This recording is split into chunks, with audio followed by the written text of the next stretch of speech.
Thank you very much for coming. We started the Longevity Nation Conference 2024. Even now, in this period, we believe this topic is extremely important and it will remain important long after this war will be over. Our war with age-related diseases will continue for many more decades, and I hope we will win eventually. And thank you everybody who still supports our struggle, our war against the biggest threat, the biggest challenge to humanity now and for future time. Really proud, really thankful to all who supported. And now, without any further ado, it is my pleasure and honor to give the word to Professor Amnon Albeck, Rector of Bar-Ilan University. The Minister of Science is not coming because, you know, the security situation is dire. There might be some chance she will turn in on Zoom at some point, but not much chance. But, you know, once again, everybody who participates is very welcome. So please, Professor Albeck.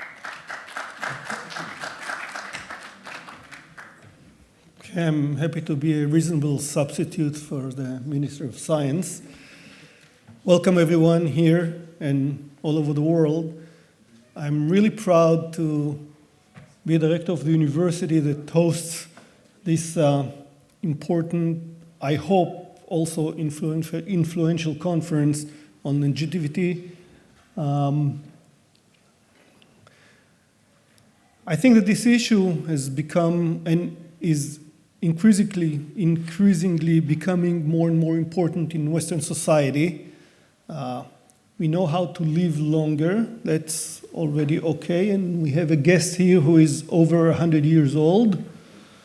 In 2 weeks, we'll celebrate my father's 90th birthday. And that's also not unheard of. And the major challenges to this long life raise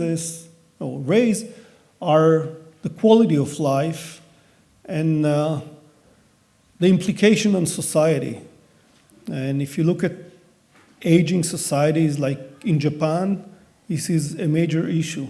Fortunately, here in Israel at least, we're still a very young society. So the personal issues are there, the social issues are a little less concerning. But yes, it's a major issue, and we have to deal with it well in advance before we face the major implications. So I think that this is timely and very important issue to bring together interdisciplinary researchers to deal with it. And I really hope that in addition to being a very interesting conference, it will also bring up some ideas, some startup activities that will deal with the issue. So I wish everyone here and wherever you are a very interesting conference and fruitful conference.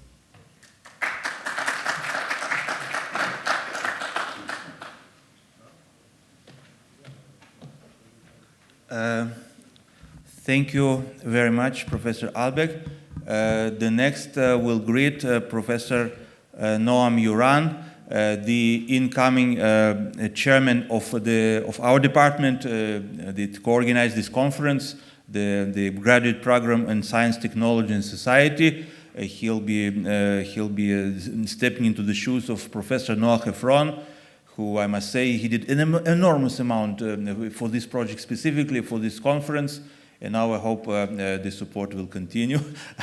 I'm catching you here, Noam. So please, Noam, it's your turn. Thank you, Ilia.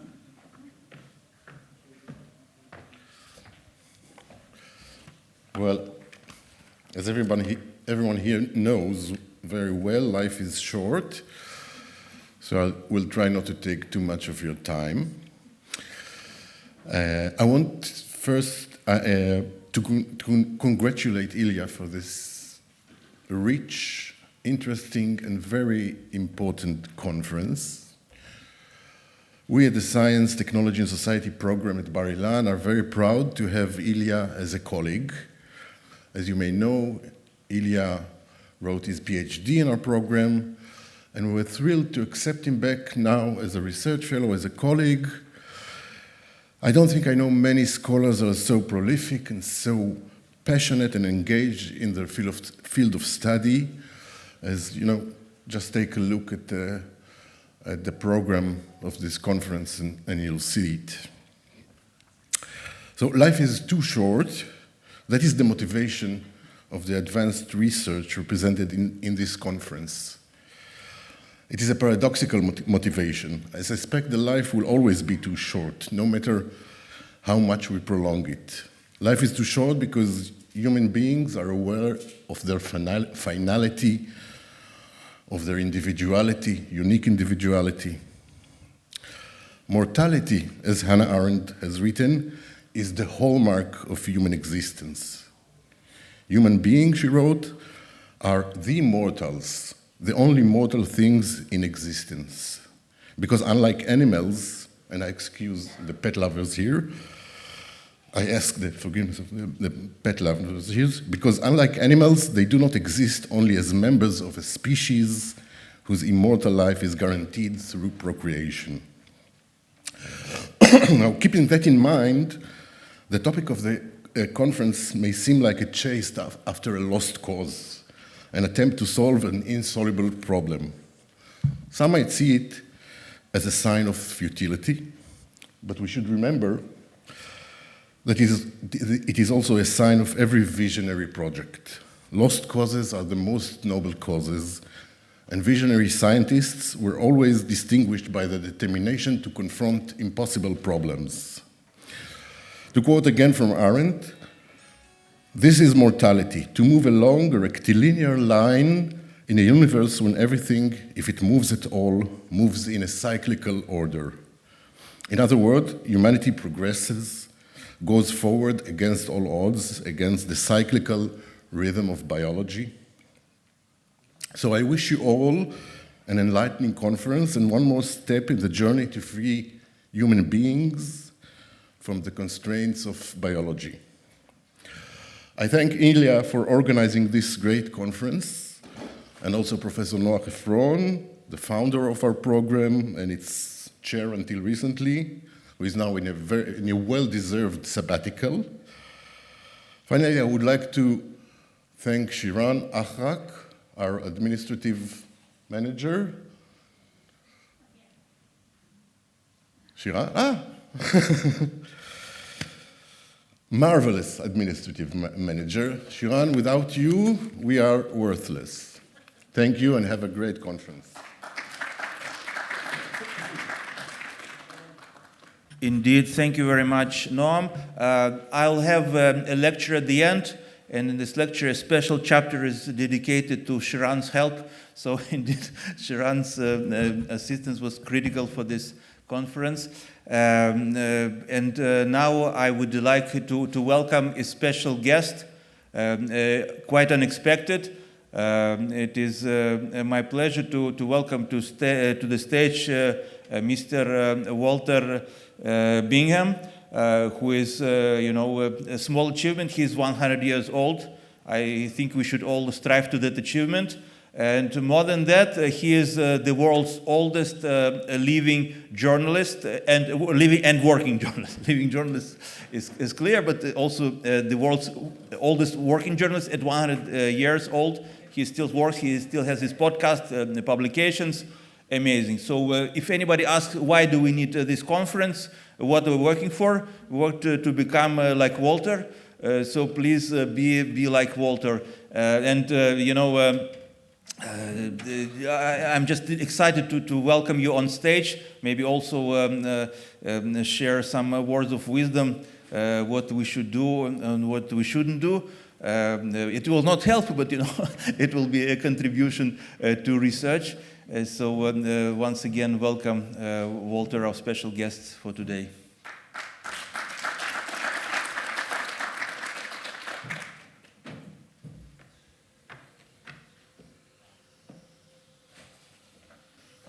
Shalom, everybody. and thank you very much for the honor of inviting me to your conference on longevity. I didn't think that I merited that, but as you heard, I'm 2 months from my 101st birthday. I feel immortal, you know. The professor spoke about immortality. When you get to that advanced age, you are like children. You are immortal. You start again. Now, I often get asked, to what do you ascribe your agility, your mental fitness, or vice versa, really? And the short answer, yeah, that's the short answer, that I have, thank God, good genes. My daughter says I abuse my genes because I don't do any exercise. This is going to go against the grain of this conference. I don't do any exercise, and I want to tell you that as far as my daily life and eating and so on is concerned, I don't put salt in my soup, I put soup in my salt.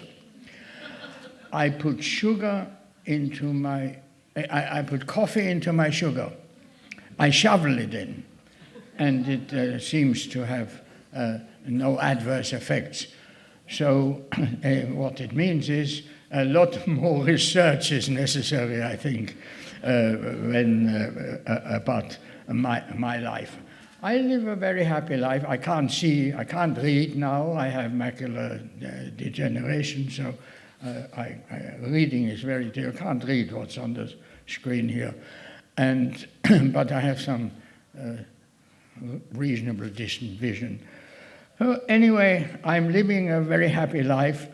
I have no problems. By the way, about salt, I have blood pressure like a young boy. They check me out continually, and I'm very happy. And I'm honored to be here. To take part of your program. Thank you very much, and have a wonderful program. Thank you, Walter. Please don't go yet. So once again, why did we actually do this conference? We want to raise support for more research. So here you have another proof. We need more research. We don't know a lot. So here you go. And it is my pleasure to hand to you, first of all, some small token from Bar-Ilan University in the memory, and also a book called Longevity Promotion, Multidisciplinary Perspectives. That's what we do here, because longevity is a very multidisciplinary aspect problem. You cannot do it within one field. That's also our program, Science, Technology, and Society. So we're very grateful for your presence here. Thank you very much, Professor. Thank you.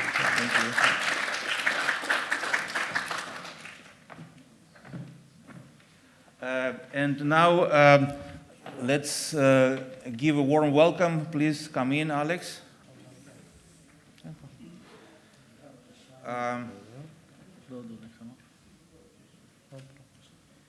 Okay. As Alex is also very important guest. He is a board member of our association, VETEC, Seniority, the Movement for Longevity and Quality of Life, that kind of co-organized this conference together with graduate program in Science, Technology and Society of BIU. And Alex is one of the board members, together with Hanan Tal, also a very dear partner, also board member, CEO of our association.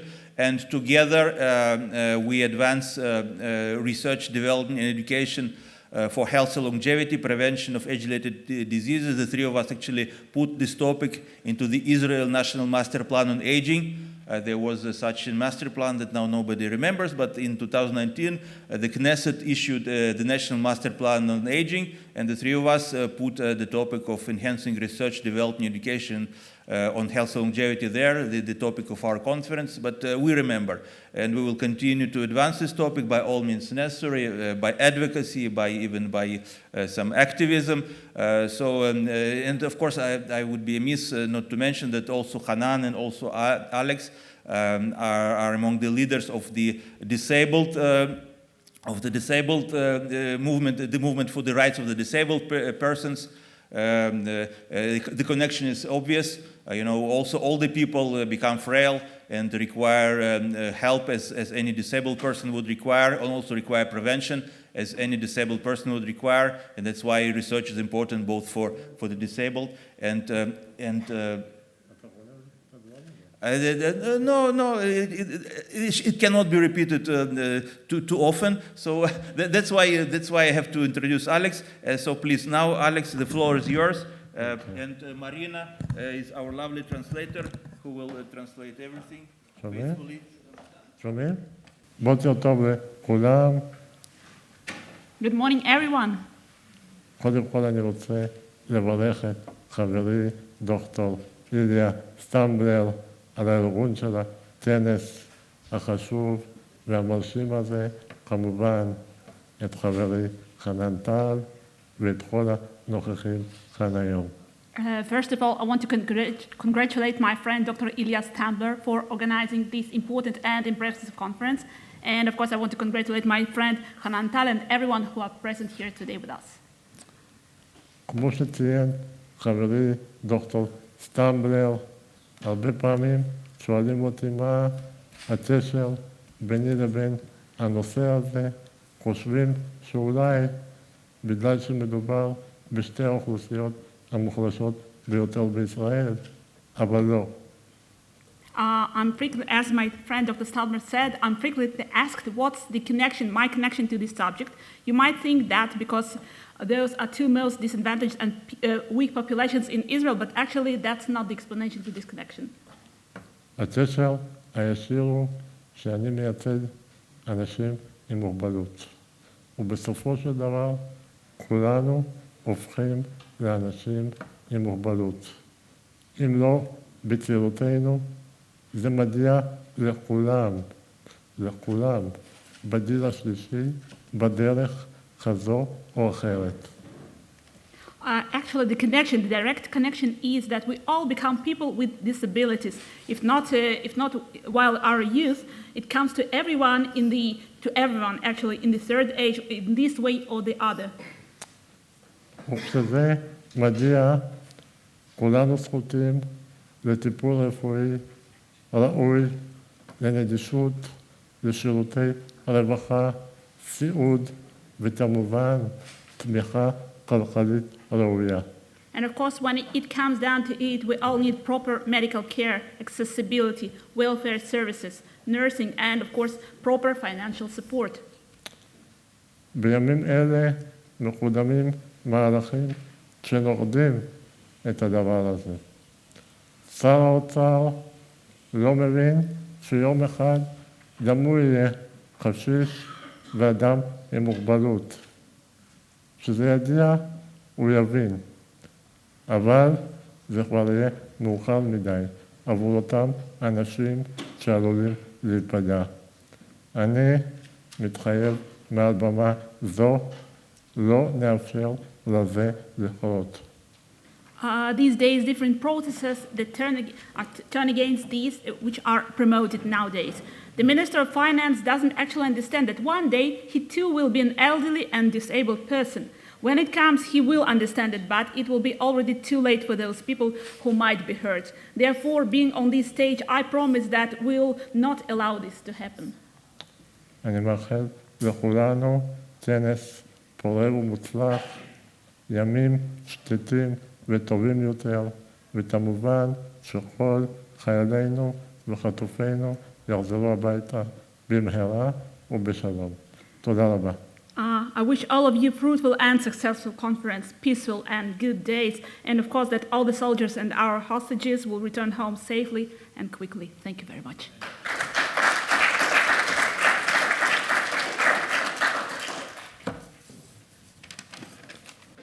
Thank you very much, Alex. We are with the Department of Science, Technology and Society, so I understand that the society is important, that policies are important, that public support, political support is important to advance this vital topic. So we really welcome this multidisciplinarity involving all the necessary components to advance this task. And also welcome Mr. Sami Segol, who just entered. Thanks to him, in a large measure, this is happening, thanks to his support. I'll have a special section in the end. We have several supporting organizations who support this critical task. Also, thanks already to Larissa Epstein, but I'll tell more about it later, also critical support. And I would also like to give the floor to the CEO of VETIC Association, Mr. Hanan Tal. The three of us, we work together. We, the Holy Trinity, the Leavdil. We always work together, advancing this topic also in some policy-making forums like Knesset. So welcome, Hanan. Say a few words. Hello, everyone. I want to first thank Ilia and Sami and all the good people that we see here every day, every year. And it's good to see you all again here, still supporting longevity and promoting longevity in any way possible. I just came back yesterday from almost a year of being in Israel's border, fighting in Gaza, in Lebanon, and still war-legging. It's like a jet lag, but a bit different. So I just want to come here and say to support. Thank you for your support, and thank you Ilia for holding on for the NGO for the last year when I was not here. Be with you, and thank you also, Alex, for the same thing with the other NGO that we work together. Israel is a startup nation. Our people are brimming with innovation. We are committed to do the same with longevity. We do not see any other option to deal with the silver tsunamic waves that are going to hit Israel in the next decade or so.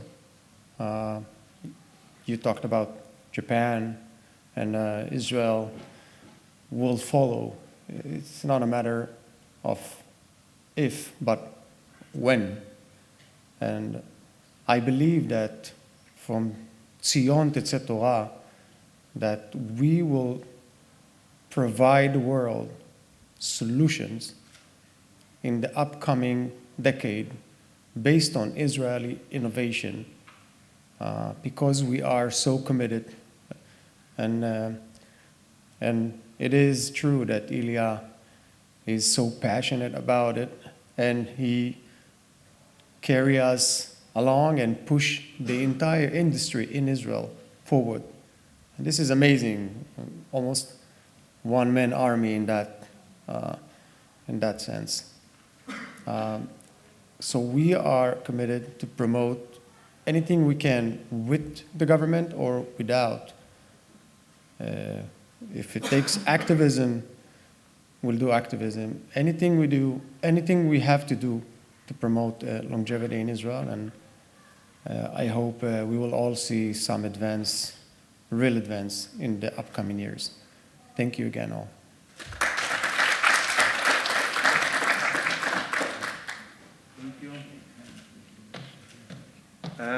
Thank you. Thank you very much, Hanan. And now I welcome to the stage a person who is really one of the main driving forces behind this conference, and that is Professor Richard Faragher. Professor Richard Faragher is with the University of Brighton, leads biogerontology department there. He was formerly the chairman of the British Society for Research of Aging. So basically, how this whole story started, this conference started, he gave me a call and said we should work to promote cooperation with Israel. Indeed, especially in this period, we should make an effort to promote Israel in the geoscience field, to promote cooperation with Israel, and that one thing led to another. Then we had involved the American Federation for Aging Research, where Richard is also a board member. Its CEO, Stephanie Lederman, who also played a critical role in making this conference happen, creating support for this conference. So right now we advance together with Stephanie, with Richard, we advance the program that is called TABELI, Tripartite American-British-Israeli Longevity Initiative. This conference is the first step to start it.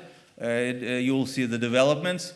Later during the week, there will be the BIRACS, the special day for BIRACS, Britain-Israel Research and Academic Exchange on Aging, but you cannot have too much research on aging, too much support for aging research. The topic is really critical.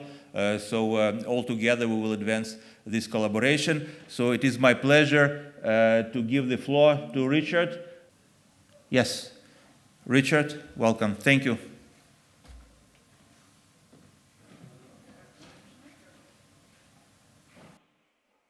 Thank you. Thank you, Ilia. Good morning, everybody from the United Kingdom. I'd like to begin by paying tribute to Ilia and to all the local organizers in Israel who have worked so hard under such difficult circumstances to deliver this meeting. It is my profound regret that I am not there to be with you in person. Obviously, the international situation has rendered travel difficult, and had I set out at the point at which I was told no flights were leaving the United Kingdom, I think I would probably have reached Marseille about now, but I would still have the Mediterranean between me and the lecture theatre. And so I think it's probably a fair question to ask. Why are we talking about international collaboration as an international imperative when scientists from across the world can't even meet for a cup of coffee in a friendly nation? And I think my answer to that question is probably captured in this slide. All of us have a common problem and a common enemy. And I'm going to illustrate that just with some data from my own country here in the United Kingdom. Just 6 major health conditions drive 60% of all the sickness and all the death at home, and those who suffer from them don't suffer from just one of these conditions, they suffer from many of them at once. And what these conditions have in common is that your greatest risk of suffering from them is your age. It is your number of birthdays. And why, then, has this been ignored? Why are we told to watch our weight, to watch how much alcohol we drink, not to smoke, to take exercise, etc., etc.? And this is because the aging process was not understood. And therefore, there's a tendency to focus on modifiable risk factors. I think, as Walter has shown us, for some people, those modifiable risk factors are dispensable. For the rest of us, they can certainly help. But the aging process was sidelined because it was not understood. It was deemed to be too complicated to be understood. It was said that nothing could be done. And it is a small step from saying that nothing could be done to saying that nothing should be done. But I think it is fair to say of the gerontological community, many of whom are represented here today, I see many colleagues from AFAR, the European Union, will be speaking, that the gerontological community was not deterred by the enormity of its own goals, an important lesson for our current time. And they persevered, and they did not believe that aging was too complicated to be understood. And sure enough, it turns out that it is not too complicated to be understood. Many of the major mechanisms, the hallmarks as we call them, that cause aging and age-related disease are now known in sufficient detail that we can begin to plan interventions targeting them. And this means that the game has now changed. I am also here as the coordinator of the UK Aging Networks, 11 knowledge exchange networks which exist to facilitate collaboration both between disciplines in the UK and internationally. And I will show you some of the things we've already achieved in the next few minutes. These networks exist through the vision of our research councils and an answer to our House of Lords, who proposed that the fundamental biology of aging was attackable. And we in the UK are not the only country that have recognized this. Saudi Arabia is offering $1 billion a year, as much as the United States, for research into this fundamental field. And this is what is driving the investment. The recognition that a few, you can call them aging mechanisms if you want, I often prefer to think of them as health maintenance mechanisms, cause not just those things that we've historically considered to be the diseases of aging. I've put a few up there. There are at least 190 others. But the natural changes that we think of, the grey hair and wrinkles, and the things we find hard to classify. And this is an incredibly hopeful slide, because what it means is that targeting these pathways will allow us to target multiple late life pathologies and impairments simultaneously. We know through the work of Helen Fraser and Linda Partridge that these aging mechanisms target and predict a different subset of human pathologies. This is important information allowing us to design trials. And we also know that targeting one hallmark mechanism tends to positively modulate all of the others. We are dealing with a simple, attackable network.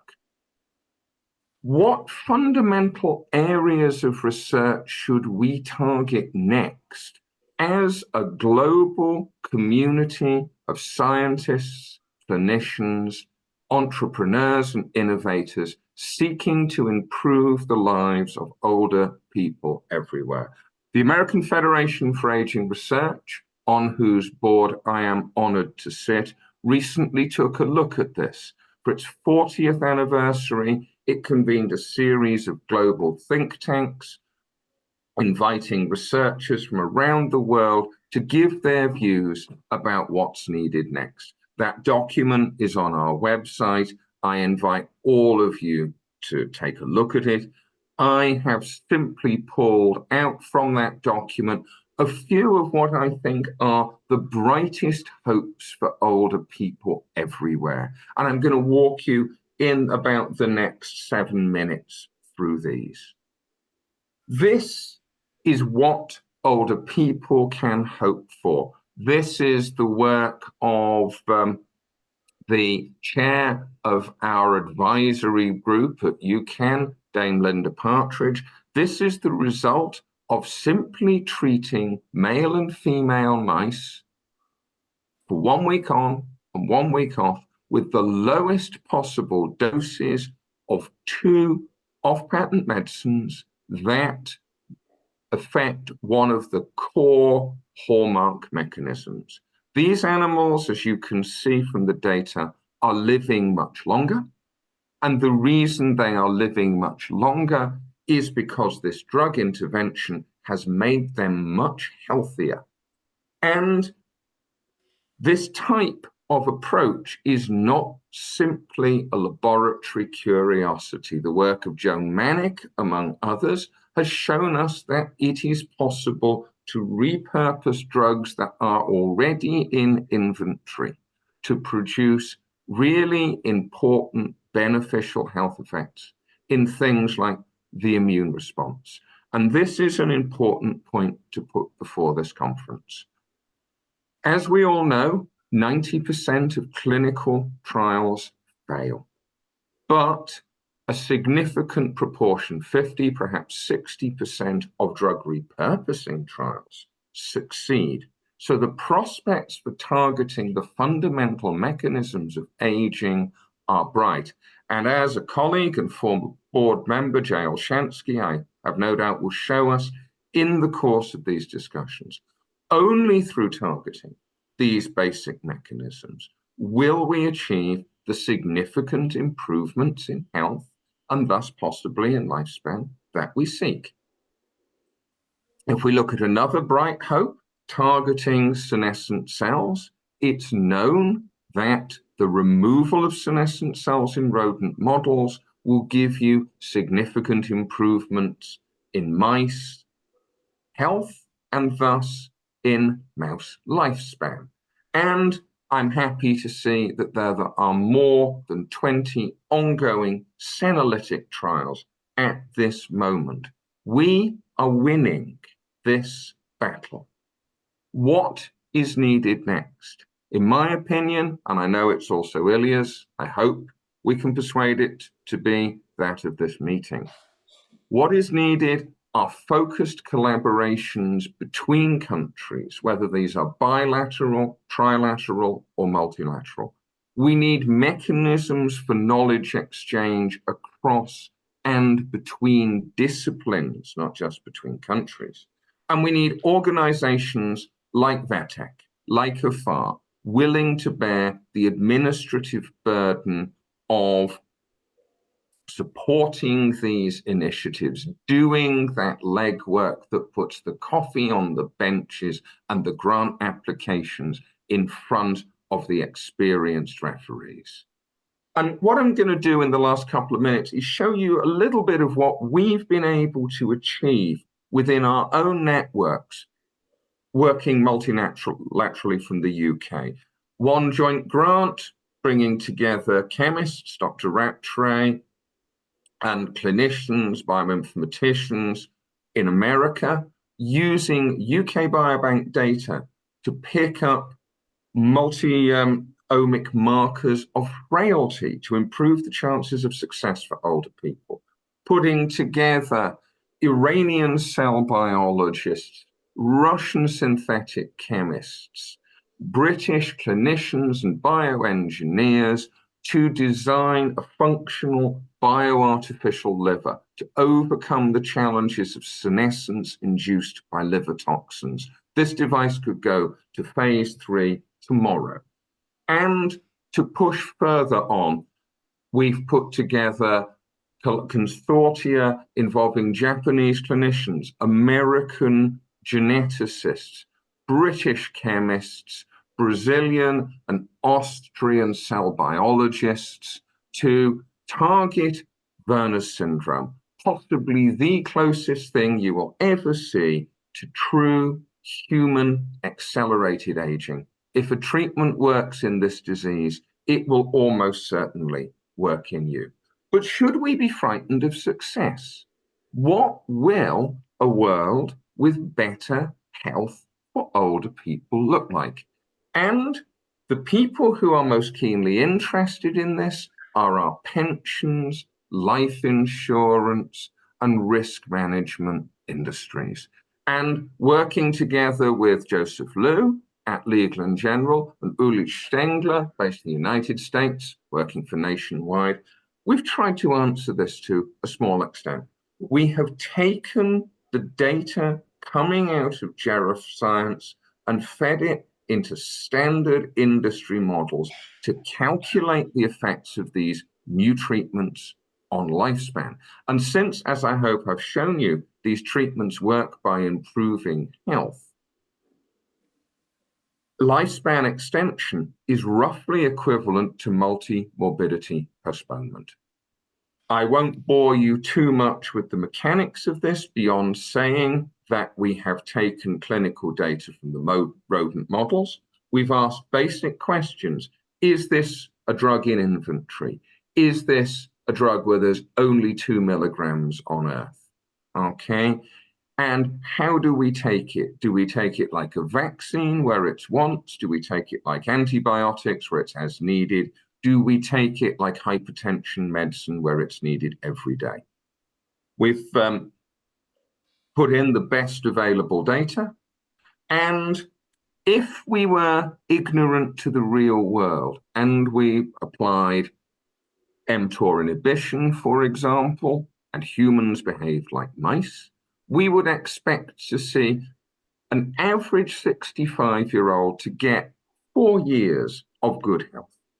If you apply the real world parameters against that, what you find is that shrinks. The best case scenario is that right now, a 65-year-old would get about 0.8 of a year of good health. Why does that matter? Doesn't sound like much, does it? 0.8 of a year of real improved health. But if you translate that using accepted financial models, that's about £500 billion to the UK economy, and our budget is only about 1.3 to 1.5 trillion. And so that's something I would like to leave you with, that a better world for older people, which is what we're striving for, is also going to be a better world for everybody else. Thank you for listening. I hope this conference exceeds our expectations.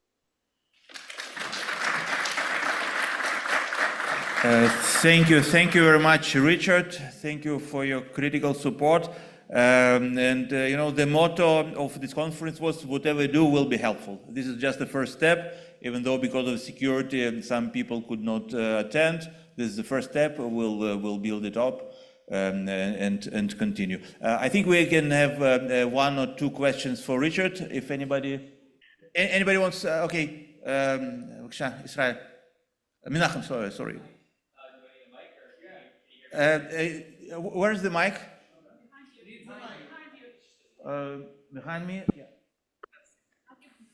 We will cure aging, and echoing into the future at every conference after that will be, where's the mic? Coming. I love all the future technologies, has all the present ones.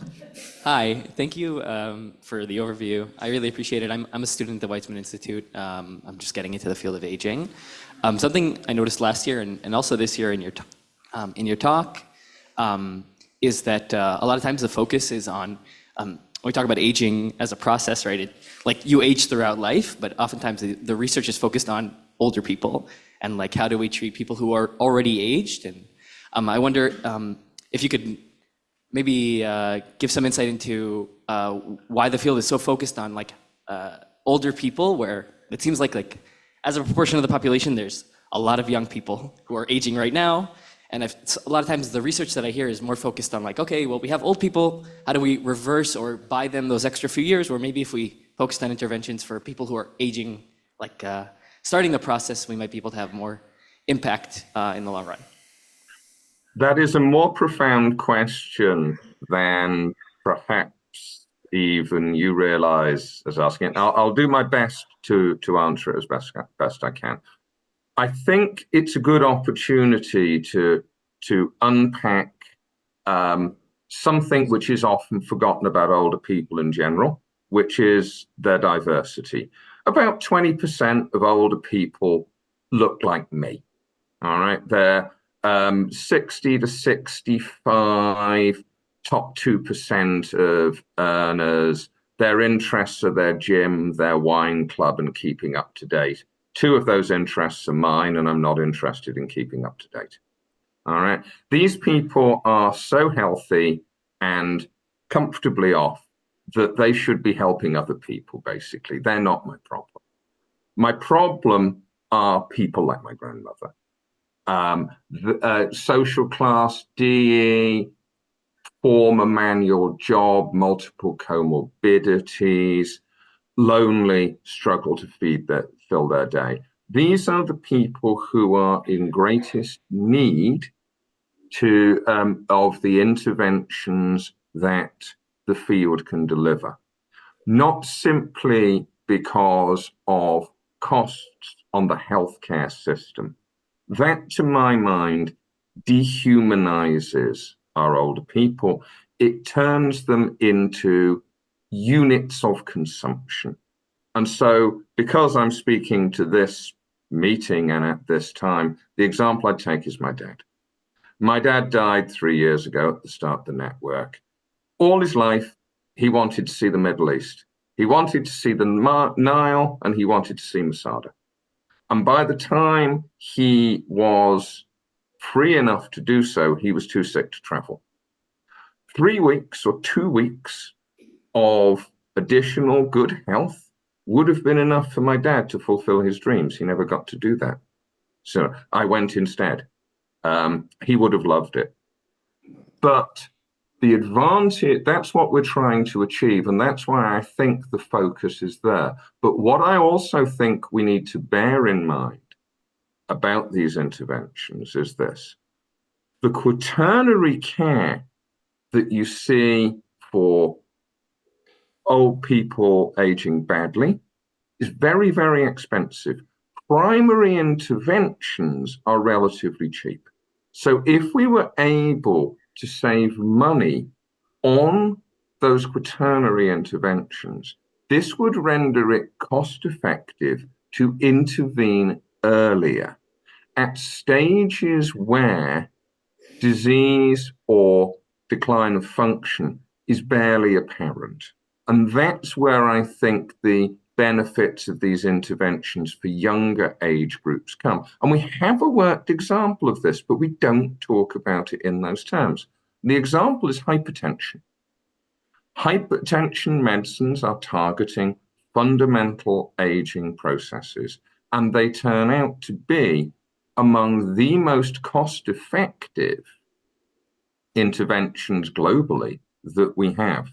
So the sharp point is older people, and those of us on the sharp point tend to think about that. But I think many of us are cognizant of the benefits that can accrue earlier in the life course. And thank you very much for bringing that to my attention.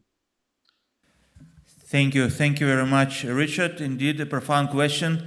More proof that further research is needed.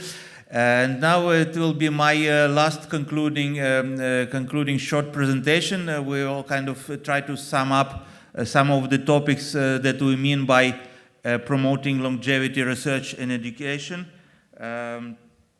So basically, what do we mean by enhancing research, development, and education for health and longevity? The underlying assumption is simple. If we really mean intervention into age-related diseases, prevention of age-related disease, there's no choice but to intervene into their underlying cause or their main risk factor, which is the aging process itself. Sounds trivial, but the next step is not trivial, that we actually need to recognize aging as a medical condition that can be addressed, that can be treated, and this is a can of worms that's beginning to be open in terms of regulation, in terms of public perception, in terms of underlying definitions, scientific definitions. But still, the main idea of geroscience, of longevity medicine, is that we can achieve prevention of age-related diseases and also alleviate risks for communicable disease by intervention to aging. And I'm glad to say that also thanks to some of our advocacy, not only ours, but including ours, with organizations like International Longevity Alliance, where VETEC is a federated member, by Gerontology Research Foundation, we were actually able to include aging in the ICD classification system, in the International Classification of Diseases, not as a disease, but as two types of category, as a causality category, the so-called aging-associated decline in intrinsic capacity, and as As a general symptomatic category, aging associated decline in intrinsic capacity, and as a causality category, the so-called aging-related code. So basically, even now within the ICD system, you can address aging as a medical condition. Why aren't we doing this? Topic for a few hours lecture, but basically we still need evaluation criteria, we still need to work on regulation and policy, also part of the multidisciplinary agenda. But generally the feasibility is proven. Yes, it is possible to intervene into aging. Yes, it is possible to prevent multiple age-related diseases, not just one, but multiple, because aging is the common root cause, and extend healthy life, mostly shown in animal models, but there are already some clinical trials. So it is our goal, also as advocates, not just as scientists, but also as science advocates, to help move the needle, help move this research from the bench to the clinic as soon as possible. That's also the goal of this conference. Of course, there are many open questions. We lack even some of the basic definitions. How do we evaluate aging? How do we evaluate intervention to aging? The success of evaluation, the success of intervention. This is still going to become a subject of much scientific, but also policy debate. But at least we have to stimulate this debate, stimulate this discussion. And we understand, once again, this conference is under the auspices of Science, Technology, and Society. Health and longevity is not just a scientific problem, not just a problem in molecular biology or cell biology. It's a general, multidisciplinary problem involving all branches of society, as well as philosophy, economy. And if anybody asks why do we focus on longevity, on health and longevity, we can show that health and longevity correlates pretty much with every value that we hold dear. With valuation of life, with peacefulness, with education, with economic prosperity, with equality, even with safety. So health and longevity is a good proxy, is a good driver for all the other human values. That's why we focus on that, and I hope we succeed in advancing this topic. And even in pure economic terms, as Richard also mentioned, and as Professor Olshansky will say later on, a founder of the longevity dividend concept, simply by being able to prevent some of the aging-related diseases, we'll be able to basically save our healthcare and welfare system. We saw during COVID a disease that affected all the people, basically brought us to our knees, brought us to the brink of an economic and social crisis. Almost collapsed our healthcare system. And that's just a small token, a small sign of what can come later. Snunit Rishona, as they say in Hebrew. What can come if we are not able to intervene into aging to prevent age-related diseases. On the positive side, if we are able to intervene, if we are able to extend health longevity, that can save our healthcare, welfare, free resources for further economic and humanitarian development. There was a calculation that for a large country like the United States, the savings could be tens of trillions of dollars if we're able to extend health longevity by 1 year. In Israel, it could be a few $billion, so also very worthy economic endeavor that should be prioritized as policy. And that's what we do, that's what we try to do also through this conference in our VETIC Association with partners, American Federation for Aging Research, others. As in any social cause, you don't just sit and wait until social benefits fall in your lap. You actually go out and promote research, development, education, practice a healthy lifestyle, engage in policy making, in advocacy, in activism. This is also how we should do it with health and longevity. That's what we also try to do with some campaigns like the Longevity Month of October that's happening right now with events around the world. Conferences, study groups are being organized specifically for October, which is recognized as a Longevity Month. Organizing conferences like this one, like we did in 2019 in Weizmann Institute with the NIH, with many of the speakers of our conference also present back then. We just have to move the needle. And everybody can be involved in this movement, not just scientists. Of course, scientists do their science, developers develop, but also every person, every layperson can be involved as a supporter, learning more about the subject even in the basic level, because for more public interest also the scientific and educational involvement will be greater.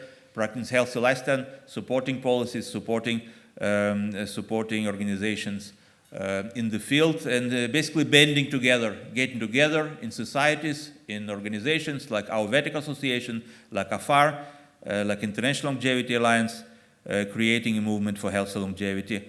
One example, International Longevity Alliance, that I also represent, now includes 65 non-profit associations from 57 countries.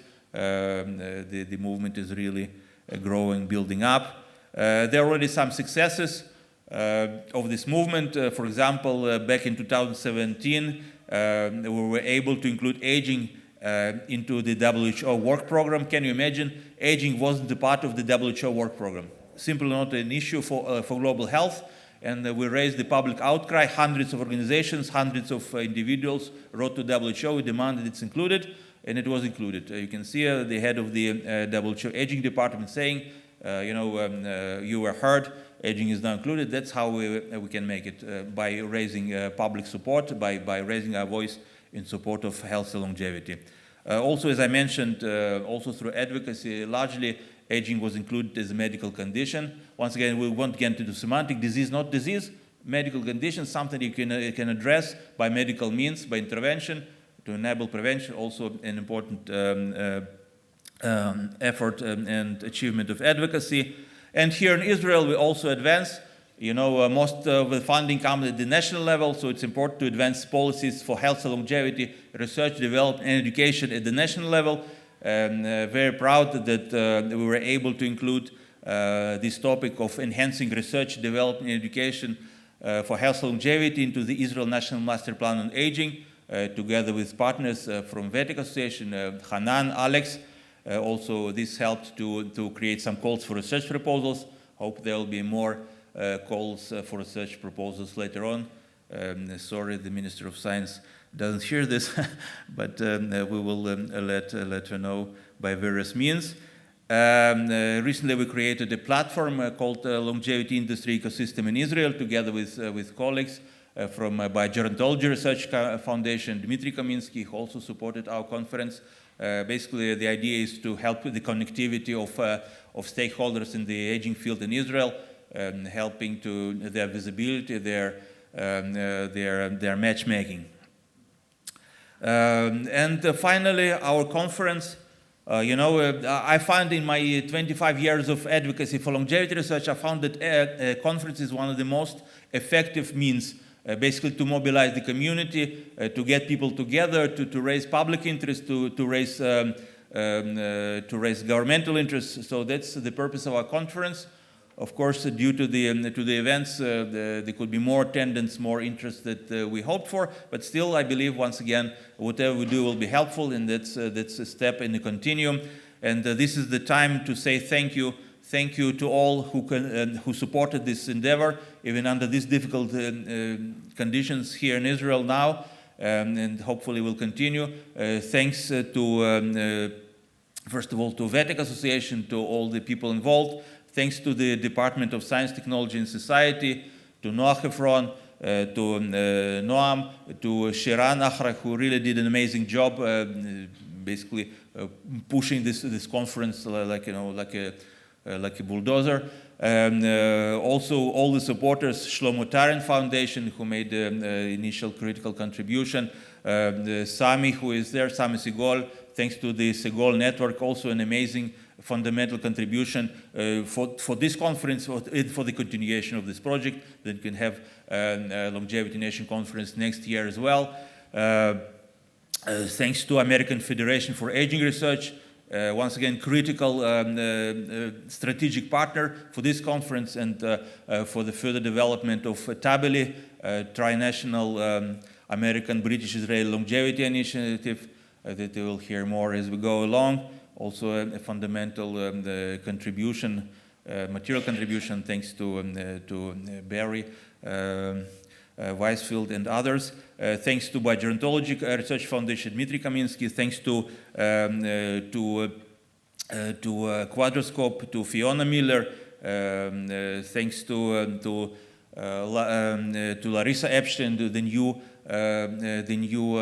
foundation that was recently established, the Jews of Guitars Foundation. I have to say a couple more words about it. Actually, I have a slide about it. It's a new foundation in the name of Joseph Gitters. He was my colleague, my cooperator in our researches on bioinformatics of longevity. Very, very bright, well talented, amazing promise. Really the future of the field. And then he volunteered and was killed in Gaza. But still his dream lives on, and we hope through this conference and also through the prize that will be announced on Thursday, we can continue his legacy and help fulfill his dream. Thank you very much, Larissa Epstein, who is his mother, also who is present here. Thank you very much. Thanks to your support. Thanks to your support and people like you, this field will survive under any conditions, however difficult, however stressful. This field will survive for the benefit of all of us. Thank you very much. And yes, and now lunch. Not lunch, refreshments. Welcome to this session. I use this opportunity to thank the organizers for the beautiful organization of this really exciting conference that happens during these difficult times in Israel, but we are trying to continue our work in the field of aging and longevity. So we will start this session with the online talk from Stathis Gonos from National Hellenic Research Foundation, and I would ask to start the Zoom talk, please. Okay, thank you very much. My pleasure being with you. Apologies for not being in Israel, to the beautiful country. Hopefully things will be much easier next time, and I'll visit Israel once again. So I'll start to sharing my presentation. So I'm going to refer to various ways that we try to circumvent to tackle aging on a personalized matter. And I will start by mentioning that perhaps in this audience it's very clear that aging is accumulation of damage over time. And here I have to make clear that in both our macromolecules, both in DNA and proteins, damage is accumulated. However, while damage on DNA is reversible, and if the damage is not extensive, all the DNA repair enzymes are capable of repairing the DNA damage. In contrast, when a protein being damaged by oxidation, glycation, lipid peroxidation, many other ways, usually it accumulates in the cells as a damaged protein. In a variety of age-related diseases, several neurodegenerative diseases also relate to the accumulation of such damaged proteins, like beta-amyloid plaques in Alzheimer's disease, alpha-synuclein in Parkinson's disease, and so on.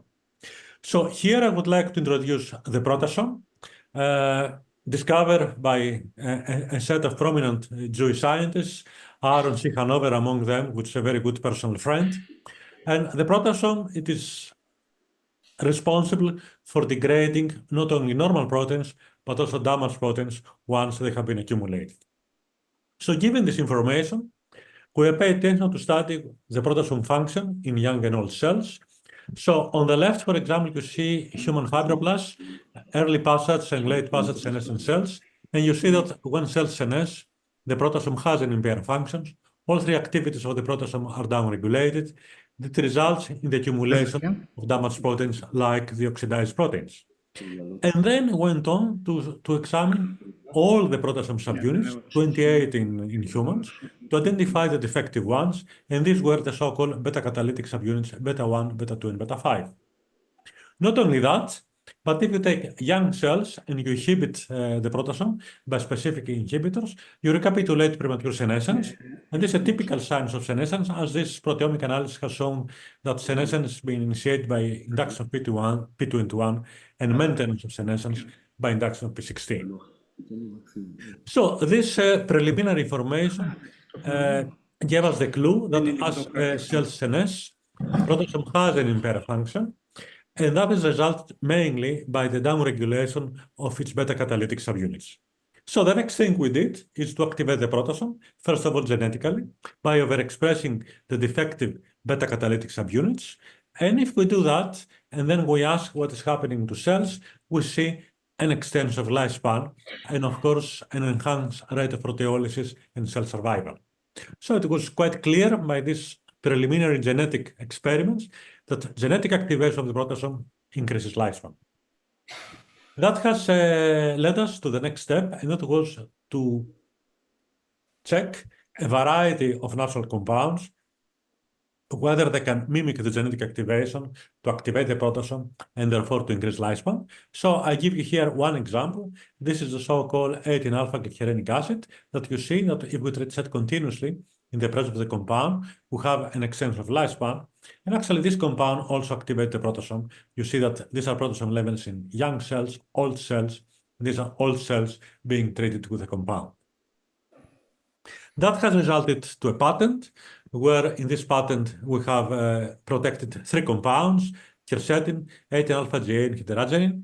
And there are a set of products in Europe by the Koresh company, in the USA by Johnson & Johnson. We continue to work on the protosom on various different aspects. Previous work has been done in human fibroblasts. Here I show that we get exactly the same phenotype if you activate the protosom in stem cells, in mesenchymal stem cells. You have a dramatic increase of lifespan, and importantly, protosom activation promotes the differentiation capacity of stem cells because, in a way, it maintains the expression of the various pluripotent factors. I will not go into much details about the molecular biology. Everything is published.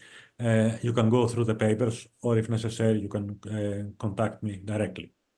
So these were in vitro data, which clearly demonstrate that protosom activation delays aging in various cell types. What is happening in vivo? First, we took biopsies of various healthy donors of various ages, and as you would expect, the older the donors are, the lower the protosom expression. However, when we did the same study on healthy centenarians, you see that most of them, they had a more functional protosom in comparison to the elderly.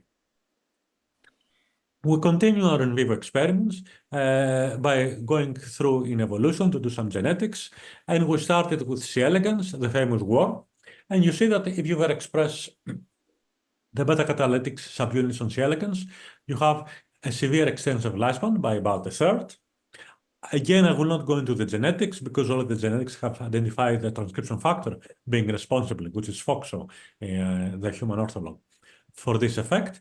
But I would like to show you some other very important experiment, and that was to cross our genetically activated worm cell lines with worms that they are models of Alzheimer's disease, because, for example, they accumulate beta-amyloid plaques. And as you see that in the presence of the protosom activation, these worms are being rescued, and importantly, we observe a severe reduction of beta-amyloid plaques. And exactly the same happens if we feed C. elegans with a compound, 18-alpha-GA. You see that, first of all, the compound increases lifespan by analogy to what we have observed on human cell lines.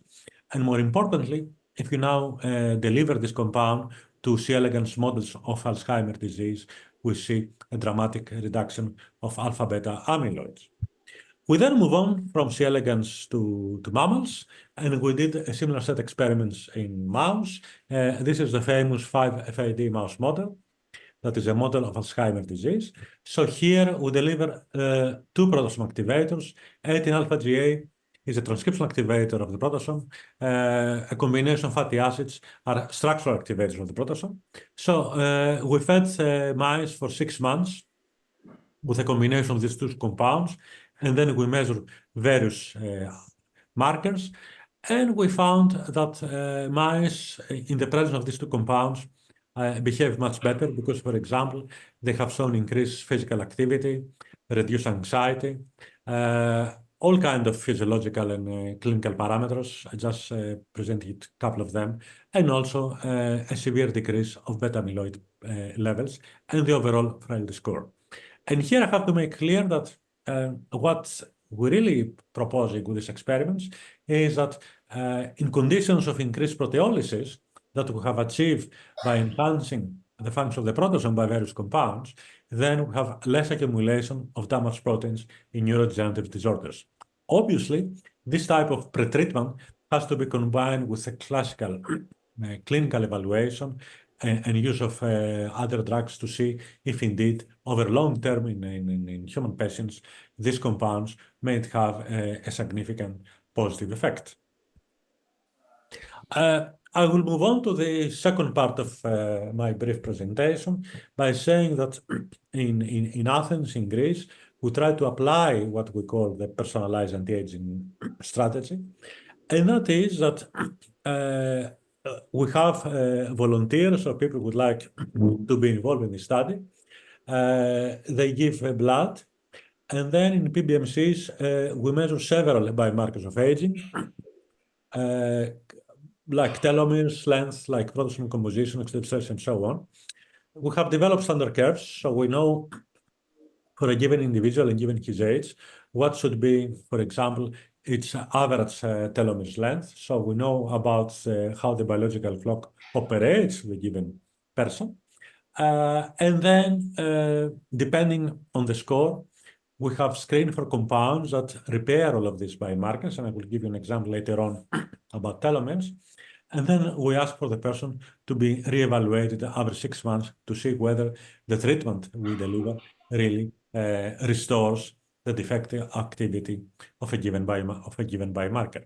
So this is more or less the process. I mean, we take natural compounds from plants, we do in vitro studies, we identify the compound, clinical trials, and then the end story is to develop a kind of a food supplement or a pill. So here you see that a typical screen we do, we have several compounds, and you see that we measure whether they increase cellular lifespan, increase the proteasome, increase telomeres length, change the global methylation levels, and so on. And here I show you just an example of a clinical trial that we have undertaken. Again, where we have a combination of 4 compounds, and this is again another patent. And under this situation, we see that when this food supplement is being delivered for a period of at least 3 months, we have reduced levels of oxidation in the blood of these people, and that also relates to the function of the proteasome. And this is the very latest that we have achieved. I mean, as I have mentioned to you, one of the biomarkers that we study is telomeres and telomere shortening. And here we have identified a compound by the name of alpha-terpinol that we have shown in the paper that we just published last month, that this compound retains telomeres length by affecting the cell-terrain components, TRF1 and TRF2. And actually, it is very important that this compound does not increase telomerase activity, because, as you know, telomerase is being activated in several cancers. So if you like to restore telomerase length, you have to do it in a telomerase-independent manner. And it seems that this compound, alpha-terpinol, does exactly like that. And this is another patent that we have submitted, and we hopefully try to produce something on the market on this compound. So I will stop here on my brief presentation. I'd like to thank my colleagues at the National Hellenic Research Foundation and also at the Hellenic Research Institute, where I serve as its director for the last 3 years. And also to say that I have the privilege being the editor-in-chief of Mechanisms of Aging Development. And of course, you are very welcome to submit your work and to examine. So thank you very much. Thank you, Ilia, for the invitation once again. And I assume that there is some time for questions, if there are any.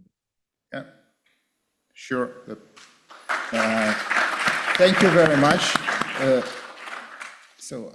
Please, questions from the audience. Are there any questions? If there is no questions, let's thank again Stathis, Gonos.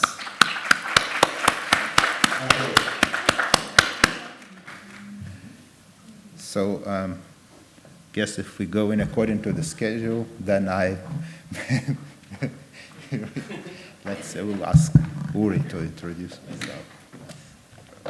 Hi, I'm Uri Alon from Weizmann Institute, and we're co-chairs, so it's my great pleasure to introduce Valery Krizhanovsky, talk about senescent cells, where to find them, and what to do with them, how to deal with them.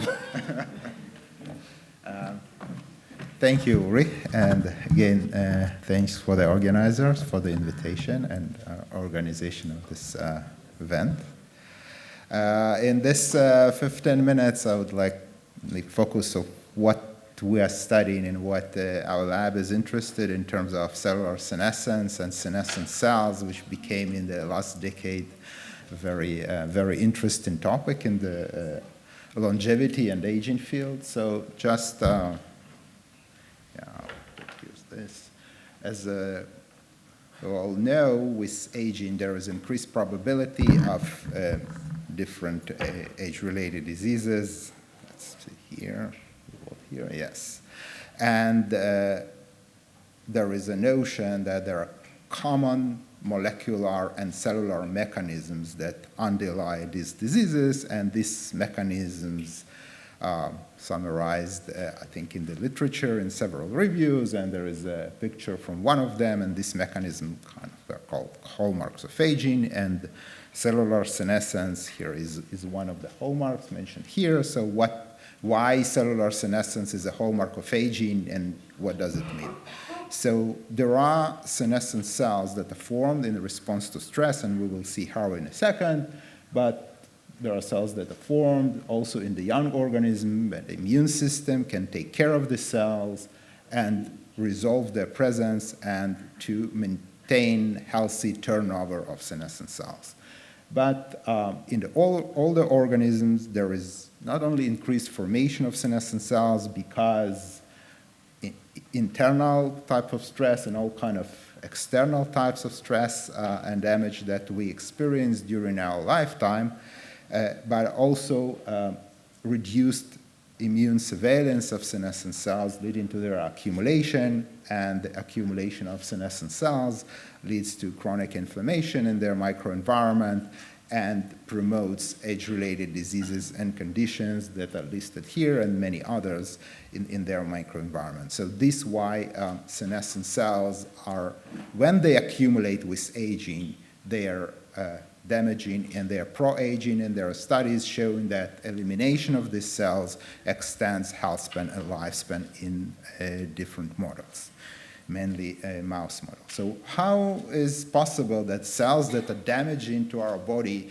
actually accumulate in the body? Why? Is there something in nature, something damaging can be eliminated, right? But probably there are things that senescent cells do that are beneficial, and this is why they are necessary to form, and only when they accumulate with time, they execute their deleterious effects. So senescent cells form in response to various types of stress, and these types of stress activate molecular pathways that lead to short-term responses which are essential. And these short-term responses are tumor suppression, which is essential through lifetime, limit tissue damage, and also participate in embryonic development, mainly in the transient structures. So senescent cells are necessary, but then when they accumulate with age, they secrete, as I mentioned, pro-inflammatory cytokine called SASP, senescence-associated secretory phenotype, that can promote tumorigenesis and tissue aging in their environment. So the immune system tries to uncouple this positive, necessary short-term responses from the deleterious long-term responses. And over the time, we and many others thought that we can probably mimic immune system or help the immune system and eliminate senescent cells directly. And then we have discovered a few of these pathways over the years, and some of them give us the possibility to use known molecules in order to eliminate senescent cells in our mouse models, and ask questions, indeed, how accumulation of senescent cells leads to tumorigenesis, or how it affects tumorigenesis or aging. So just a few examples of this study. So one study where we wanted to know the effect of senescent cells in early lesions of cancer on tumorigenesis later on, and we all know that from quite many studies that these premalignant lesions accumulate over time and in mouse models and also in humans, and they are not detected because they don't do anything and it's not possible to detect them.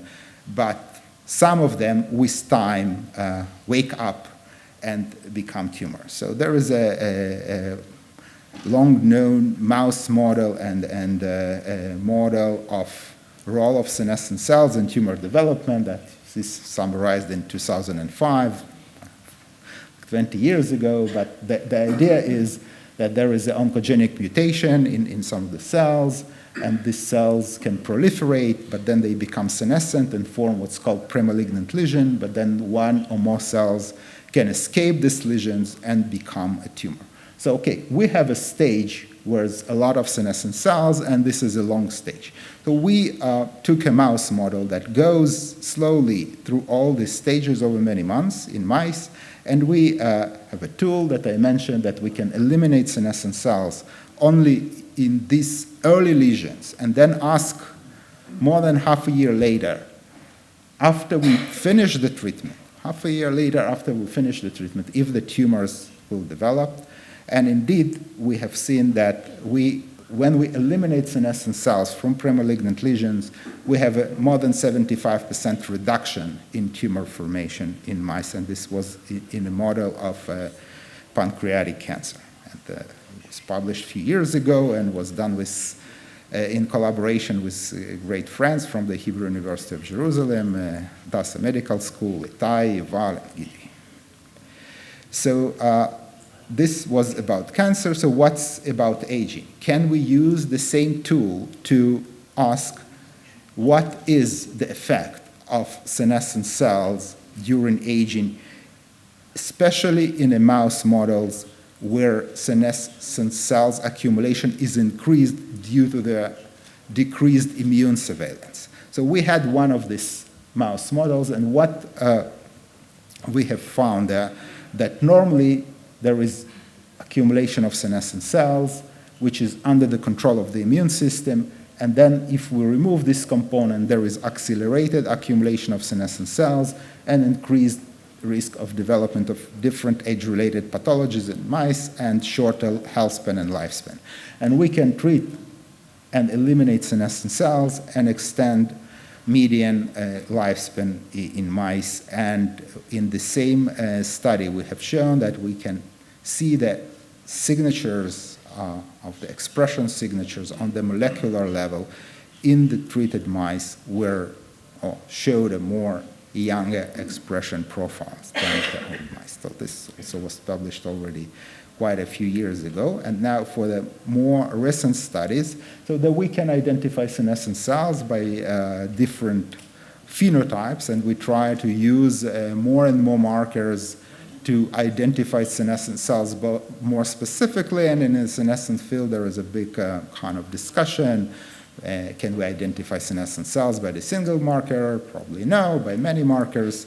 But usually we would like that these markers would reflect different sides of senescent phenotype that are listed here.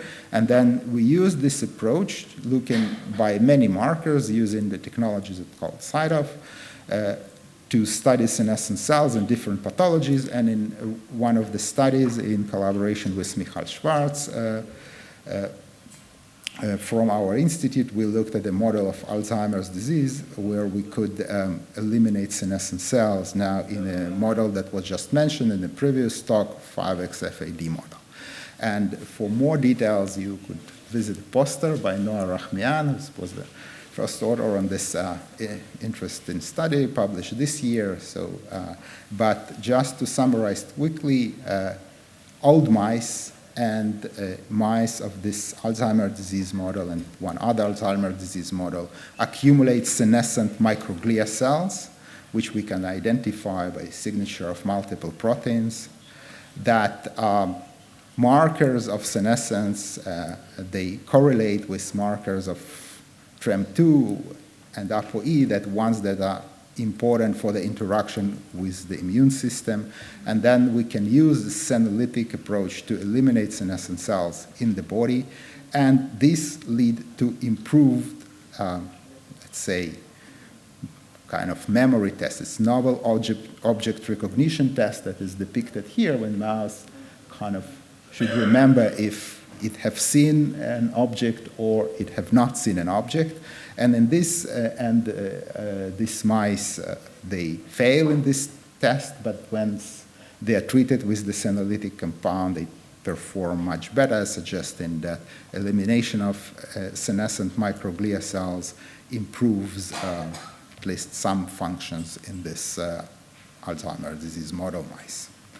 So let's get back to this kind of schematic presentation of different diseases and conditions in humans where senescent cells play a different role. And we know that lung diseases are, chronic lung diseases are among the more prevalent age-related diseases in humans, including IPF, COPD, and so on. And chronic lung inflammation happens many times. So we started to look at these models, again with the same kind of techniques, identifying senescent cells,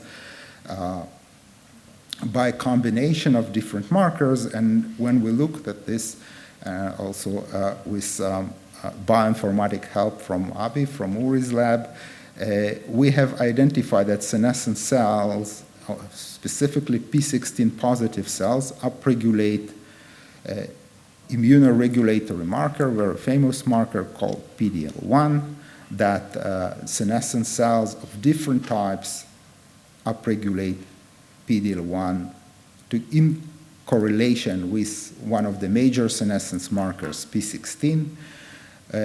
We identified that P16 actually molecularly regulates protein stability of PD-L1, and this is where it's normal, say, well-known molecular pathways through regulation of activity of CDK4, and that we can use activating antibody anti-PD-L1 to eliminate senescent cells.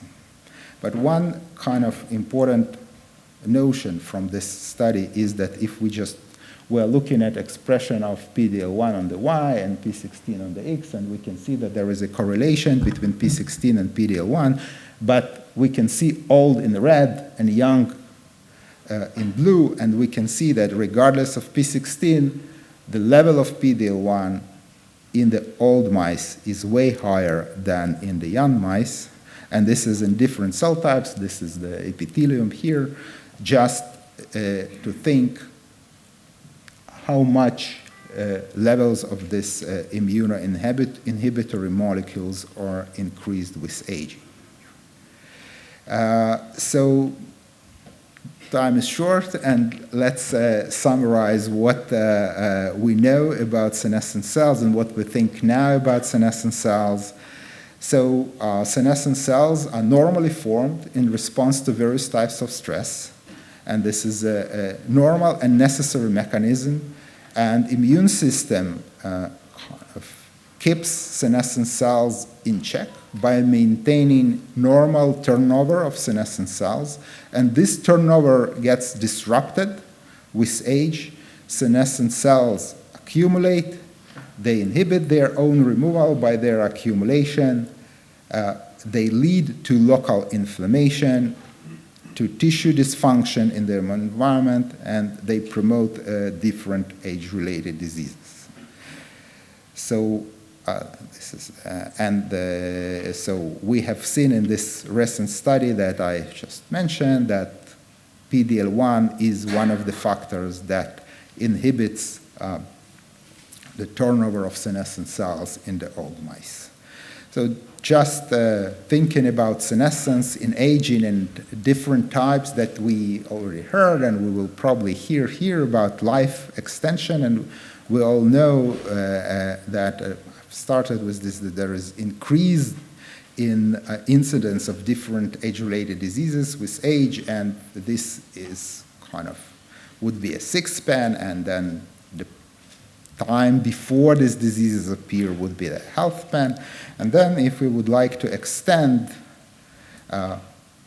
lifespan, there are more than one possibility how we would extend it. And what we really would like to achieve is this increase in health span, where we make the 6 span as short as possible and the health span as long as possible, and not just extend the lifespan where we actually extending the 6 span and extending kind of suffering. It's not what we just like to achieve. So just lifespan might not be the only factor that we need to think about in longevity research. With this, I would like to thank all the collaborators, all lab members, and funding sources that help us to do our work. Thank you very much. Questions for Valery? Is there any preference about the tissue type where they accumulate, or if they accumulate in a certain tissue, would you see it also in other tissue? Can you repeat the question? Yes. So the question was, are senescent cells accumulate in certain types of tissue, and does it affect the tissues in the surrounding? So we are actively studying this question right now, and we and actually many other labs around the world. So senescent cells can appear in multiple tissues and multiple cell types, especially cell types that normally proliferate, and there are many such cell types in our organism in different tissues. And they definitely, the idea is that they would affect probably the senescence in their environment and in the neighboring cells and in this, let's say, in the same organ. More questions? I have a question. How does it work when you eliminate senescent cells into precancerous lesions? There's less cancer later. How does that work, do you think? So one of the major drivers of cancer in many types of cancer is chronic inflammation. So while we eliminate senescent cells, and there is a big accumulation of senescent cells in the pancreas in this model, we reduce the amount of inflammation for a long period of time, and by reducing the amount of inflammation, I think we're reducing the cancer incidence because inflammation is tumor promoting. Okay, thank you. Thank you very much. That's really a pleasure to introduce Uri Alon from the Weizmann Institute. He's a great friend and collaborator, and it's great to hear. It worked? Yeah. Amazing. Okay. So hi, everyone. So I'd like to tell you about a way to approach aging and health span from point of view of physics. My group at Weizmann combines mathematical modeling and big data analysis and some experiments with Valery, for example. And of course, the idea is that instead of treating aging-related diseases one by one, we can target aging itself and reduce the risk of diseases.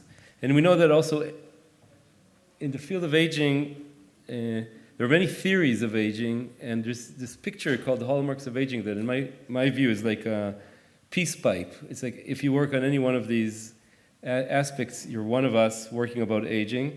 And problem is that they're interconnected and very difficult to make sense of. So many changes happen during aging. Are there ones that happen before and then later, or is it all happening in the same time? And since I come from physics, I have this disability that I need to pretend that there's some simplicity in the world, at least some angle where things look simple.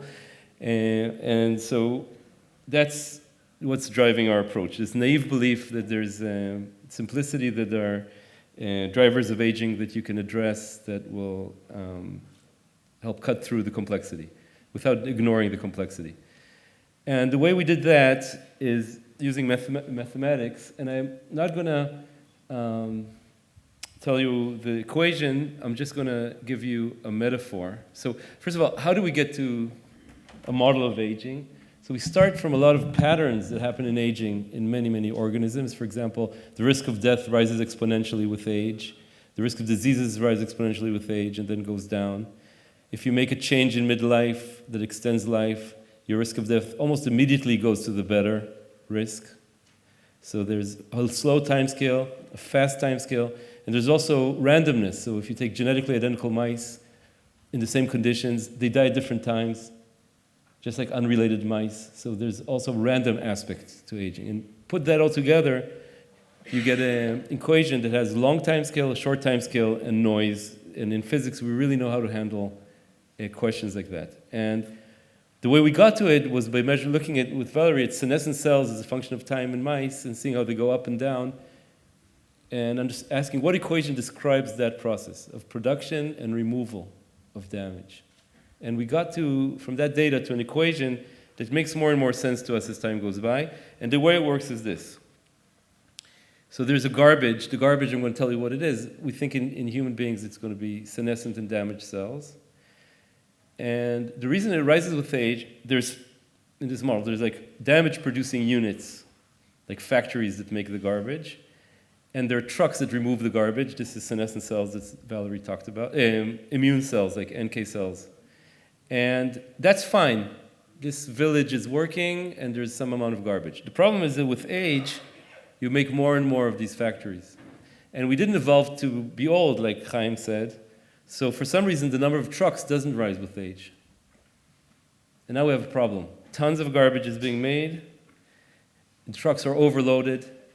Garbage piles up in the street. If there's a truck strike, like the immune system is fighting an infection or something like that, and garbage goes through the roof, and soon enough it becomes incompatible with life. Those are the elements of this mathematical model. Something that irremovable kind of damage-producing units that rise with age make a damage form that's deadly and saturates its own removal processes.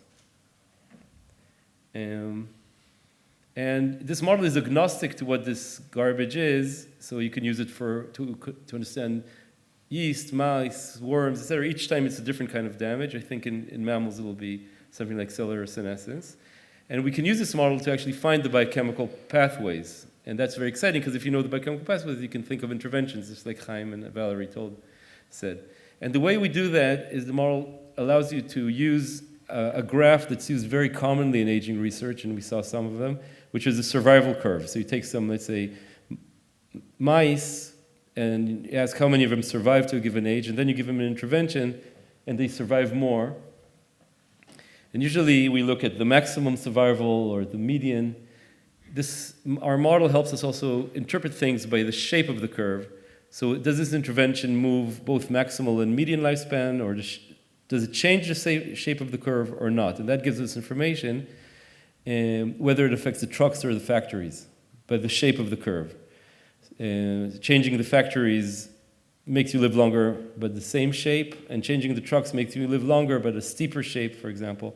And with that tool, we can start unraveling this network and find out candidates for the drivers of aging. So most information we have, and that's very useful, is on yeast that makes buds. And for some reason, the mother cell divides, and then dies. And the genes involved in that are very similar to mammalian genes. Like, for instance, the acetylation genes that Chaim works on were discovered first in this budding yeast, etc. So another thing about yeast is we have thousands of mutations, and we have data about their survival curves. So we analyzed 30,000, basically it's a genetic screen for which mutations make the yeast not only live longer, but also change the shape of the survival curve, make them die more at the same time, or actually more randomly. So this is like a genetic screen that powered by this mathematical model. These are the longevity and steepness of all those different mutations, and you can see that there's a lot of information there. Only 10% of them change the shape of the curve, and this genetic screen gives you genes that are very informative. They cluster into specific biological pathways that are you can interpret, and what we find there are basically two kinds of garbage, two modes of dying. The first one has to do with proteins. The factories are these mistranslated proteins that become aggregates, and they're cleared by autophagy, many things, but the bottleneck that gets clogged up and kills the cells is a weird way to get rid of aggregates inside the mitochondria. So we find all these mitochondria quality control as trucks, and then the mitochondria die and the yeast die. And it's known that yeast can die in two different ways, either mitochondria with small buds or DNA-based damage with elongated buds. And indeed, in our way of looking at things, we find that there's two kind of pathways, at least. Or aging is like an onion. You get rid of the worst kind of damage, you'll have the next one. Then you get rid of that one, you'll have the next one. The next one is a DNA-based one, where histone acetylation opens up telomeric regions, causing all kind of secondary structures that collide with the replication fork, and the trucks are all kind of resolvases of that, and that's what kills you. And many of these genes are also, when mutated in human beings, make people age much faster. That's called progeria, like the Werner and Bloom helicases, etc. So we think, so by this mathematical model that we derive based on patterns of aging, we can have a new way to interpret what mutants do, whether they affect production or removal, and come up with candidates for pathways of aging, or at least put a lot of the hallmarks in a certain order. In mice, when we do the same thing with deletion mutations, we find that what happens in yeast also happens in mice on the cellular level, but mice also have immune systems, etc. So those damaged cells become senescent, and the immune system are the trucks. And the rise in in senescent cells, like Valery says, starts a lot of age-related diseases. And that's why targeting those senescent cells is a good place to be. So it's like cellular pathways, like in yeast, two different pathways. We think one is for non-dividing cells, that's the mitochondria one, and one for dividing cells, that's the DNA one, cause cellular senescence, which leads to a lot of tissue problems. Valery also mentioned this idea that we need to compress the six-span. And it turns out that right now we don't know which drugs, in mice, for example, make the six-span. So you can stretch life maybe by, let's say, 20%. It'll be sad if you also change the time that you're sick by the same amount. But we don't know which drugs do that or not. This model gives a prediction that if you change the rate of damage production, you stretch time like a rubber band, and you make people not only live longer, but also sicker.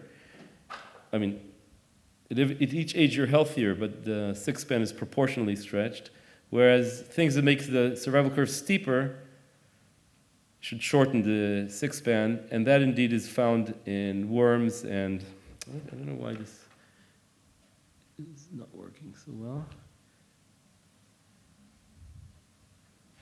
You only see the half of the data, but in the steeper the intervention in worms and flies, the longer the more compressed their six-span.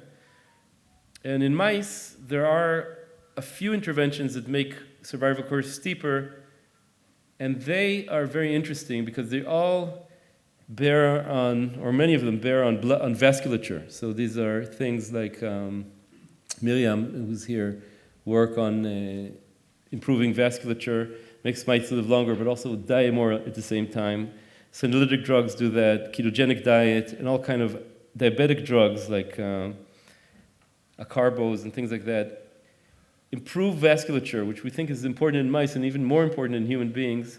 So why does vasculature make you steeper? We think the vasculature, part of the reason is they're the roads for the trucks, the immune system, to get in and remove the garbage, the senescent cells. So improving vasculature has many positive effects, but we think is likely to compress expense. So it's a way to prioritize interventions. This model can also help you understand combinations. So if you combine a drug that works on production and another drug that works on removal, like rapamycin and acarbose, you can get additive effects because they work on different aspects of aging, and that works very well according to theory. So just to summarize,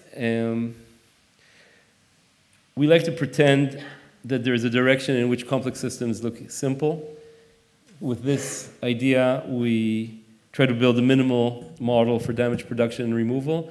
We find that aging is like an onion. There's one level of damage. Then if you clear it, you see the next one and probably next and next. It gives us tools to find out what interventions do. Do they affect production or removal of damage or noise? And therefore, give us tools also to prioritize interventions and combinations, whether they compress the span or not. And the goal of every theory, in my opinion, is to spark new experiments, and this has been very fruitful with researchers like Valery to test these ideas. Yeah, it's just thrilling to work on this puzzle called aging. So I'll stop here and be happy if there's any questions.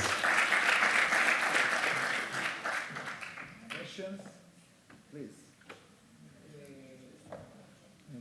Did you try to correlate your model with some of the most widespread symptoms of aging, like insulin resistance, which is correlated with so many diseases, or other types, high blood pressure? Did you try to correlate? Yeah. So the question is, did we try to correlate our models with physiological measurements that change with aging, like insulin resistance that rises with aging, blood pressure? Yeah. So we do. We have access to Clalit health records. And we looked at all 110 blood tests as a function of age. It's incredible that you find already at age 20 a rise in things like blood urea nitrogen. So aging starts very earlier than you expect. And this model also tells you what to look for. So in order to look for drivers of aging, you need to look for something very special. So many things with age become more different, right? You have an 80-year-old that can sit in an aging conference and be very concentrated, and another one that's in a wheelchair. And very, very different. But the drivers of aging that are upstream rise with age but become more similar. All aged people have them. So something like glucose, some people have diabetes, some don't. They become more different with age. But things like inflammation become actually more similar in relative terms, and we think they're upstream. So inflammation drives insulin resistance, for example. So mathematical models like this can help you find a needle in a haystack by looking at the statistical properties that you're interested in. And this combination of big data and mathematical models, I think, is very powerful if you want to ask for a mechanism. Did I answer your question? Okay, yeah. Any more questions? Please. Do you think that you can apply this type of analysis in an organ-specific way to analyze the way cells in a typical organ are dying? Yeah. So the question is, if we can apply this in an organ-specific way, because you also have survival curves of cells of different types in each organ. Did I get it? Yeah. So one thing, of course, we're working with Valery to discover the markers of senescence in each particular cell type in each particular organ, and they're very different. And we also apply this approach to disease-free survival curve. So if you think about Alzheimer, disease-free survival curve is not exactly it also looks like this. And then you can look at different mutations, TREM2, APOE4, etc., and ask, does it change the shape of the survival curve? And for that, we can try to put together a pathway for the disease process. So we can get to glia and to oligodendrocytes and neurons and what's happening in there. And also, when you look at single cells, like in yeast or bacteria, you definitely can apply this model, because that's where we did. So in all those levels, I think it's useful. Thank you very much.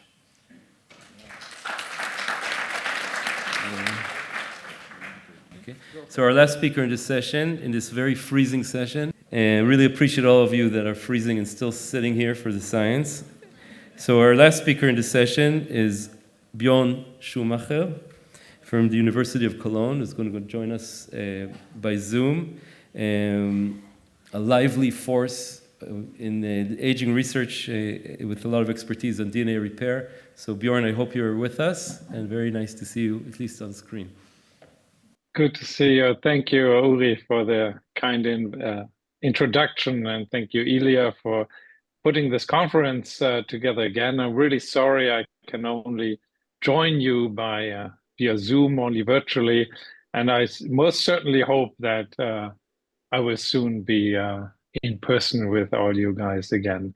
I'm going to talk about the master regular genome stability and how aging clocks function. I want to start with a remark on the evolutionary history of aging, where aging is, in our opinion, the default state of any life on Earth. The problem that even the simplest replicators really faced was spontaneously they would be disintegrating, they would be damaged, they would be subject to entropy. So aging really is the default, and what had to be evolved is actually the ability to maintain the genetic information. And this task has been really divided and taken over by the germ cells, where the germ cells indefinitely maintain the genetic information. And because they essentially can do that and up until infinity, the soma only needs to be maintained for as long as it takes to generate the next generation, upon which the soma can really age, decay, and die. And that's bottom line, basically why we age. And our maintenance only needs to last for a single lifespan, for a single generation. So we wondered whether if there are naturally very high levels of DNA repair capacity in our germlines, could we actually transfer them to maintain the genome in the soma better? Now, of course, the soma and germline very complicated in humans. We turn to our favorite model, C. elegans, as a model to understand the dichotomy of the germline and the soma. And we knew already that some of the DNA repair systems are exclusively present in the germ cells, like homologous recombination repair, global genome nucleotide excision repair. And we wondered, can we confer that to the soma? A highly talented PhD student, now postdoc in the lab at Uri Alon, asked the question whether there can be a general mechanism that could curb the DNA repair capacity in the soma as opposed to the germline by looking at the promoters of DNA damage response genes in C. elegans, and he identified on the majority of such genes the CDECHR motif. And the CDECHR motif is known to be bound by the so-called DREAM complex, the dimerization partner RE-like proteins E2S-MFB core. That is a transcriptional repressor, and we knew for a long time that this is formed in C. elegans in the soma, but not the germline. And we then hypothesized that this DREAM complex could curb the expression of DNA repair genes. Our prediction would be that when we now mutate components of the DREAM complex, DNA repair gene expression should be de-repressed in the soma, and they should confirm resistance to DNA damage. And this is exactly what we observed. Here we take the L1 stage of animals. These are 90% of all cell divisions have already been completed. They just grow in size then until adulthood over the next 2 days.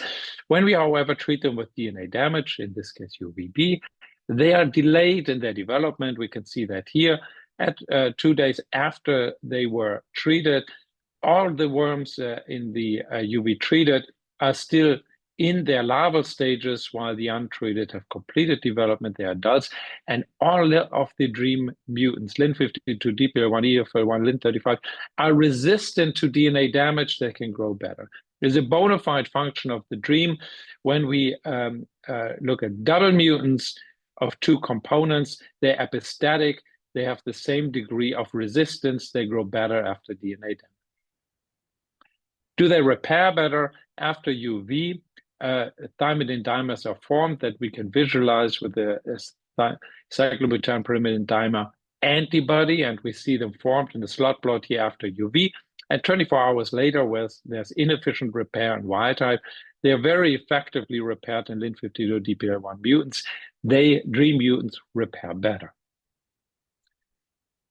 As we found these DREAM regulatory sites in the majority of DNA repair genes, we asked whether by RNA-seq comparing Lin52 DREAM mutants versus wild type, we can actually see DNA repair genes being de-repressed. This is what we see, consistent with mutating a repressor. Many genes are induced, and among those we find many DNA repair genes that are actually operating in a nucleotide excision repair, interesting cross-link repair, base excision repair, homologous recombination repair, mismatch repair, non-homologous and joining, all these different repair mechanisms, leading us to hypothesize that maybe these animals become resistant not to UV, as we just showed in the previous slide, but to all types of DNA damage.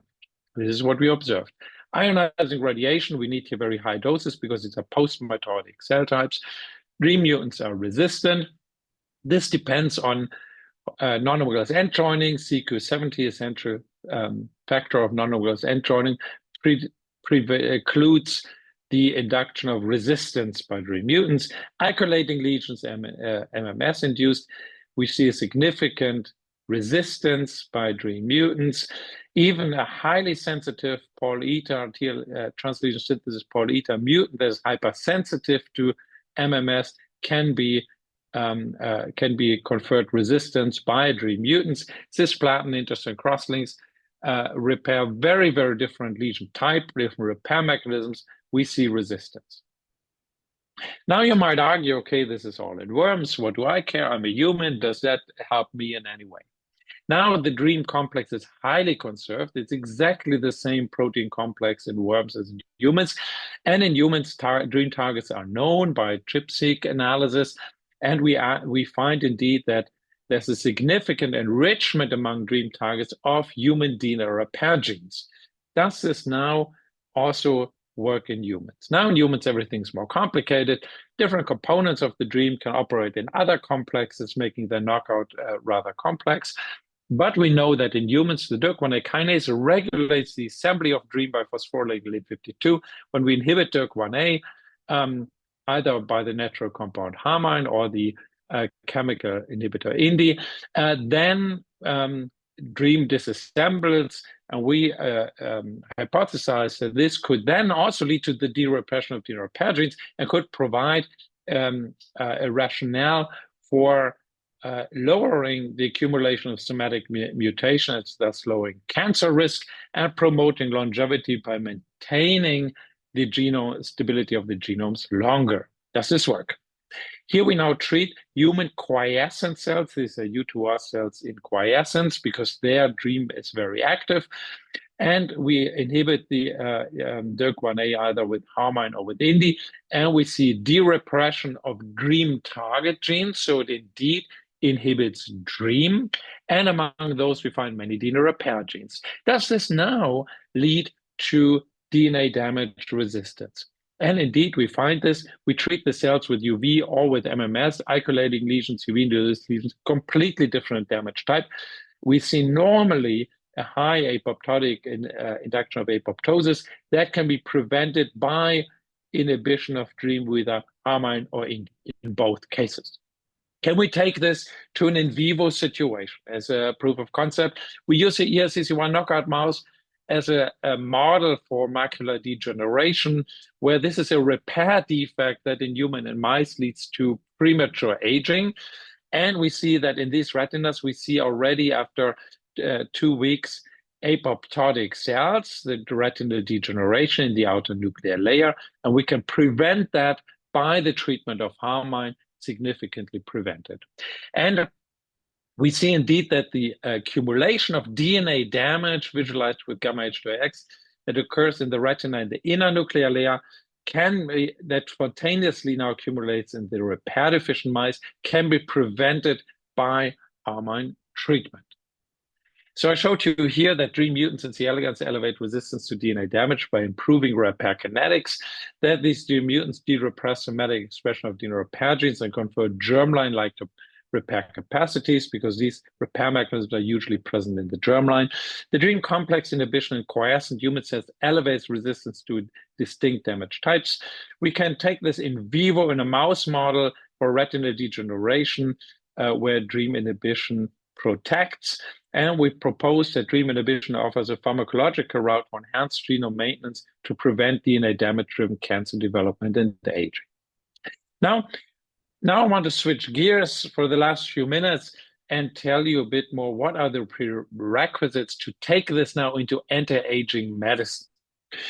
So we need preventive treatment that target causes of aging-associated disease and the functional decline, and we propose that the dream regulation of repair capacities is such a really causal intervention. But to really implement that clinically, we also need biomarkers that assess biological aging and predict the efficacy of such anti-aging treatments. Now, if we want to measure aging, it is important to realize that every human ages slightly different. Some age faster, some age slower, as Uri also just had pointed out in his presentation. And we need to quantify biological age and not only chronological age.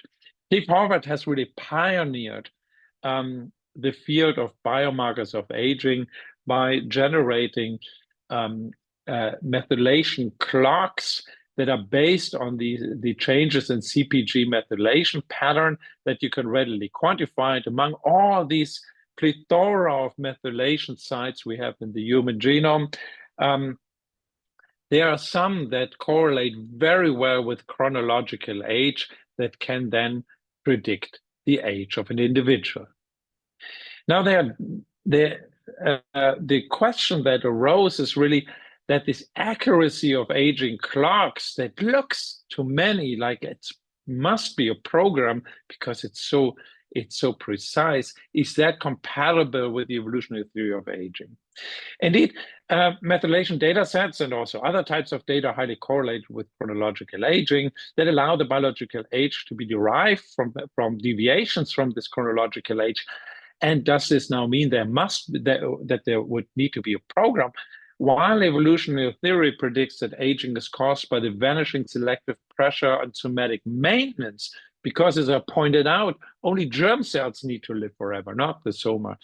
And so essentially what we are putting forward is that even the stochastic process, the pure accumulation of stochasticity could provide an aging clock.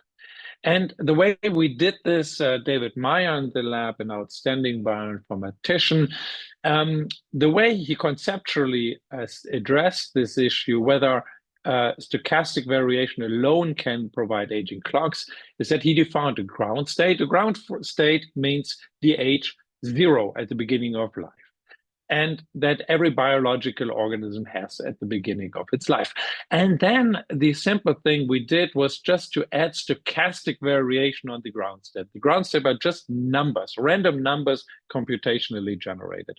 And for H1 would be one round of stochastic variation. H100 would be a 100 times stochastic variation added to the ground state. And we defined 3 training data sets of this that we then took for an elastic net regression to then ask, can we from this training data set predict 3 data sets that we independently generated from the ground state with purely stochastic variation? When we do this, we see an age predictor that does not predict anything. It doesn't change, it stays stable. Why? Because if it's just variation, the negative and positive cancel each other out, but this biological can either have a unmethylated or methylated CpG. You can have a gene that is not expressed or expressed, but none of that can be negative. So we need to define limits of this variation that cannot go below 0. It doesn't make sense. And so we define the variation between 0 and 1, because every biological parameter can be normalized between a value between 0 and 1. And then we get a nearly perfect age predictor based on stimulation of purely simulated data, a ground state with stochastic variation. Then we wondered whether we could take this to methylation clocks. So we virtually defined methylation, a pattern, by defining a ground state of assumed 1,000 single cells. And in each of these 1,000 single cells, for each site of methylation, virtual methylation site, we define a value of 0 unmethylated or 1 methylated. And then, for example, a ground state of 0.13 for a given methylation site would mean that in 130 of those 1,000 cells, this site would be methylated, and in 870, it would be unmethylated. Then we ask them to randomly flip each state in each cell based on the maintenance efficiency and the de novo methylation that each site can be characterized by. And these we can fix, these we can assume biologically, but this will be the degree of the random variation, the stochasticity we add. And then we just average them and define from that an aging clock. And we can generate a perfectly prediction from simulated age to predicted age here with a fixed maintenance rate.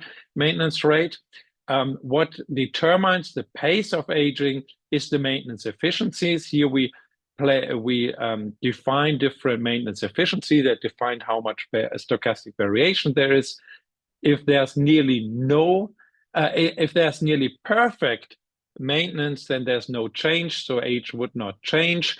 When there's very little maintenance efficiency, the age predictor would increase very, very rapidly. So the degree of maintenance is the determining factor. We can use this by in real data, real biological data. So here we ask, can we predict the age of nearly 400 human blood samples by just using one blood sample from the youngest one as our ground state, and then do nothing else than for each age of each year of age, add a round of stochastic variation, and we can predict the age here. We can take that to over 11,000 independent samples from 50 different data sets and significantly predict age. We can use this actually to make aging clocks in all mammals, where the only biological data we use is from the youngest sample. It's a dolphin. We set that as ground state, then only add stochastic variation, and here are the R values that allow us to predict age in all these different mammalian species without any additional biological input. Can we measure accelerated and decelerated aging? Because that's the purpose of it all. And indeed, here 3 models of delayed aging in mice, 2 genetic model and calorie restriction. We see a significant deceleration of aging with our stochastic clocks for different ones, just different maintenance efficiencies we assume. And we find accelerated aging in humans that smoke. We see decrease in biological, deceleration of biological age and heterochronic parabiosis, where an old mouse is connected to the circulation of a young mouse that prevents aging. And in a model of fibroblasts that were by the Yamanaka factors reprogrammed, we see over the course of 28 days, we see a reversal of its biological age. It's rejuvenating based on the stochastic clocks. So what I showed you here, the last part, is that aging clocks can be based on purely accumulating stochastic variation. Simulated stochastic variation provides an accurate chronological and biological age prediction. Any data type with a ground state of age 0 can provide an aging clock. It doesn't matter whether it's methylation or any other parameters. Age-dependent changes in biological parameters are driven by increased stochastic variation.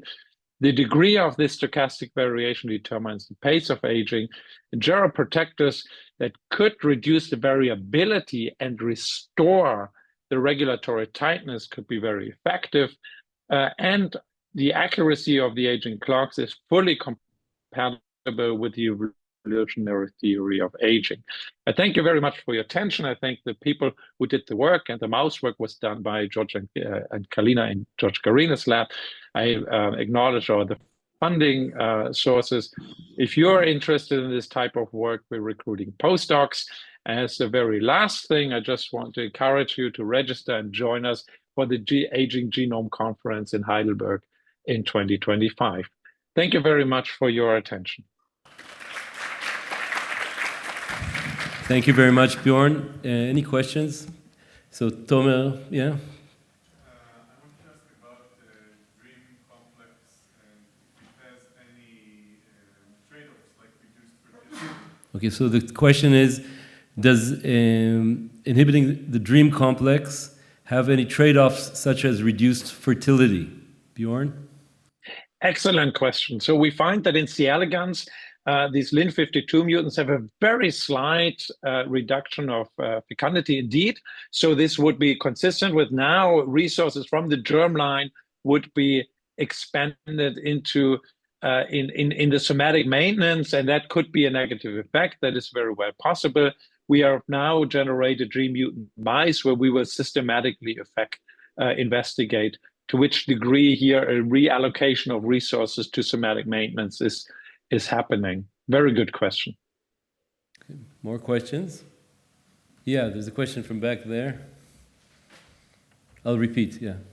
So you demonstrated very nicely that you can create epigenetic clocks from just stochastic noise, but some works say that you can also create them from non-stochastic events.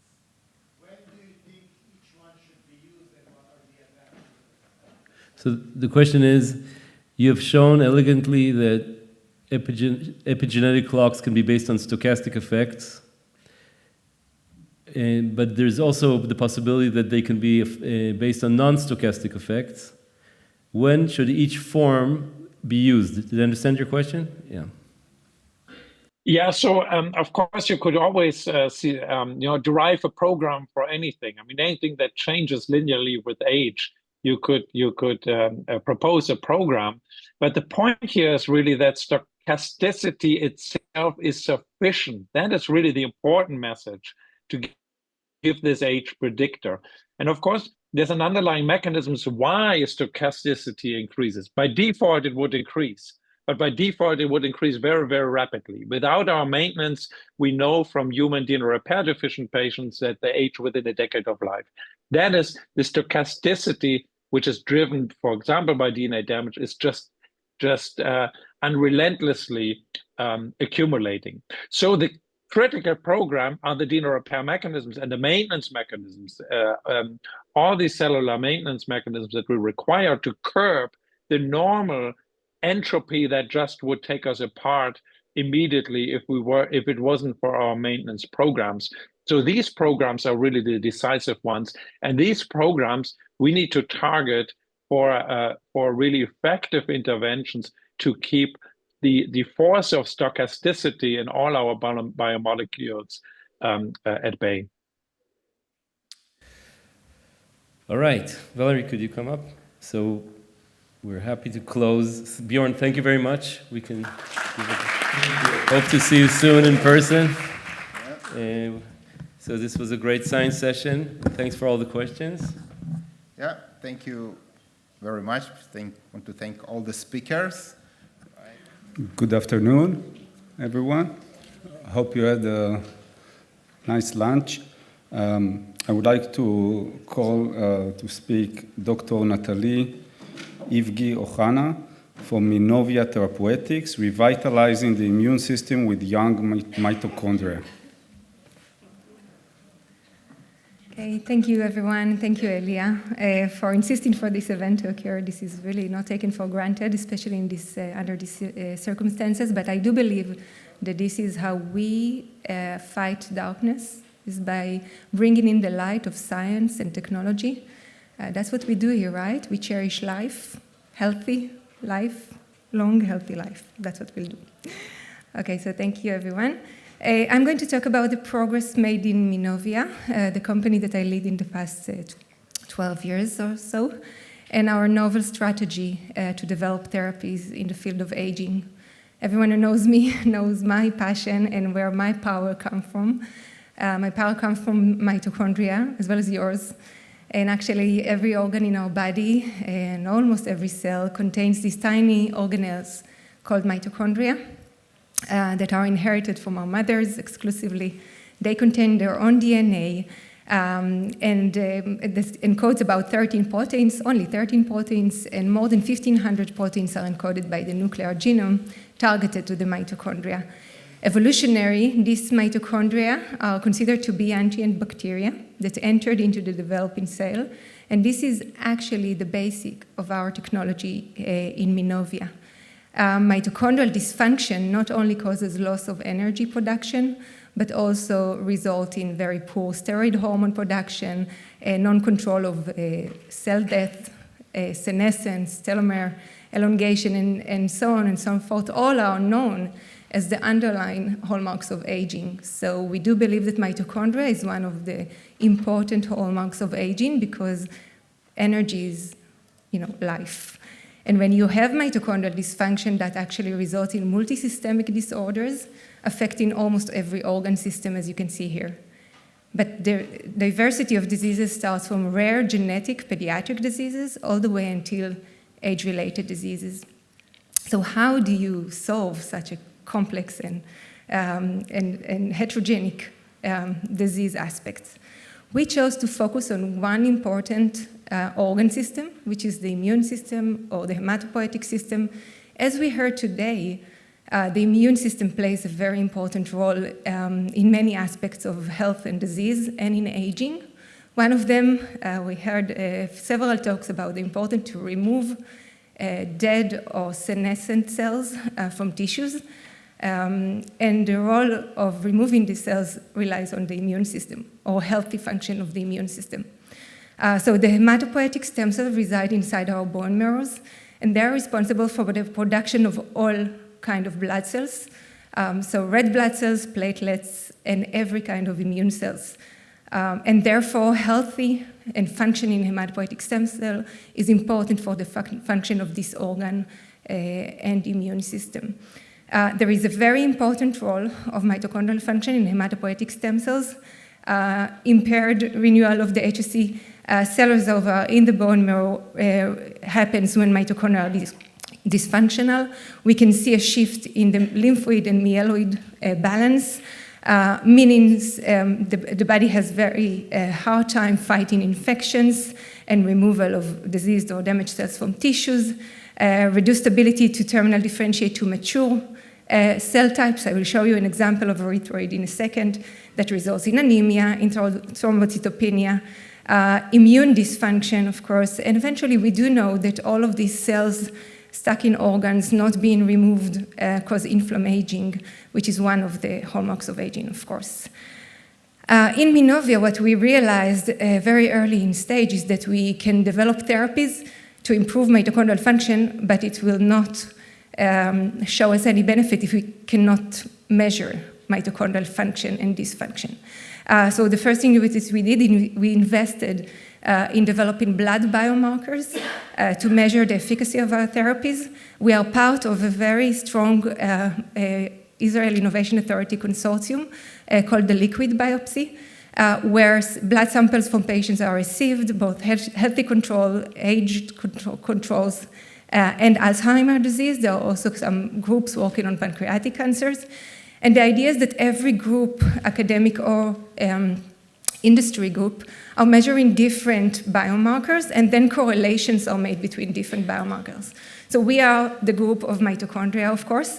As you can see here, we have samples received from the clinic from young, healthy controls, old, healthy controls, and Alzheimer's disease patients. You can see the ages, diversity. Oh, sorry, this is, oh, I don't know what happened. Sorry about that, but this graph is not apparent. But what you see here, we are actually measuring 3 different biomarkers. One is the complex 1, complex 2 activity in a simple manner with succinate utilization assay. mitochondrial DNA copy number as a way to measure how many mitochondria there are per cell, and ATP production, of course. This is the energy coin in the cell, that's what's important. When you look at the different biomarkers, you don't see such a big difference. Actually, it's quite obvious that maybe even number of mitochondria are increased in age controls, and that's not surprising because they try to compensate on the loss of activity, perhaps. So the only what you don't see here for some reason is the graph that shows that the ATP is really reduced in between the Alzheimer's disease and the age controls and the young and the Alzheimer's disease control. So that was the significant. But so it seems like it's not that important. However, when you calculate how much energy is produced specifically by the mitochondria per single mitochondrion, that's where you start seeing the significant difference between young and old individuals. So this is a very specific mitochondrial score that we calculate from these three parameters.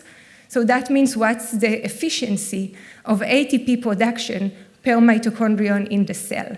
So the highest scores is given to the young population, and all the others are really low. Our positive control is the population of primary mitochondrial disease patients, not surprisingly. So this patient population, this is a Kern-Siren syndrome. This is a deletion in mitochondrial genome, resulting in a very severe pediatric disease, a deadly pediatric disease. And as you can see, the mito score is very low in these patients relative to the young controls. Alzheimer's disease and old individuals are very similar. The goal is to now try to raise this mito score function using the technology that we are developing. So the focus is on two different indications. That's a strategy that Minovia have taken in the past years. We're looking at one side at an ultra-rare pediatric mitochondrial, genetic mitochondrial disease. This is, in our mind, the best model to study age-related mitochondrial dysfunction. And on the other hand, we are looking at an age-related mitochondrial dysfunction. Specifically, we are looking at the bone marrow, as I mentioned, and at bone marrow failure disorders. Pearson syndrome is a disease where there is a significant deletion in the mitochondrial genome, resulting, as I mentioned, in a very severe disorder that causes death in very young age. And the first observation is sideroblastic anemia. These children are very anemic. Their blood precursor cells are not producing red blood cells, and therefore they are blood transfusion dependent. And eventually they develop a multisystemic disease. But the first organ that is harmed is the bone marrow. Very similarly, in an age-related disease called myelodysplastic syndrome, there is also sideroblastic anemia. This is the accumulation of iron around the mitochondria observed in the bone marrow of these cells, resulting again in the lack of ability to differentiate to red blood cells and severe anemia. Those two diseases are our target indications. And how are we going to solve them? First of all, we wanted to show that indeed using the mitochondrial scoring, we can identify the myelodysplastic syndrome patients as mitochondrial disease patients. So the mito shows that in non-MDS patients, the mito score is high. In low-risk MDS patients, the mito score is lower, a little bit higher in high-risk MDS. And eventually, this is, again, the combination of the three factors that we are measuring. So myelodysplastic syndrome, age-related disease, is a mitochondrial disease, actually. And what we are proposing is this treatment cycle of mitochondrial augmentation technology, MAT. Our product is called MNV201. We are collecting hematopoietic stem cells by apheresis from the patients after mobilization. And then we are enriching these hematopoietic stem cells with isolated, young, and functional mitochondria. Why young? Because we are using the youngest and healthiest source, which is the placenta, that is only like 9 months old. So that's, in our mind, the best source to use for rejuvenating the hematopoietic system. Those mitochondria are ready to use off-the-shelf products, cryopreserved, qualified by different methods that we have developed. And eventually, the whole process of enriching the stem cells with mitochondria is a process that takes us 24 hours, and then the cells are washed. Only cells with internalized mitochondria are being infused. Not before we make sure that indeed the mitochondria are inside the cells using our methods. The cells are then infused back to the blood, and they know to home by themselves into the bone marrow and start rejuvenating the bone marrow and the immune system. We have shown before that indeed these mitochondria go into the cells. This is the green labeled mitochondria here in this hematopoietic stem cell, and also that these cells can transfer mitochondria between cells in the bone marrow. So it doesn't end up with just the mitochondria going into the cells outside the body, but also they continue to transfer mitochondria in vivo. We can also use advanced technologies to look at the DNA of the exogenous mitochondria that we use, and we use ataxic, single-cell ataxic, to identify an open chromatin that indicates, of course, genes that are transcribed, but also the mitochondrial genome, because it's a kind of an open chromatin. So we can identify the augmented cell specifically, and about 50% of the cell population is augmented with foreign mitochondria, exogenous mitochondria that have a different sequence. That's how we identify it. And it goes up to about 30% of the population on a single cell manner, okay? But it's very diverse. Not all cells take mitochondria to the same level, and we are trying now to understand, based on the different gene expression, what are the elements that will determine which cell will take up more mitochondria than others. And that is still work in progress. We then show that if we take stem cells from diseased individuals like myelodysplastic syndrome, we show that they have diseased properties. So for example, their ability to differentiate to red blood cells is damaged relative to healthy controls. These are CD34 from healthy donor, and you can see how damaged this ability is. And also their ability to, in vivo, reconstitute the bone marrow of a mouse is damaged relative to healthy control. And now the question is whether MAT can rescue this damage. So recently, we started 2 different clinical trials with our allogeneic mitochondria product for the first time in humans, and then we get access to patient cells for the first time. And as you can see here, both Pearson syndrome patient cells and myelodysplastic syndrome patient cells show improved ability to differentiate erythrocytes. The most important figure is this. This is the terminal differentiated red blood cells, meaning that mitochondrial augmentation actually improved the ability to terminal differentiate to erythrocytes. That's done in vitro, and then when we inject these cells to a mouse model, this is an NBSGW mouse model that can engraft human cells in the bone marrow, you can see this improved engraftment rate, improved stem cell rate in the bone marrow, and again, improved terminal differentiation of erythrocytes in the bone marrow. And also in the peripheral tissues, there, you can see that there are high population of terminal differentiated human cells. Importantly, those are low-risk MDS patients. They do carry a mutation that could cause AML, but they are on the low-risk spectrum. One of the questions we were asked is whether enrichment with mitochondria can cause cancer or can accelerate the progression to cancer. There is no scientific rationale to this because actually cancer cells have reduced mitochondrial activity. However, we said, well, if that's the main question that the regulatory agencies ask and the KOL, we have to answer that question. So first of all, in this mouse, there is a reduction in the mutation load. So don't worry about that. But then we went to the best in class, Dr. Omar Abdelwahab from Memorial Sloan Kettering. He has a mouse model called the NHD13 that has an accelerated aging phenotype, and these mice die at 1 year due to AML. So the MDS progresses to AML. We took the stem cells from these mice, enriched them with the healthy placental mitochondria, and then infused these augmented cells into a healthy mouse that was irradiated. So it has space in the bone marrow to now engraft these augmented cells. When we compare now the ability of these cells to repopulate the bone marrow, you can see what happened to the diseased stem cells. They are actually very poorly producing healthy stem cells in the bone marrow. However, the augmented cells produce very healthy and very comparable almost to wild type. More surprisingly, these cells all produce leukemic cells. This is the CD40 5 negative cells, while the augmented cells have a delayed development of this AML marker. And that's how the survival curve looks like. Those are the mice that received wild-type cells. Those are the mice who received the diseased cells. They die within 4 weeks. And this is the survival curves of the mice who received mitochondrially augmented cells. So the answer is no, we are not accelerating AML. We are actually delaying AML progression and extending lifespan. And that's the goal. We are using this methodology in patients. This is a summary of our previous product. We are measuring the biomarkers. This is, for example, the healthy copy number of the mitochondrial DNA, showing improvement and increase at 6 months post-treatment. That correlates very nicely with disease severity scores. So they are doing better, and their blood mitochondrial DNA increase.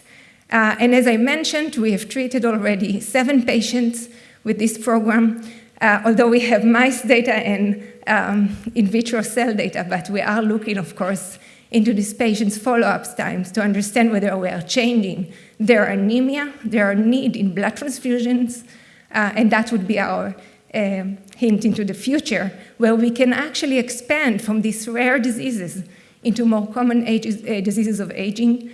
And we are looking forward to that. As a hint, this is the first patient. We had the longest follow-up for this one. She's doing better in terms of the disease severity scores. The lower is better. She's doing better in terms of her growth. She was going down in her BMI and then stabilized at 6 months, and improvement in her blood biomarkers. This is ATP at 6 months, and this is copy number of mitochondrial DNA at 6 months. So we're very excited about this and looking forward to continue this research, and even submitting for the X Prize, which I think you will find very interesting. And the concept is to do the proof of concept with these biomarkers in these mitochondrial diseases, and then design the trial that would show us improvement in immune function, cognitive function, and muscle function in this design of a trial towards this competition in the next 7 years. Thank you so much for your attention. Thank you. Questions, please? Yes, you. Do you expect to use the same types of medications for healthy people against aging? So healthy people actually do not respond. If I take healthy cells, nothing happens. So it's good also. So there is no toxicity. But the idea is to score your mitochondria, for example, and tell you if you are under the desired score, and then tell you if you require therapy. And then treat, and then measure again after a year or 2 years, and then tell you if you require a second therapy. So the biomarkers are critical here in the definition of who will receive this treatment. But most people don't do biomarkers. So that's what How will you target the population? we will make sure that those assays become available to the population. There is no assay to determine mitochondrial function, even for patients with mitochondrial diseases. Nothing exists. We will make sure those will be available. Please talk to the microphone. You said that it doesn't have healthy people, but suppose you have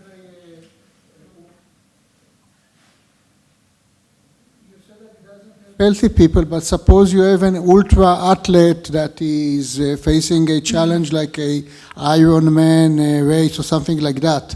Would he benefit from extra mitochondria of his own, or he would not benefit So from again, that? we never tried to treat, healthy individuals. That's something the therapy doesn't allow us access into healthy humans because it is a complex cell therapy. It's not like a drug that you take. When we did animal studies on young mice, nothing happened. It means nothing changed physiologically. We didn't test it ultra. Aged, healthy. Yes. Actually, I didn't show it here because of lack of time, but we did try on aged animals, and we do see improvement in cognitive function, muscle function, and kidney transcriptions of genes that are related to mitochondrial function. And that's all we tested. I believe that it's even broader. We have time for one more question. Yes. Please pass on the microphones.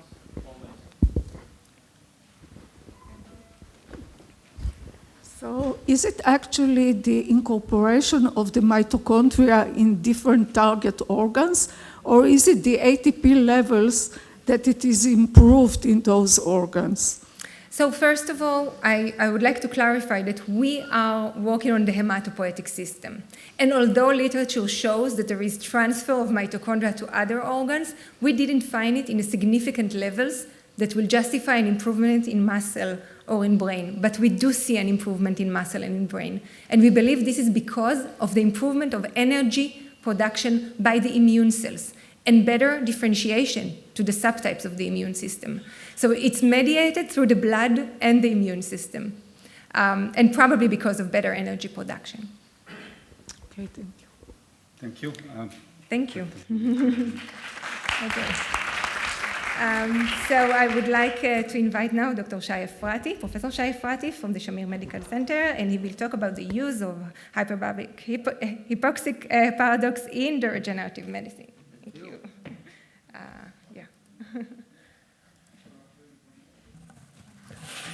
I must tell you something. I'm a physician.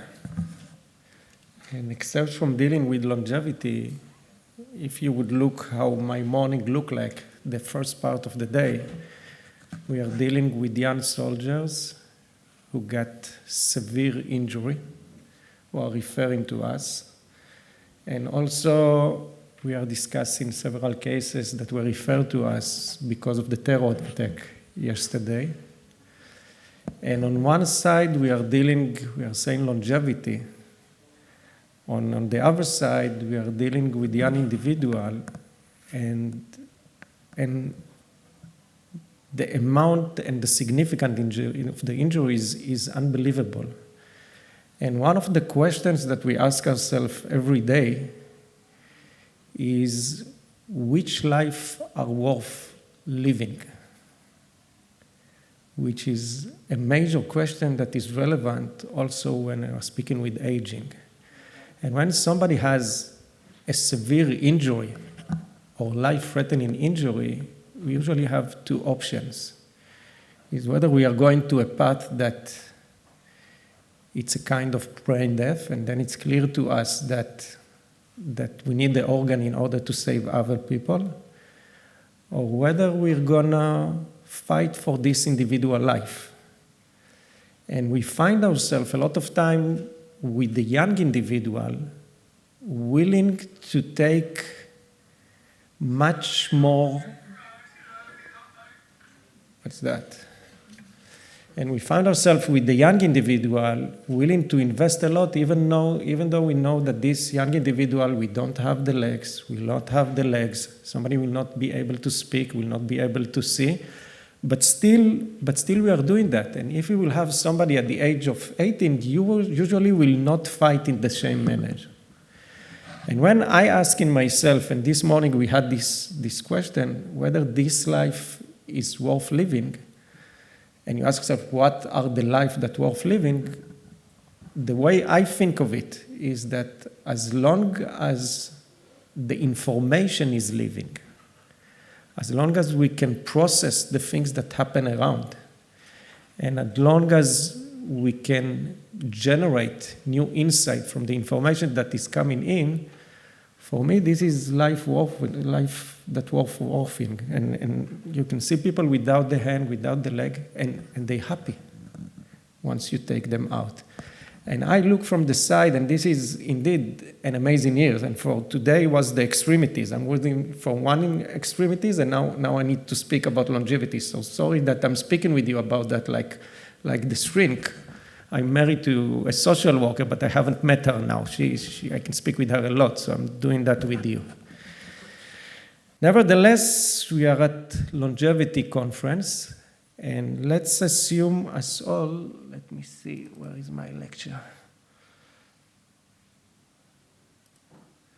Let's assume that we have the life that are worth living, meaning we have the brain. We can process information, get it inside, we can process it and get new insight. So how can we deal with that? Okay, so what we are speaking about is the vehicle, okay, the vehicle. It's not the driver. We have the driver of the car. We speak about the vehicle. And like any car that is coming out of the factory, at the end of the day, the performance of this car will be the balance between regeneration, repair mechanism, and degeneration. Because once you are out of the factory, you are only going down. From time to time, you can go to the garage, fix things, and then you get better. And in life, we have two options. If you are at the Formula One, you have the option to make a stop at the pit stop before the car is crashing and replace the tire, fix the engine, fix whatever is needed to be fixed, even though you can take the another one. Or you can go to the garage. I call it is either you're managing your health or you're managing disease. If you're a professional, you will go to the pit stop. So let's assume we have this kind of pit stop, human pit stop. What the classical thing that will happen in this pit stop? What is our wishful thinking? We need to trigger a generation. So if I'm coming to the pit stop, I need a trigger. Tell the guys, the car is coming in, be prepared, I want you to start fixing. The other thing, we need the repairs. In the body, it's the stem cells, but we need the repairs. Without the repairs, I can make a stop at the pit stop, nothing will happen. We need energy, because any activity that we do is energy demanding. And we need angiogenesis, we need access to the car, access to your tires. These are the things. And let's take it one by one, and we can see how we can tackle that. The first thing is the trigger. The most powerful trigger that we have in our body that induce regeneration or the repair mechanism is actually hypoxia, is lack of oxygen. Because from evolution perspective, along our evolution, whenever we have hypoxia, there is a damage, because this way of living is oxygen dependent. So once we have hypoxia trigger all the repair mechanism, all the things that need to happen while you have injury. And one of the things that's going up is HIF. HIF is a promoter, stands for hypoxic-induced factor. Once HIF is up, there will be a whole cascade of genes that will start to express themselves. And that's what we need. So you can say, okay, take a person, hold his breath, stop his heartbeat, you will have hypoxia, and then you will induce HIF. Great. But then you have also the injury. And we were thinking what the body actually senses. Does the body sense absolute values, or does the body sense the fluctuation? There is no absolute in anything. Everything is relative. I will feel that I'm fortunate or unfortunate, not really on the absolute of what I have, based on what my neighbor has. Okay, we said, let's trick it. Let's take the oxygen to very high level, and then do a fast decline back to the normal. And it might be possible that this decline back to the normal will be interpreted as hypoxia at the cellular level, even though we don't have hypoxia. This is what we call the hyperoxic-hypoxic paradox, inducing things that happen during hypoxia without the hypoxia.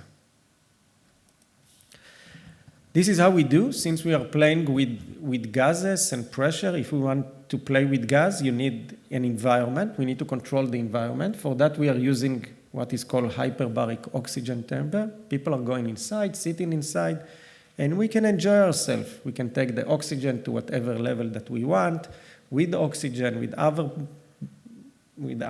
gases that we want. This is our playground. So what we are doing, we are taking people inside, they are sitting, we are increasing the pressure to 2 atmospheres. We are living in 1 atmosphere.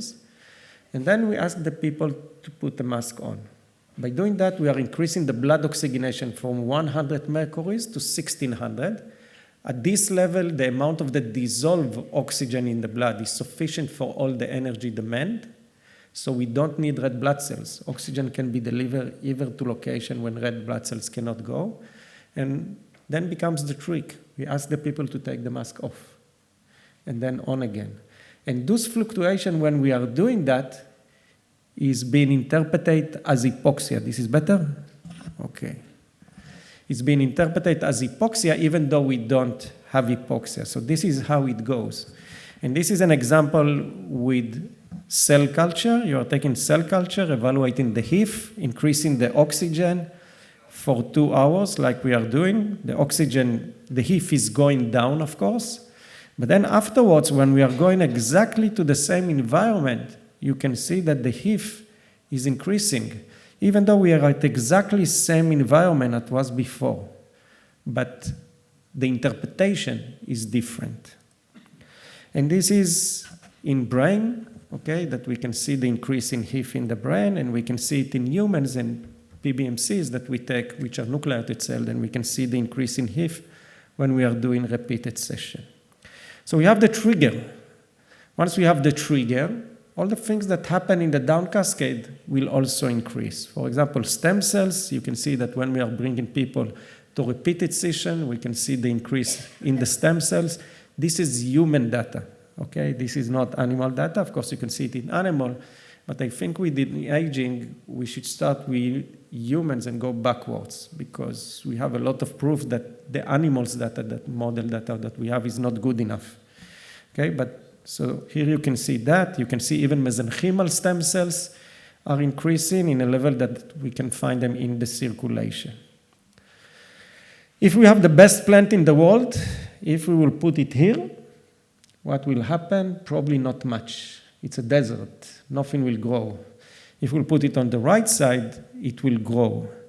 So playing with stem cells in animal models, we have amazing data. However, in humans, the results are not so good. It might be because this is a single injection, but it might be related to the environment, because usually in animal models, we are causing a damage and then start with the treatment, but the primary cause is out. Unfortunately, in humans, if we don't have repair of the damaged tissue, it means that we have bottlenecks that prevent the tissue from being repaired. And the classical bottleneck is damage to the microcirculation or the macrocirculation. The macrocirculation, we are very good. We can fix it, bypass, stenting, but the microcirculation. And whatever comes after this occlusion, this is a desert. There is not enough oxygen over there. You can take the best plant in the world, put it here, it's a desert. It will not grow. So if we are taking that desert into the hyperbaric environment, so we are increasing the oxygen to a level that oxygen can go by diffusion even to this area, and now you can implant. And then this plant can flourish and grow. So this is the other element.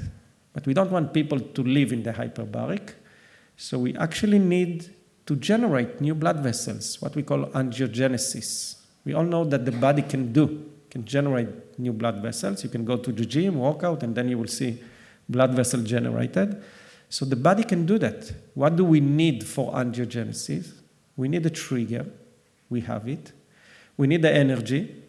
We have it. And we need the stem cells. We have it. So we have the three elements needed to generate new blood vessels. And indeed, we can see it. In animal models, in mice, rats, we can take the brain out and see it visually by microscope. In humans, unfortunately, we cannot take the brain yet, even though we try every year to make an application. Every January, I'm making a new application. I said, I want to take brain biopsies. Say, no. I said, okay, lawyers. No. This time we will try again with the politician and we'll see if it works. So in humans, we are doing perfusion MRI, where we can see cerebral blood flow. You can see the before and after, cerebral blood volume. So it's not a direct measure of the blood vessels, but we can see the increase in blood flow, blood volume. So it means that we have a good indication that what we see in animal models actually happens in humans. The last thing, and after speaking after Minovia, it's all clear to us that the mitochondria are probably the most important organ in our body, and I mean what I'm saying. And also with regard to cancer, the most important thing is good mitochondrial function because of the Warburg effect. Okay? And if you will take mitochondria from normal cell into cancer cell, they will become normal, and vice versa. So that's to give further strength to what you're saying. So mitochondria are highly important. And if we want to play with the mitochondria, we need to understand what is the environment that the mitochondria sense? And actually, all the cascade of this body, from the lungs to the heart, to the blood vessel, to the small blood vessel, to the interstitium, is actually to deliver to the mitochondria whatever it needs. That's the core of all of this machine, okay? If it's not there, then there's nothing happen. And this is the oxygen cascade. The target organ of the oxygen is the mitochondria. Now, we as physicians used to measuring the blood oxygenation. It's around 100 mercuries. But the blood oxygenation is not relevant if it's not reaching the mitochondria. And even though the blood oxygenation is around 100 mercuries, at the mitochondria level, the amount of oxygen that is being sensed is between 1 to 4 mercuries. That's it. That's it. Not more than that. And if you are increasing the hemoglobin, I'm also a nephrologist. And what good in nephrology is people don't have kidneys. This is great because you can control everything. If you love physiology, this is the best thing that you can have. You can control everything. You can also control the amount of red blood cells. And we were thinking, since our patients are dying from cardiovascular disease, let's increase the hemoglobin. 16, 17, 18, why not? We will increase the oxygen delivery. We can give more EPO, erythropoietin. Amazing thing happen when we increase it to above 16 or above 14. People die more. I said, what's going on? We are increasing the oxygen delivery. And the reason is, when we are increasing the red blood cells, the viscosity is increasing, but actually what the mitochondria is sensing is not increasing because the mitochondria plays only with the free oxygen in the blood, not with the bind oxygen, only with the dissolve. That's what plays in the mitochondrial gradient. So if you're increasing the hemoglobin level above a certain level, the mitochondria doesn't sense it. The opposite, the viscosity is higher, so you're increasing the risk of clotting. So how can we play with the dissolved oxygen? And this is the playground that we have. So think about it, when we are going to hyperbaric oxygenized environment, we are playing only with the dissolved oxygen. We have the privilege to play directly on the mitochondria. And by going up and down, it's just like doing interval training to the mitochondria. Great. And there's a lot of data with regard to that. Once you are doing the hyperoxic-hypoxic or interval training to the mitochondria, then we can see mitochondria proliferation. We can see mitochondria proliferation in the muscles. Surprise, surprise, we can see the same in the brain. The brain is a tissue. How surprising it is. And we have also mitochondria. Today there are high resolution that you can see the mitochondria. Caesar from University of California took the protocol that we are doing in humans, and he's working on cell culture of glia and neuronal cell. And with his ability, he was able to demonstrate mitochondrial migration from the glia cell into the neuronal cell. That it's triggered by the fluctuation that we generate. And once the neurons regain this mitochondria, the neuron is more resilient to whatever stress you expose him. So there's a significant animal study, but our interest is humans, okay, because we are humans. So what we are doing muscle biopsies, isolating the muscle cells, taking it. We are using the Ouroboros because with this we can generate some standard that can happen when we are not doing all tests the same. And we see that in humans, when we are using the fluctuation in the oxygen and the pressure, we are actually triggering better complex 1 activity, and the amount of ATP that we get per glucose is higher. We can also see mitochondrial proliferation, and this is also human data. We are doing the biopsy, and you can see that. This is being reflected by the better VO2 max, by a better anaerobic threshold, by the better muscle that you generate. So this is the tools that we have. This is the pit stop that we have. So it's a good pit stop. But usually in medicine, unfortunately, We are waiting for the catastrophe. We are not making a stop at the pit stop. Once you have catastrophe, you're starting to treat it. You have the legitimacy as a physician to treat it. So there is kind of catastrophe that we dealt with in the morning. War accident, terror effect, etc., but there are some accidents that are age-related accidents, when a tire get crap. Okay, and for example, you can see peripheral vascular disease. It's been reflected as wound. Why do we think that we have diabetic wound in the leg and we not realize that the same is happening in the brain? It's happening in the brain. You can see it here. So this is wounds in the brain, stroke. And we develop a method that we can see the metabolism along with the anatomy in the brain. And there is a scale of injury that you can get. On the one extremity is you have necrosis, means that the tissue is totally dead. It's been replaced with fluids. Unfortunately, when it's been replaced with fluids, here we cannot regenerate yet because we don't have the infrastructure. We need people like Tal from the university to generate the infrastructure, hopefully, and then we can build something on that. But we cannot do that. So we reflect that as a figure that us physicians, which are not very smart, can see it. So in blue, we mark the necrotic tissue. The necrotic tissue doesn't change. In green, we mark the metabolic dysfunction tissue, and then we can demonstrate that. This is, by the way, ECD being metabolized in the mitochondria of the neurons, so we have a way to see, hopefully, that your technology will also be able to change something in the brain. And that's what it is. We have the mild cognitive impairment. The most common type of cognitive impairment, which happens usually after the age of 65, is related to vascular problem. We see the lesions. This is scars that we see in the brain. It's microinfarcts. That's aging. So when we are using perfusion MRI, you can see the before, you can see the after. That's the way we love it. No discussion. See before, see after. And of course, that's correlate with a better cognitive function because this is what this tissue is doing. But we can do disease care or we can manage the health. And of course, the appropriate way, if you are professional, if you want to win the race or at least enjoy and get to the end of the race, is to actually fix it before it's broken.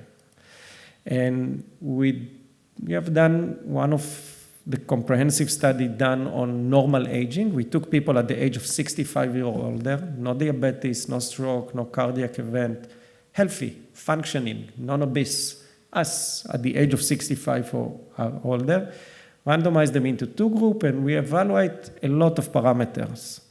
We evaluate the cognitive function, and you can see the improvement. In blue is the treatment, in green it's the control, and that correlates with improvement that we see in the brain tissue because that's what we do. It's not that we are training them in a cognitive performance training. And we can see the same thing happen also in the heart. Okay, with cardiac MRI, we can see the perfusion in the heart, and we can see that the same angiogenesis that we have in the brain happen in the heart. You have better perfusion, better performance of the hearts. That's been reflected with a better anaerobic threshold, VO2 max, the power that we generate.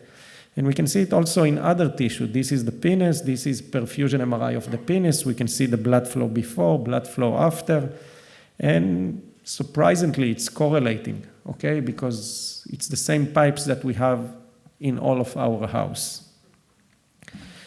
We evaluated also other markers like telomeres, also in humans. We see elongation in telomeres. We can see senescent cell in skin biopsies in people that allowed us to take skin biopsies. Surprisingly, it was only male that allowed us to take skin biopsy. I really don't understand why, because feminism means that we have to work with everything together.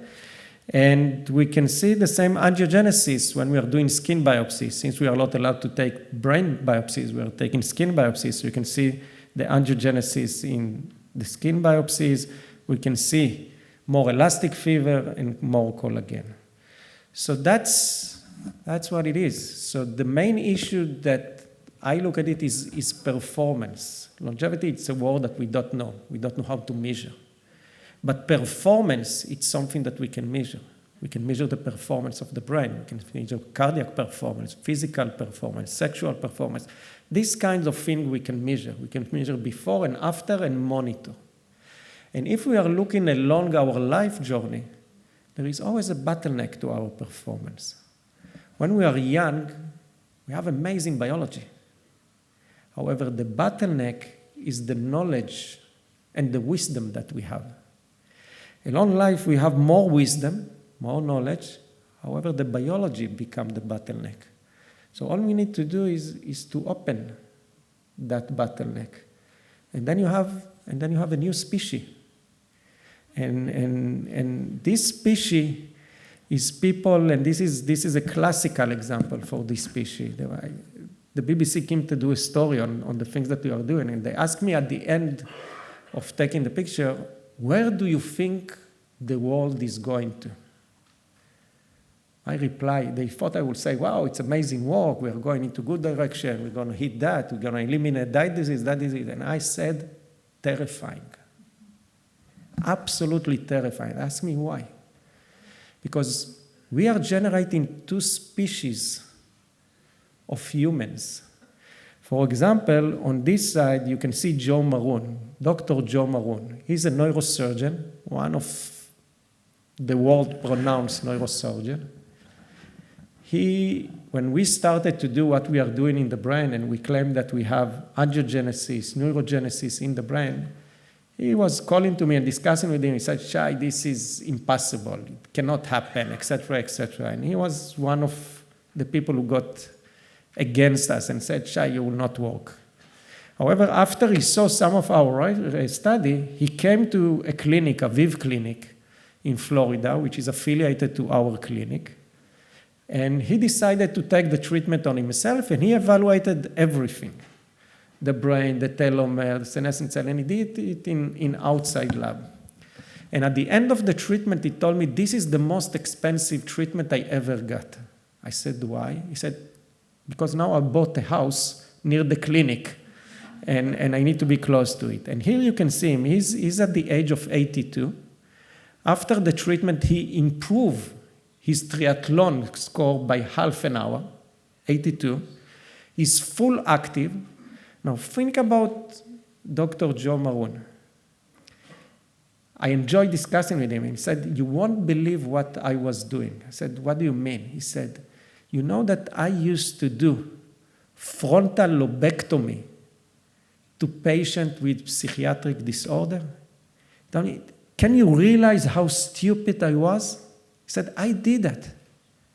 Take Joe Maroon with the huge amount of knowledge, of wisdom, in a place where he is now, who is still active, still doing research, still treating patients, and take somebody who have just finished medical school. It's not a fair fight. He's so high. Now, worse than that, take Joe Maroon, who take the high end of the science that we have today and actually practice it, and take this average American over here. It's not the same species.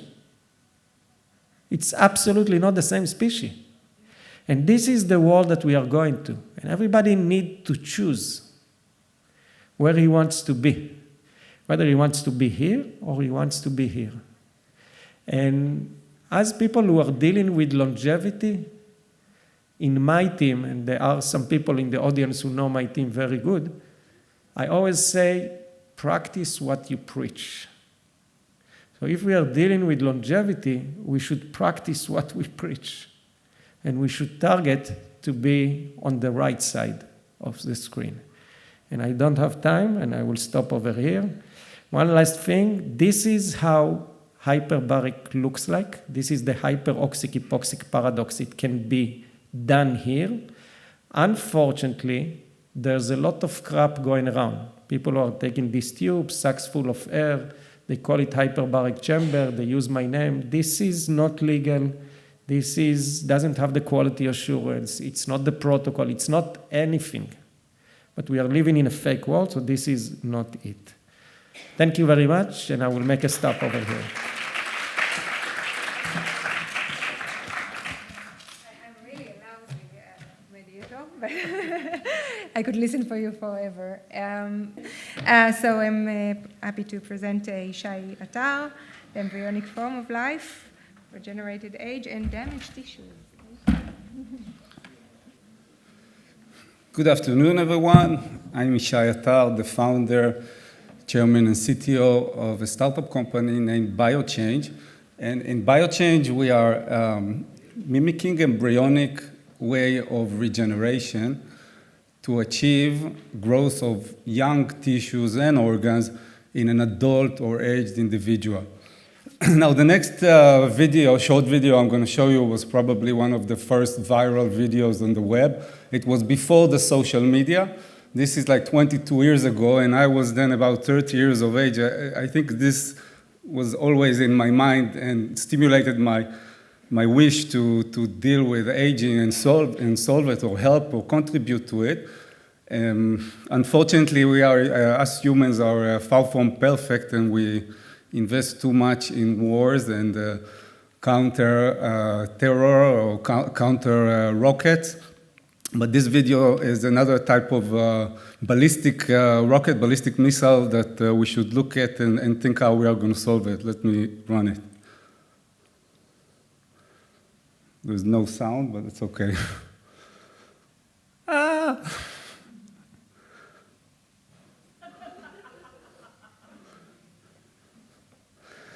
Yeah, time just flies, and we're all of us here. All of us here are trying to contribute their own counter ballistic missile to stop or delay or help with the aging. And I think this is what humanity should really focus on, because life is really short, and if everyone would see that, we're all just the same, and we all want to, whether we are, whatever religion we are, whatever we wear, or whatever language we speak, we want to solve it and help here. So what we are doing is tissue regeneration, and regeneration of the organs or tissue is really the last line of defense. It's like the Iron Dome of longevity, where it's like an onion, where one layer after another one, as we age, falls apart, degenerates. We want to be there and repair it. In BioChange, we are currently active in the pet care market. That means veterinary products only. We are not yet in the human markets, but we're aiming to go into dental care. That would be our first product. Next would be aesthetic dermatology and plastic surgery. That means rejuvenating the skin. In the dental, we will be treating periodontal disease and bone defects.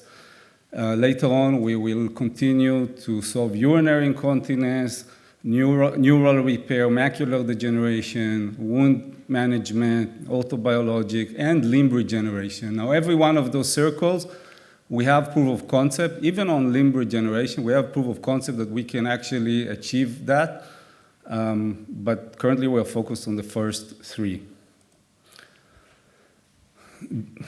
Our approach is to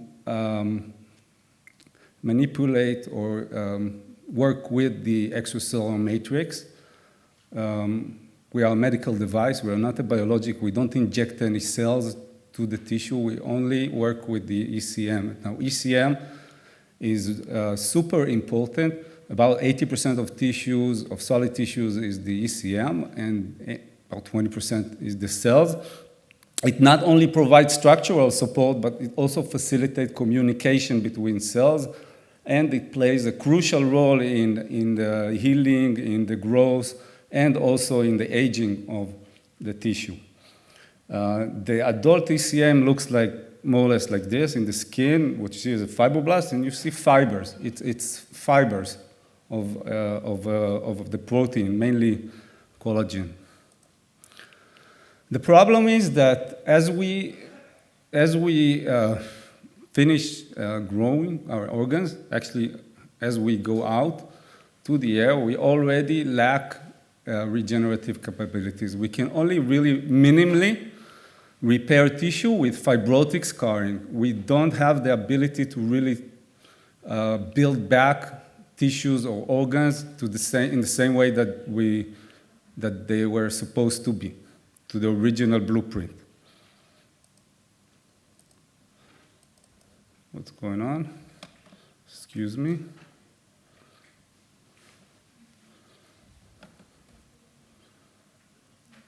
Something got stuck here.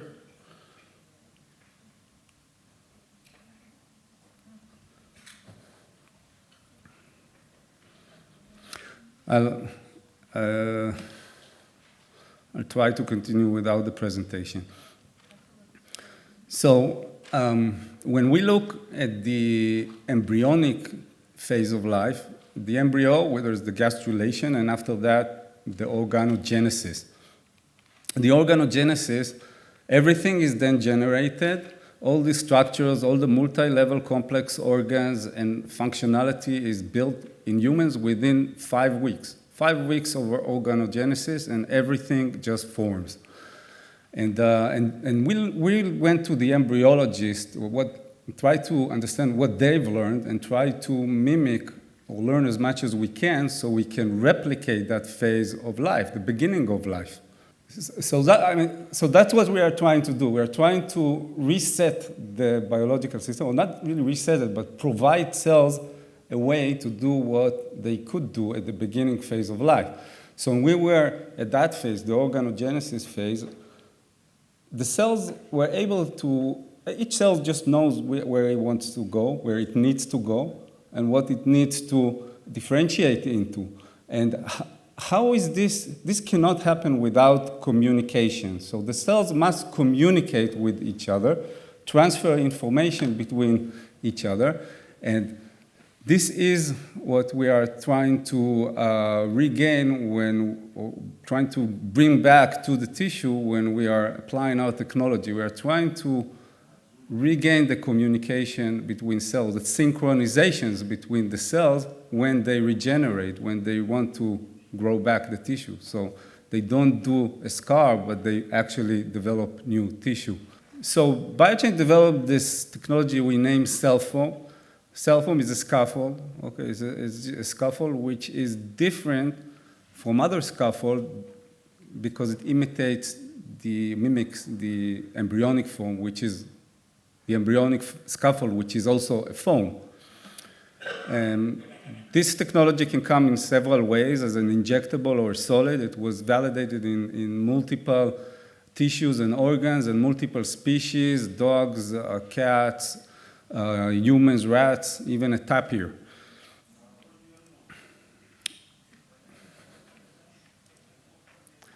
I'll show you what it looks like. It's physical, okay? It just comes very easy to deliver to the physician. It comes in powders, and they can be mixed. It can come also as a solid that is hydrated. Once mixed, there's an enzyme here that stabilizes the foam. The foam is made of gelatin. And after a minute, it becomes a very flexible, soft, feels like tissue. It has unique biomechanical properties to it, and it's really random. It's a random foam. There's no size. There's abundance of sizes, and it's just the uniqueness of it is that it's a closed cell foam. It's not a sponge. It has totally different rheology than just a sponge. The Young models, meaning the biomechanical properties, resemble that of soft tissue, but I'm going to show you some surprises about also can regenerate bone tissue very well. We use gelatin because it's super safe. It has 75 years of track record as an implantable biomaterial. And it regulates the inflammatory response very well. It's actually less immunogenic than collagen. And this can also be reversible by injection of a collagenase. We cross-link it with an enzyme to maintain biocompatibility. we cross-link it with an enzyme which is named microbial transglutaminase. And this cross-linking method is really also makes it a bioadhesive, so it adheres to tissue, and there's near zero cellular toxicity associated with it. What you see here is really the magic of life. From a blastocyst, a ball of cells, we turn, actually this is a zebrafish, it turns into an organism with all the organs and tissues and everything just within 2 days. So embryologists use this model to research. It's also transparent so they can see everything. So what are we talking about? So we're talking about a smart material that can shape itself, okay? It contains trillions of cells. Each cell is an independent processing unit that receives biochemical signals, but not only biochemical signals. Biochemical signals were researched for the past 40, 50 years, but we could still not decipher this. But most recently, there's been research that was published about the mechanical signals. So it turns out that cells actually have a mechanism to vibrate and transduce information or communicate information to the surrounding cells mechanically.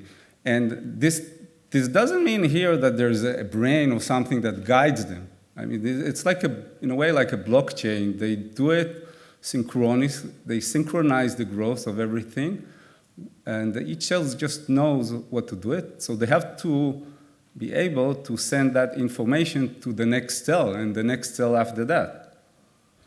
So how do they do it? So I want to present research not done by us, done by Professor Roger Campas from UC Dresden.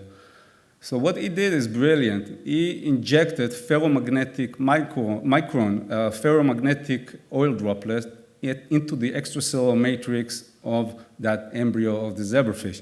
And then once he applied forces on those ferromagnetic droplets and release, the ferromagnetic droplets want to come back to be round. So it applies forces locally on the tissue. So he could measure the forces that the tissue is applying in every point in space, and he could take an image, a video of it, a 4D image. So what you see here on the right is not some simulation. It's the true mechanical forces in the embryo, and it's a foam. I mean, his discoveries uncovered or show the way this is the embryo is doing it is by transducing information through tingling of the foam.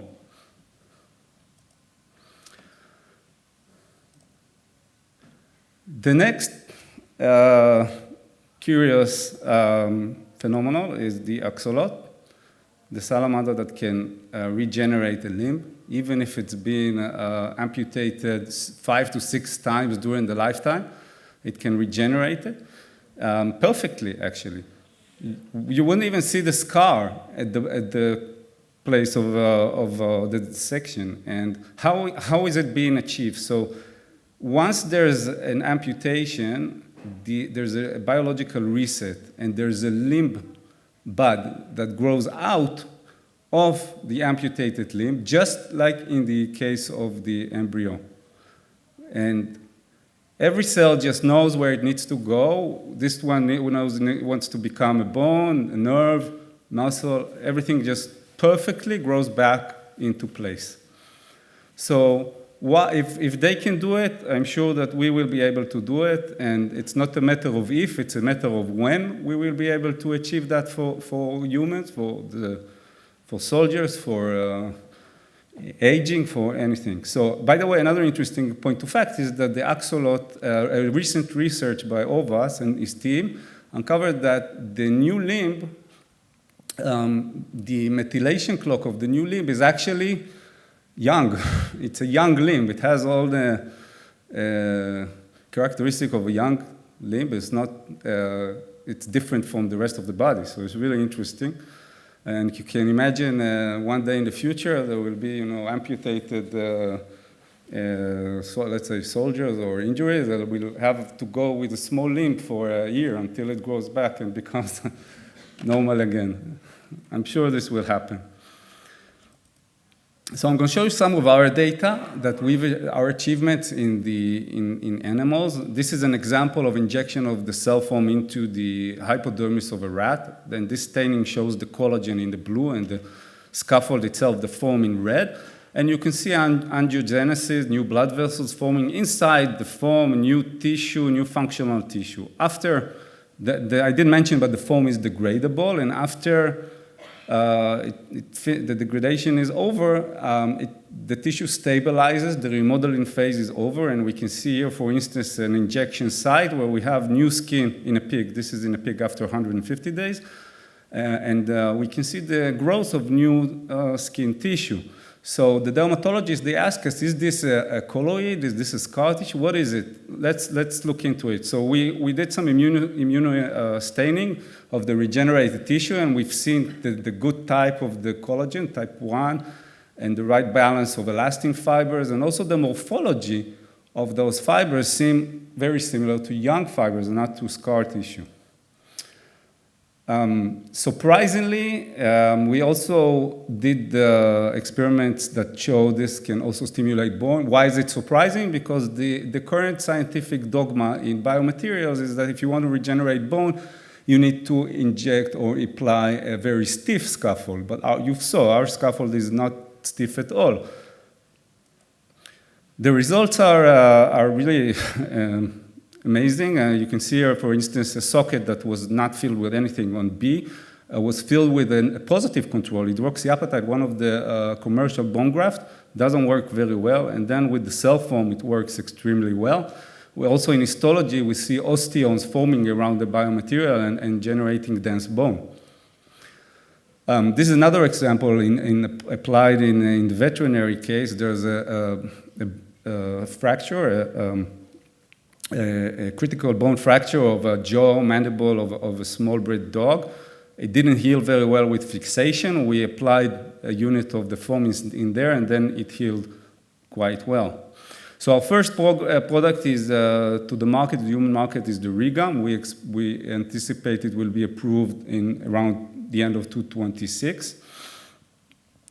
40% of the people suffer from periodontal disease, moderate to severe one, and after this presentation, I'm sure all of you would want to solve it because it affects aging. In this case, the structure, there's a chronic inflammation there at the gums, and after a while, it degrades the bone, degrades the soft tissue, and everything just falls apart. There's a clear relationship between periodontitis and longevity. It has shown to significantly reduce telomere length, inflammation, systemic effect, immune system regulation, and there's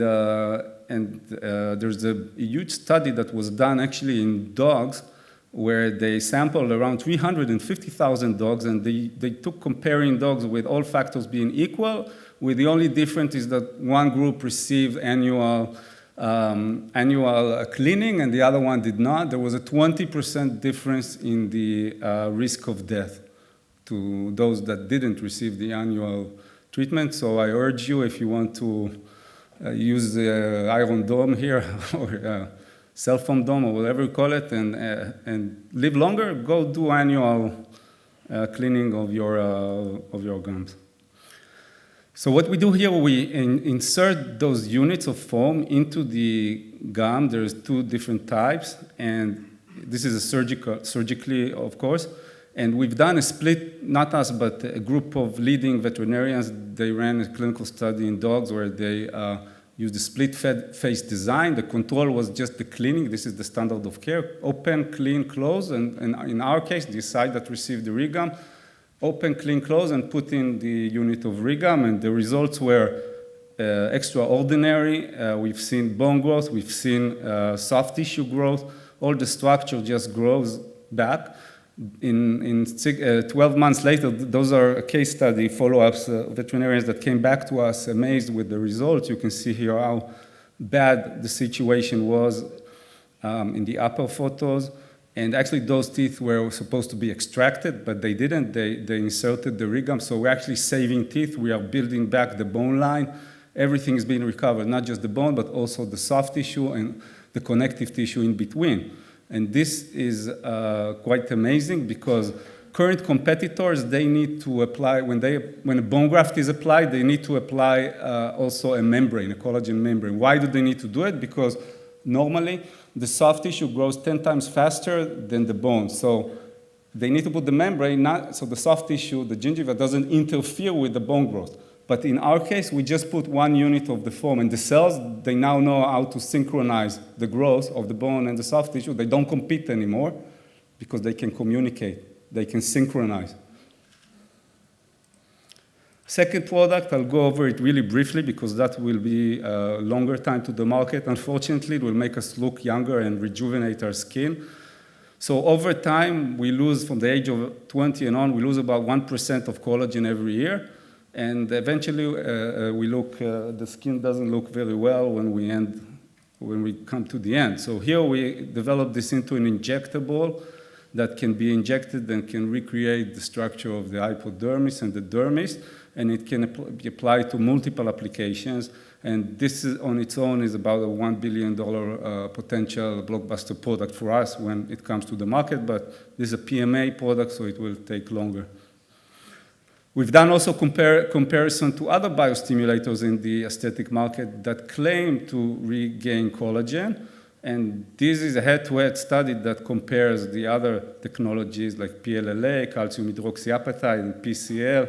None of them can do what we can do.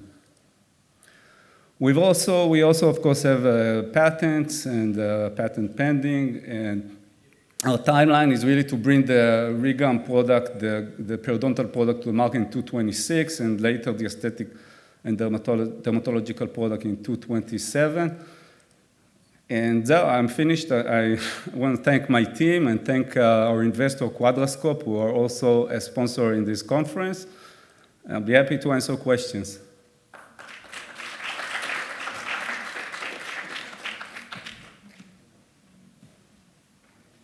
Questions? Anyone? So actually, I work in medical area. That's okay. Yeah. But as I understand, actually you create network between different cells, and now they can communicate between them, and in this case, to build their cell and to grow in a more natural way. Yeah. This is, yeah. I mean, the information about the blueprint of the physical blueprint of the tissue, it's in every cell, but they can't normally communicate it in the adult scaffold, using the adult scaffold. They can only communicate that using that embryonic foam. Okay? So, yeah, we just give them the way to communicate. It's nature that knows what it needs to do. We don't need to guide it. It knows how to guide itself. Once you allow the cells to synchronize, to communicate, everything just grows back. By the way, we have also data that show we can regenerate an ear, okay? We've done some experiment. I'm sorry I cannot present it yet, but maybe next year we'll be able to. This study is still ongoing.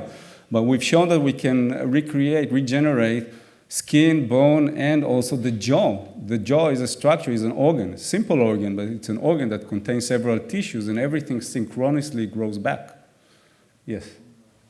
So you actually assume that for any tissue that you treat, you'll have enough stem cells.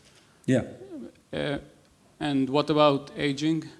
Because the most problematic issue with aging is the senescence and the lack of regeneration. Yeah, there are always stem cells waiting to be recruited to reserve duty, even in the aged person. Obviously, I can't really answer that scientifically. We haven't done those experiments yet. We are treating aged dogs in the periodontal cases, and we've seen great results. So I suppose there's always enough stem cells there, but this is just an hypothesis that needs to be proven in the future. And the only human that's been treated so far is myself, and I'm not old enough, I hope.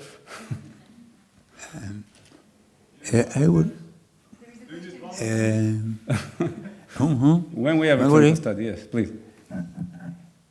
I just wanted to ask you, is there a difference in the regeneration of, say, mandible between a 30-year-old and an 80-year-old?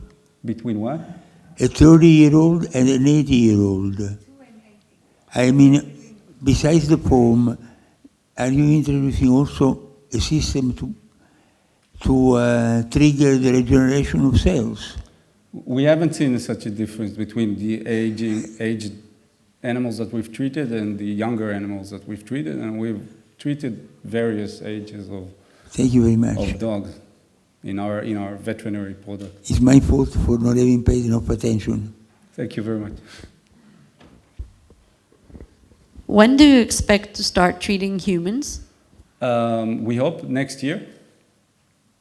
In the periodontic product? Yes. This will be the first one. Also, we are now working hard to kick off the aesthetic product, the hypodermal injection for recovering the skin's collagen. That study should also be starting in 2025, but pending funding. My last question, so what's the regulatory path for this product? So we're just now engaging with the FDA about the regulatory path, so I cannot give definite answers, but our assumptions and of our regulatory consultants that giving some limitation on the labeling of those of this scaffold, we can be a medical device, even for the periodontal product, a 510K periodontal device, a 510K device, which is rather fast to be in the humans, and the injectable, the aesthetic dermatology or biostimulator, as it's called in this field, is going to be a PMA product. Take longer. Good luck. Thank you. Thank you.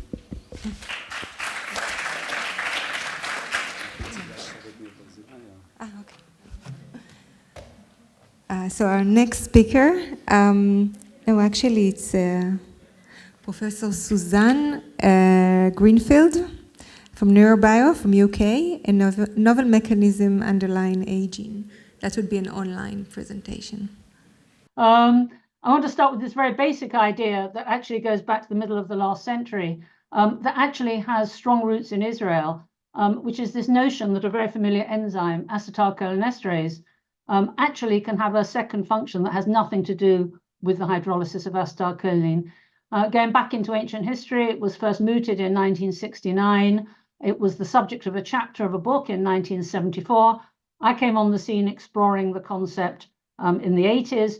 And then I'd like to pay tribute to Mona Sarek, who I'm sure many of you know at the Hebrew University, who's been a pioneer and is a very dear and close friend who's worked on this for a long time. So this idea that cholinesterase can have novel functions is rooted in various findings over the years. First, it's present in areas where there's no cholinestyltransferase or acetylcholine, and indeed in non-neural cells, so it doesn't have to function as an enzyme. We've shown that it's released as a signaling molecule in a calcium-dependent potassium-overt way. We've blocked the site irreversibly with SOMAN or sarin and shown that it can still have a range of electrophysiological, biochemical, pharmacological, and behavioral actions. And that action is to promote cell growth via, perhaps very unoriginal, the entry of calcium. So this might be a very important but as yet overlooked process in cell growth and renewal, and therefore have implications not only for pathology but for aging generally. And it really raises the question, what's the salient part of the molecule? Because of the shortness of time, I'd like to summarize about 20 years of research by giving you the answer and introducing you to a 14-mer peptide called T14, which originates from the C-terminus of acetylcholinesterase, has a partial homology, as it happens, with amyloid. And as you can see here, the 14-mer is the active sequence. We also sometimes use a 30-mer, which encompasses the 14-mer, allows us also to have the 15-mer at the C-terminus, which we use as a control. We've isolated and identified this as a salient sequence that underlies non-cholinergic functions. And what we've shown is it promotes cell growth. So here you can see in the developing rat brain, in the embryo, it's the highest declining through into maturity. That is mirrored, that qualitative measurement is measured quantitatively in the developing rat brain. You can see here P7 being the highest. That in turn correlates with optical imaging of large groups of brain cell activity that we call assemblies, which reflects the depolarization of cells with fluorescent optical imaging. And then in collaboration with George Mason University, you can see here in Shai cells that the peptide has enhanced the surface area of the cell and indeed shown that this is probably due to the activation of intracellular mTOR because it's sensitive to rapamycin. We picked that idea up and showed similarly that in the human brain that mTOR correlates closely with T14.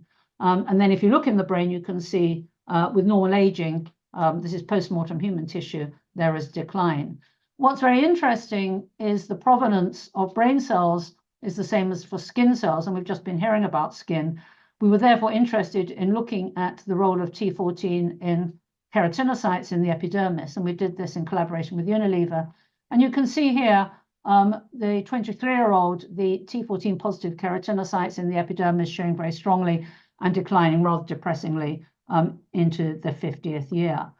We've also done pilots on sebum and saliva and shown a similar pattern of an age-dependent decline. So we thought this would be of interest to this meeting because clearly there might be something here to do with development and aging encompassing this previously little-known 14-mer peptide. But the problem is an agent that drives cell growth can also turn toxic. This will depend on amount, as shown here, in this case with N-methyl diaspartate a long time ago, looking at neurite outgrowth, where you can see with increase in concentration, one goes from trophic to toxic. That is also the case when T14 is applied in a rather Jekyll and Hyde type way, where you can see the enhanced neurite outgrowth with the low levels of T14, whereas as you increase the levels, then the cells are severely compromised. Or you can have duration of application where for a small amount, a short period of time, there's an enhancement of neurite outgrowth, whereas if you keep the same amount on for longer, then it actually turns toxic. But the third and most interesting way in which you can have trophic turn to toxic is actually from ML and Schramm, a very good paper showing that with age, the same amount of calcium will be toxic rather than be promoting cell growth. So this struck us as an interesting idea that perhaps this is what underlies neurodegeneration, and perhaps one could think of Alzheimer's disease and related conditions as an inappropriate form of development. Again, time restrains being able to give you all the evidence, but just some of it is, if you look in Alzheimer model mice, you can see in the transgene negative adult, there is very little signal shown here in A, whereas in B, C, and D, in the adult, you can see T14 immunoreactive plaques showing that it is a hallmark of pathology. If you then look in the rat brain, as we've seen, it declines with age, and this is recapitulated in the human midbrain, which is an area containing the primarily vulnerable cells in Alzheimer's, which is not the hippocampus or the cortex, but actually subcortical structures encompassing the midbrain and brainstem. And you can see here it's almost doubled in the postmortem tissue. To cut a long story short, again, because of time, we've then identified the receptor and that the T14 works on and shown that it works exclusively on the alpha-7 nicotinic receptor at an allosteric site. First, because in oocytes, only those that are expressing transfected with alpha-7 is there a response to the peptide. Both are highly co-expressed and correlating with human hippocampal tissue in patients with Alzheimer's. Alpha-bungotoxin will have selective block. We can see increases when we either mutate or overexpress the alpha-7 receptor. And we've shown that it only affects responses in areas that are rich in alpha-7, and that excludes the stratum, which, although it contains cholinergic receptors, doesn't actually have the alpha-7. And moreover, we've shown that the peptide can enhance, it can actually enhance its own target, as shown here in Shai cells, and indeed in GH4 cells in our own hands. So quite unusually, this would be a rather tempting target for Alzheimer's disease, given that it seems to be exclusively at this allosteric site, as shown here. So what we've done is actually fight like with like, and unlike a lot of attempts at blocking this receptor that have been tried in Alzheimer's disease, what we did was to fight like with like by cyclating the peptide, as shown here. and shown that it actually does bind to the site of its linear counterpart, displacing the toxic endogenous agent, as shown here in ex vivo brain slices, where we have severed the midline and incubated one side with the drug and one side without. We call the drug NBP14, neurobiopeptide 14. Here you can see it given a single dose in vivo into the living animal where it's maximally displaced at 4 hours. And then in the human brain, you can see if you look at the binding of alpha-7 and the T14, that this can be intercepted in a dose-dependent way by NBP14. So it does seem that that is the way it's working. The question is, does it have any effects? And in the 5-fat animal mouse model, and I know there's constraints on the animal model because there's no authentic animal model as yet. Nonetheless, in such model mice given intranasal NBP14 twice a week for 14 weeks, we can see a healthier weight gain compared to the controls that becomes more emphatic over time. And if one looks at novel object recognition, where a rodent will explore an object for a longer period of time if it's novel, you can therefore use exploration time as a way of finding out whether the animals remembered or recognized an object or not. You can see here in wild-type animals, the red being, in this case, the novel object, much more exploration time has occurred for that. In the saline mouse model, the vehicle, the mice can't distinguish novel from familiar, whereas in the model, given our drug, you can see their performance is comparable to the wild type and that they can distinguish very well familiar from novel. This is emphasized by also looking at amyloid, which we see as a downstream agent, not the primary target of Alzheimer's, but a downstream agent that's indeed triggered by our peptide. And you can see here the gold blobs being the amyloid, that indeed in the NBP14 treated animal, there is far less amyloid. It's blocked the production of it. So given that, it seems that T14 is indeed an agent driving cell growth and renewal with applications to Alzheimer's. It continues in normal age in the skin, but as well as if it's aberrantly activated leading to neurodegeneration, it can also, we would argue, lead to metastases. A definition of cancer is, after all, an inappropriate activation of developmental mechanism, or indeed to skin disorders such as eczema and psoriasis, which are hyperproliferative keratinocyte disorders. So in one slide, just to summarize where we are with that, this we published back in 2017 with myeloma, leukemia, and breast cancer cell lines, where we compared metastatic cells with non-metastatic cell lines. And you can see in this particular case, the red is the NBP-treated condition, and that has reduced the cell migration in the strongly metastatic breast cancer cell line to that of the non-metastatic cell line. And we are now seeing encouraging results in xenograft animals for both breast cancer and colorectal cancer. The skin we saw just recently, was age dependent, and you can see here that not only is it age dependent, but it's accelerated with photoaging, showing that it's not just related to age, but more to exposure of the skin to the sun. So it does seem to be a very sensitive index of that. We mentioned previously that the mTOR was activated by the peptide, and that's blocked by rapamycin. Rapamycin, which is a drug now of increasing interest to people for aging, can compromise cell proliferation, whereas our NBP14 does not compromise cell proliferation at all, and yet it has a beneficial effect. As you can see, the peptide enhances mTOR in an NBP14 sensitive manner. So therefore, we are suggesting that perhaps our drug could eventually be preferable to rapamycin, because rapamycin presents with these side effects, anemia, low platelets, diabetes, due to the compromised cell viability, whereas our drug would apparently not do that.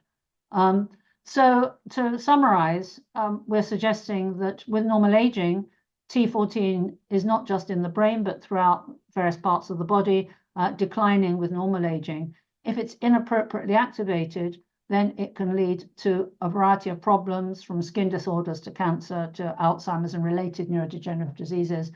So in the ideal world, in the long run, the dream would be to get the correct balance of T14 in these tissues. Toda rabba. Toda rabba. Any questions? With the microphone, please. Anyone? Wonderful talk. Thank you so much. Okay, thank you. And we are moving forward, Ilia? Yeah? Yes? Okay. So I'm glad to present Professor Nir Barzilai. Sorry, you're not here, of course. How to Die Young at a Very Old Age. Looking forward to it. Thank you. Nir, go ahead. Thank you very much. Anybody should say if you hear me. Natalie, you hear me? Yeah, we can hear you. Okay, terrific. Look, it's really very nice to be there, but I wish I was there, and I'm just so regretting the bad times and so wish for a good time there. I am wearing, as you see, between my brain and my heart, the hostage sign. I hope those hostages will be released before any next meeting that we have. It's right between my thoughts and my pains, and I'm really with you. And thank you, Ilia, and everybody else for organizing this meeting. We're with you in your just cause, and I just hope for rapidly better time. What I'm going to do is I'm going to present really something for AFAR, because that's the organization that supports. I've been the scientific director of AFAR. I'm now the president of the Academy for Health and Lifespan Research. And by the way, the reason that you have this title is not exactly because that's what's the following talk, but whenever people ask me, have a holding title for your lecture, I do that because my major research is around centenarians and how they get there. But from an AFAR perspective, I want to present the FAS initiative, that aims to use omics to determine geroscience biomarkers that are using existing trial. Now, you must be wondering, what do you mean existing clinical trials? Do we have any drugs that actually do anything with aging that have been tested in clinical trials? And the answer is yes, and it might surprise you, but let me just make a better introduction. I myself am interested in biomarkers, and by the way, I had on myself 10 biomarkers that showed me that I'm anywhere between 20 years younger than my age to 4 years older than my age. It's not that they're not meaningful, and maybe all of them are meaningful, but we really want to distinct between your whole body biological age and chronological age. My favorite platform is proteomics. For many reasons, it's not really important for now, but when I take 1,000 of my subjects, by the way, those are Ashkenazi Jews in my studies, and look at 5,000 proteins by SomaLogic, what I do, and as you know, those volcano plots, that's the statistical axis. So those lava, those hot stones are being, expended from the mountain, and a lot of them are going up and a lot of them are going down, and that's kind of how aging looks like. If I'm looking at the 500 people of my 1,000 that are just regular people who are aging out of the community, you can see really the same, but more important, if you look at offspring of centenarians, and offspring of centenarians are living longer and without diseases, they have half the heart attacks, half the Alzheimer's, half the death. You can see that they're more pink than red. In fact, they have only 235 significant protein changing versus 585. They're 10 years biologically younger than their age. So if you wait 10 years, maybe they'll get there. By the way, it's the same with women. Women have much less proteome that are changing between 65 and 95 than men. And it's really important to know it's 277 versus 600. And it's important to know because when we're developing tools, maybe we use only the ones who are male and female together, or maybe we need to have totally proteome from male and females aging. It's also possible that women are actually 4 years younger than their biological age. And that's why we're seeing those differences. But I'm showing you all that because when we're looking at what is really changing in those ages, what's really impressive is its breakdown of proteins that we measure in the plasma. Our first pass here was there's a lot of extracellular metrics, degradation of extracellular metric, platelet degranulation, collagen degradation, neutrophil degranulation, etc., etc. And the reason I'm telling you is two things. One, no matter how we're going to target aging between 65 and 95, we have to stop this breakdown. So I think those proteins are going to be very important. But more than that, we're in a different stage, and I'll just say, this is our last Nature paper. It was last December with Tony Weiss-Corey, and it's with our subjects. And we can figure out not only what's the age of the body, but also because of those breakdown, we can see what's coming from the brain, what's coming from the liver, what's coming from the kidney. And we can see not only your whole age, but your organ age. Now, there's 80% correlation between any one of your organs and your age, but it's not always like that. So, for example, we're looking now at those people here who actually have slow aging overall, but their brain here seems to be aging faster. So maybe we can find what's going on in your brain and your liver in order to see if it's disease, if it's leading your aging, and maybe we can do better than just biomarkers. So this is just as, now we're in the biomarker field. But this is the problem with the biomarkers. Not all the biomarkers changes when you use gerotherapeutics or geroprotectors. So, and we need biomarkers because we need the population to say, hey, our revolution is we're going to treat your health now, right? So do something and we can measure how it's going. Like we do for cholesterol or hemoglobin and what's your blood pressure, right? We want to see a change. If we do that, of course, we'll have this longevity medicine kind of intervention, and we'll get our people, our subject to actually adhere to therapy, because otherwise, you know, if they take a supplement or something, they don't know if it's doing good or not. Okay, so I'm still haven't shown you that we actually have tools and opportunity to measure it now.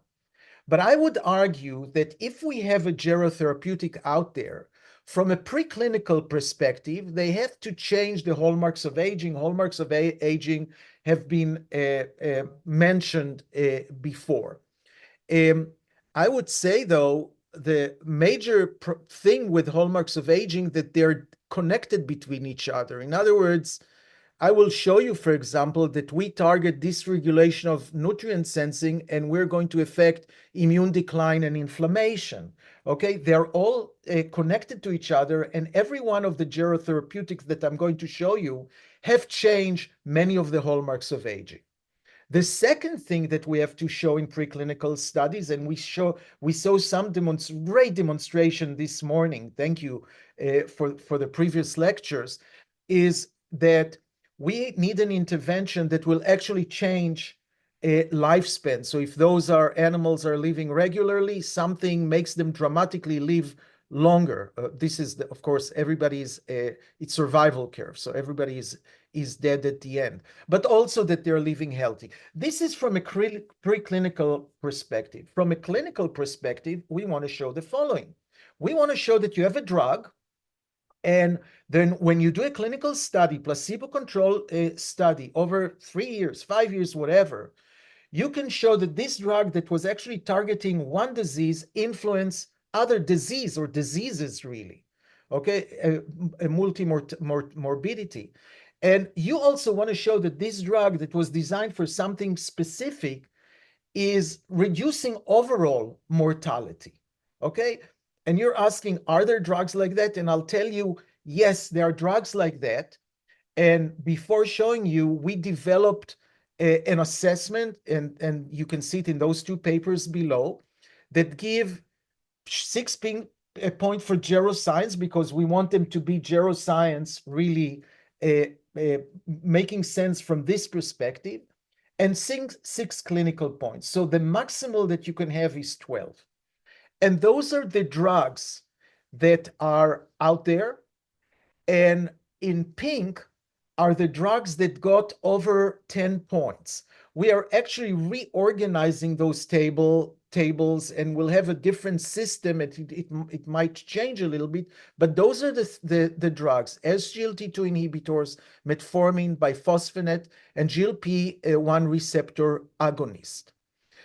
First of all, two things I want to mention. Rapamycin is not making it because we really don't have very good studies on rapamycin. Remember, in humans, it's given as an immune suppressor in very high dose. So we don't have really good clinical data on rapamycin, so it stayed out. Second thing that I want to mention is some of the drugs here, okay, in clinical studies have shown to prevent mortality, hospitalization, and long COVID, okay? Connecting by the fact that when you give those drugs, it's not only about, what you think they're doing, they're changing all the hallmarks of aging.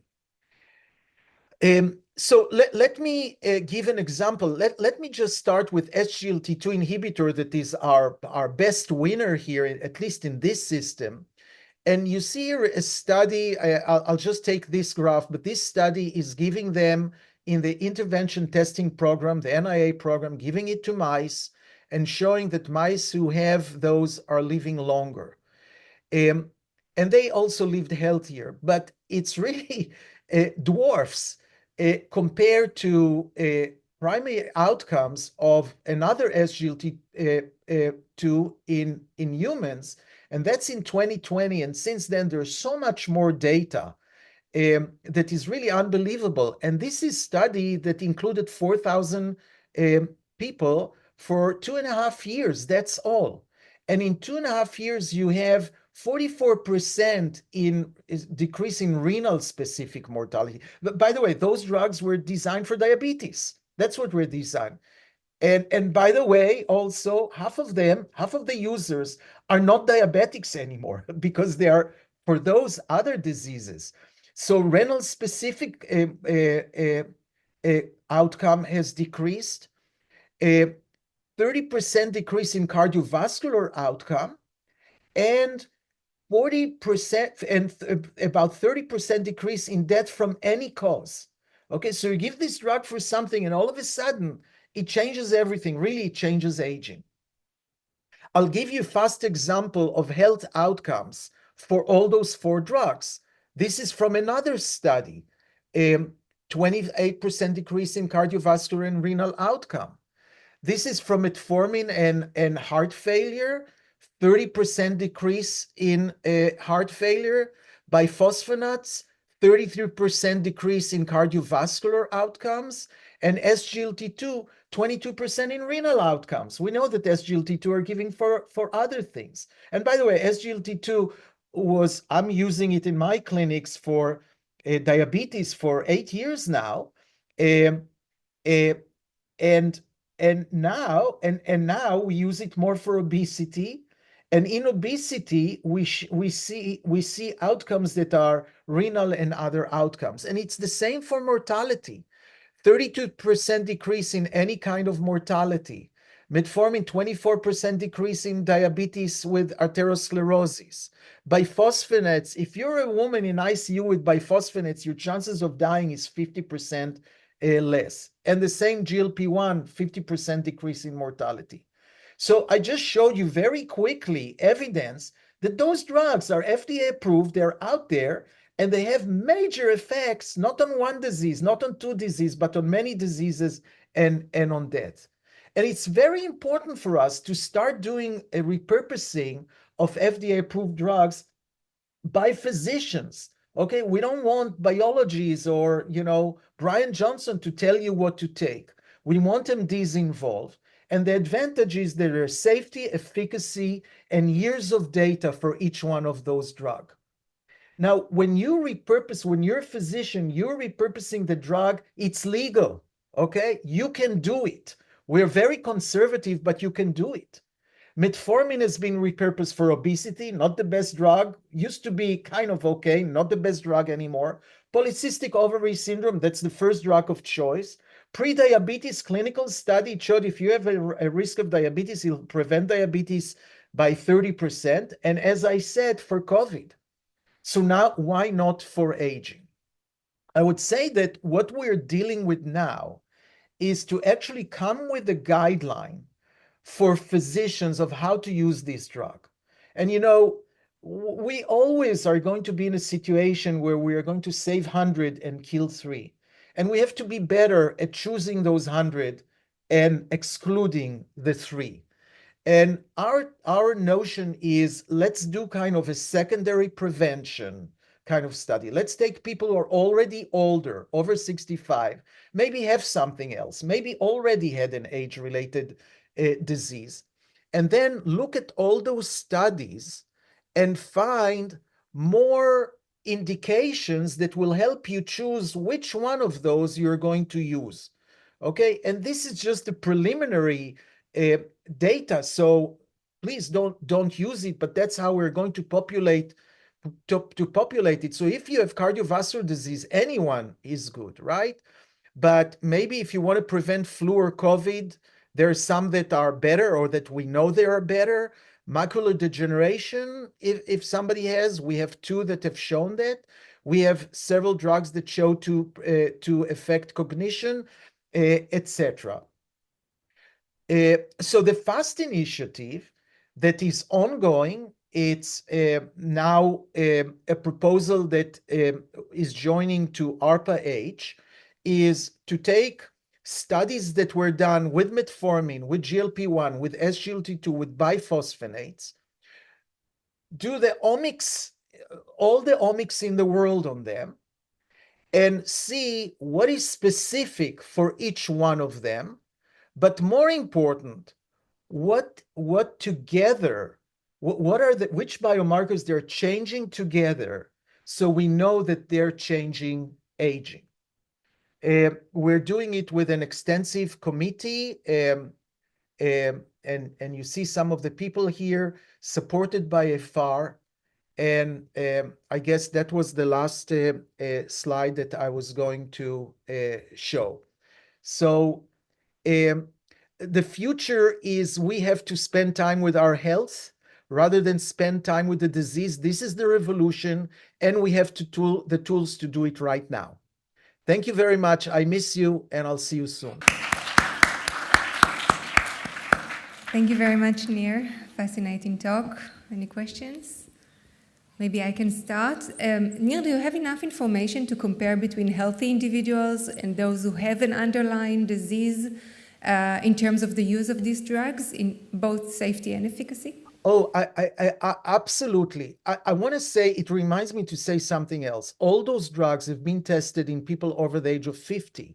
Some of them are harmful, in my mind, in people less than that. If you're not metabolically altered, okay, and you take metformin at the age of 40, it's dangerous for you. It lowers IGF-1, it lowers testosterone, it wouldn't let your muscle grow. Okay, so they all have things. But this is how we do it. In every clinical study, okay, you go to any of the top journal, they have the major results, and sometimes within the major results or the supplements, they have another table. And in the table, they say, those above 65 and below 65, did it change the results? Men versus women, was it different? With heart attack, without heart attack, is it different? And this is how we're populating the table. We're going to the sub-analysis and trying to see which drug is better for which individual. And I cannot tell you how many tens of thousands of people have been in clinical studies and how many other studies are out there in all those 4 drugs. So we are very confident on the safety. We're following the rule that we do no harm first. But we have to intervene with that, just like we decided to intervene with lower cholesterol. It takes courage, and I believe that data will be accumulating and analyzed in the future, and so many data points are available, so I'm really looking forward to see that. And I guess also you're probably looking into combined therapies, combinational drugs. Yeah. Look, yes, a lot of them are changing all the hallmarks of aging, but they're not doing it in the same way, okay? So we really don't know. Hallmarks of aging are not the mechanism of aging, so they are different between them. But I will also say that we don't know. We know that multi-supplements, okay? I mean, supplements, we don't know anything about them, and they're not clinical. They're dangerous. But there are some drugs that their combination could be dangerous. For example, rapamycin, SGLT2, metformin are all mTOR inhibitors. So how much mTOR inhibition do we want, right? So I wouldn't say that it's automatic that those combinations are good, but I can tell you that at least in animals, metformin, the combination of metformin and rapamycin are the animals that live the longest. So, but this is not obvious to combine them for now. With the other, what I'm saying, Natalie, is we don't need that much more studies. We have a lot of studies to suggest that we can use them, but things like combination, things like other drugs, we still don't know enough. Thank you. Any other questions? Okay, thank you, Neil.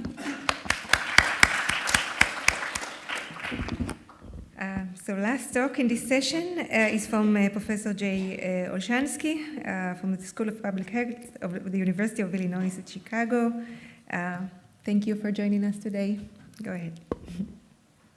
Thanks for having me. I wish I was there, by the way, and it's actually a lot of fun when Nir and I are in this same place at the same time, discussing a lot of these issues. I'm going to share my screen. Let's make sure this works. All right, so I'm going to be discussing a manuscript that actually just came out a couple of weeks ago. It actually normally takes about an hour to an hour and a half to explain this, so I'll do the best I can in this short time period. I want to acknowledge my colleagues and friends, Brad Wilcox from the University of Hawaii, Lloyd Demetrius from Harvard, Cambridge, and Hiram Beltran-Sanchez from USC. This paper wouldn't have happened without them. And I'd also like to acknowledge the American Federation for Aging Research for making sure that this paper received public access. This is a big deal, and we're greatly appreciative.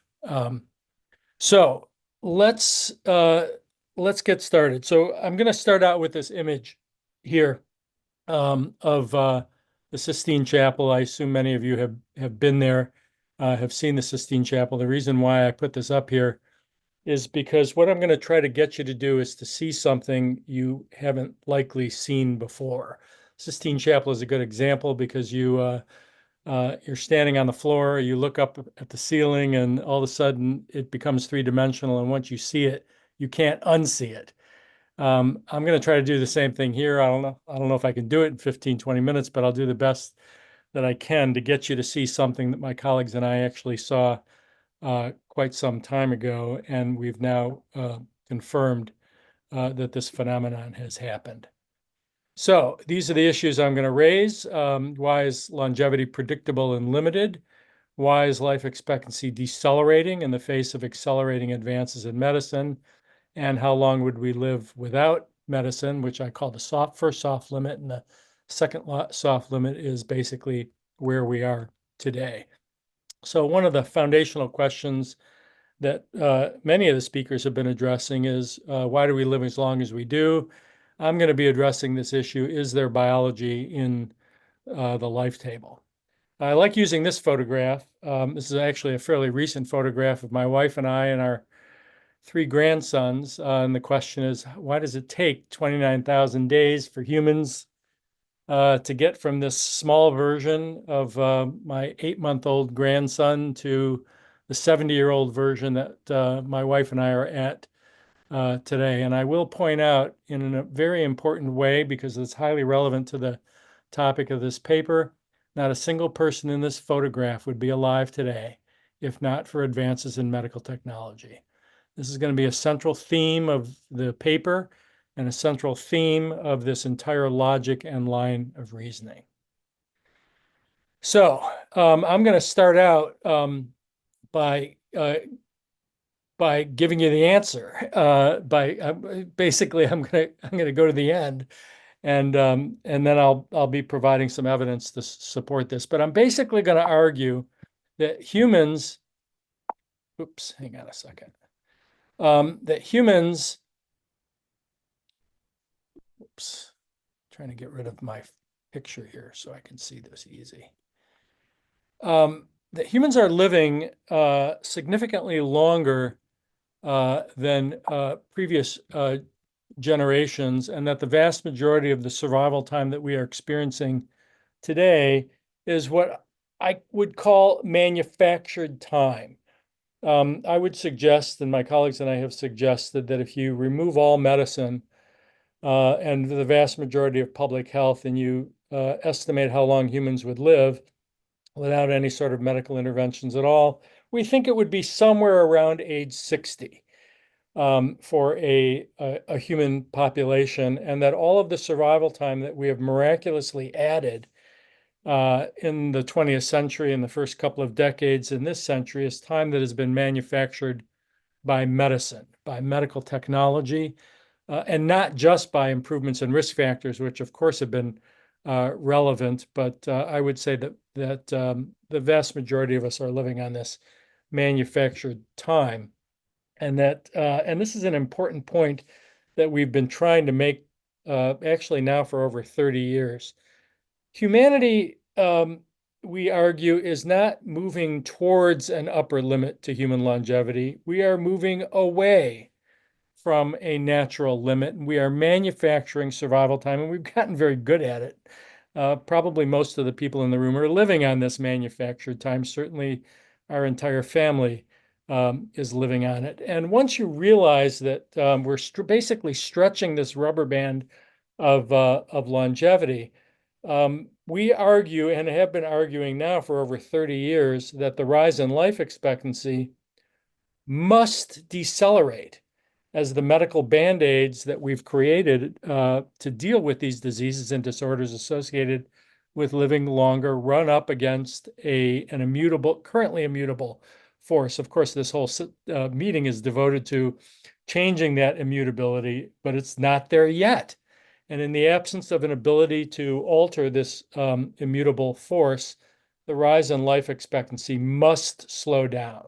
So this is an image that I use. I published this in JAMA in 2018. The title of the paper was From Lifespan to Healthspan. It was basically a way of suggesting that humanity really should be declaring victory in our effort to manufacture survival time. This is a distribution of death for a US population, females in 1900 and 2016, basically illustrating what we did to ourselves in the 20th century. It looks like this everywhere in long-lived populations.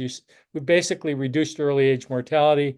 We've shifted the distribution of death to later ages, and we've now exposed the saved population to an elevated risk of senescence, of aging.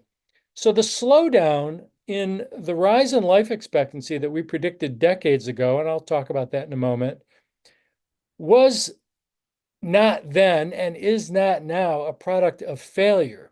It is a product of success, of manufacturing enough survival time so that people can be exposed to the immutable process of aging, and therein lies the logic and the rationale for why the rise in life expectancy must slow down. I use the word must. Now, back in 1990, when we published this in Science, it was more of a hypothesis. We were basically suggesting that, once about 80% of a cohort makes it out to somewhere between the ages of 65 and 95, where aging becomes the dominant risk factor, that the rise in life expectancy would slow down dramatically or stop altogether. Now, we demonstrated this again in 2001 in an article in Science. I'll show you a picture of that in a minute. This latest article now demonstrates that this is no longer a hypothesis. It is now a proven fact that long-lived populations must experience a slowdown in the rate of improvement in life expectancy, short of efforts to modulate the biological process of aging. Now, this is the figure that came from our original Science article in 1990. Now, I realize that for many who may not be familiar with this is basically our way of estimating the magnitude of the reduction in the death rates required to get to these higher life expectancies. Now, I'll tell you, when my colleague Bruce Carnes and I first did this calculation in 1989, we took a double take because we weren't quite entirely sure what we were looking at. We compared it to what would happen if we hypothetically eliminated major fatal diseases. We redid the calculation over and over and over again to make sure we had done it right. We did it right. It suddenly hit us in 1989 that we were not looking at just a bunch of numbers, just a bunch of statistics. We were looking at biology. We were looking at human biology that was telling us a story about how long humans can live. Now, we got very excited when this happened. We looked through the historical literature, some of which I'll show you in a moment. But the story here is a really powerful one about human aging and longevity. In 2001, we decided to basically replicate that original study. We added a few things to it. And we published this in Science and saw the exact same thing. We used data from the United States, from Japan, from France. Take a look at the survival curves on the right. You'll notice from 1900 to 1995, there was a 30-year increase in life expectancy. That's the formal definition of radical life extension. It's about 3 years added per decade. Well, we answered the question, what if it would all happen again? And the answer is, if all of those reductions that happened in the 20th century happened again, the gain in life expectancy would only be 10 years. What if it happened a third time? The gain in life expectancy would only be 6 years. This is the basic concept of entropy in the life table that we were originally talking about in 1990. Pretty powerful message that we understood back then. But a number of other researchers decided that they were going to basically ignore the data that was telling us that this was happening and generate linear forecasts of past trends in life expectancy. And these weren't even past trends in single countries. These were past trends in what was called best practice, which is taking the longest lived subgroups of the population and extending these forward in time. There's an unstated assumption when you perform a linear extrapolation of life expectancy. That unstated assumption is that the declines in death rates at older ages, over the age of 65, must accelerate. It must occur at a faster and faster pace just to retain the same incremental increases in life expectancy. We've now demonstrated that not only is this not happening, the exact opposite phenomenon is happening. In other words, the companies that have followed the advice of these linear extrapolation models, projecting that half the babies born today are going to live to 100, or that life expectancy at birth is going to go to 100, have made profoundly bad decisions based on this particular paper projecting that these large increases in life expectancy were going to occur. That's what led to this latest manuscript. I'll discuss the evidence in a little bit. But like I said, the latest work that just came out a couple of weeks ago basically demonstrates the phenomenon that we first observed in 1990. We demonstrated again in 2001. It is no longer hypothetical. So communicating this concept of entropy and this deceleration in the rate of improvement in life expectancy has not been easy. We've tried to find different ways of doing this over the years. Originally in 2001, we published this article. This is a republication that came out in 2003, If Humans Were Built to Last, where we basically illustrated what the human body might look like if there was a designer, and if the designer, had longer, certainly healthier life in mind, and we basically illustrated that we would probably look a bit different than we do now if longer life, and certainly healthier longer life, was the goal. We published another article in The Scientist. So the first article in Scientific American was all devoted to morphology, what was going on outside. In the second article we published in The Scientist, we basically re-engineered humans and went inside the body to see what kinds of changes would be required in order to deal with the kinds of issues that go wrong with us as we grow older. This wasn't our way of saying we could be a better designer or that we could design. It was really a way of illustrating that we have to live with the design that we have until something else comes along. And of course, that's what this conference is all about, is trying to figure out what that something else is. But until then, we have to live with what we have, and that creates basic limitations. Now, when Bruce and I first discovered this concept of biology in the life table, we knew we probably weren't the first ones to see this. As it turns out, we weren't. Benjamin Gompert saw this in 1825 when he saw an exponential increase in the risk of mortality in the populations he was looking at. He referred to this consistent pattern to the timing of death as equivalent to Newton's law of gravitation. In fact, here's his actual language. He referred to this phenomenon as a law of mortality. And he was trying to find out what specific force might have led to this, this phenomenon that we're observing of this consistent pattern to the timing of death. But he definitely referred to this as a law of mortality. Well, as it turns out, a large number of other researchers were looking at the exact same thing in subsequent years. William Macomb made this observation on the law of mortality in 1867. Again, let me be clear. What we have all seen here is biology in the life table. These are not just a bunch of numbers. This is telling us a story about human aging and longevity. Loeb and Northrop published on this in 1916, looking for a temperature coefficient for the duration of life. I should point out, by the way, that this entire narrative, this history of thinking on this particular issue, my colleague Bruce and I published in Demography in 1997, I believe, entitled Ever Since Gompertz. So if you're looking for a detailed description of all of this, it's contained in that article. From biology, Major Greenwood, 1928, looked at notes on the biology of a life table, the law of mortality. He saw the exact same thing. We were a little surprised to see this one from Leo Szilard. He was from Fermi.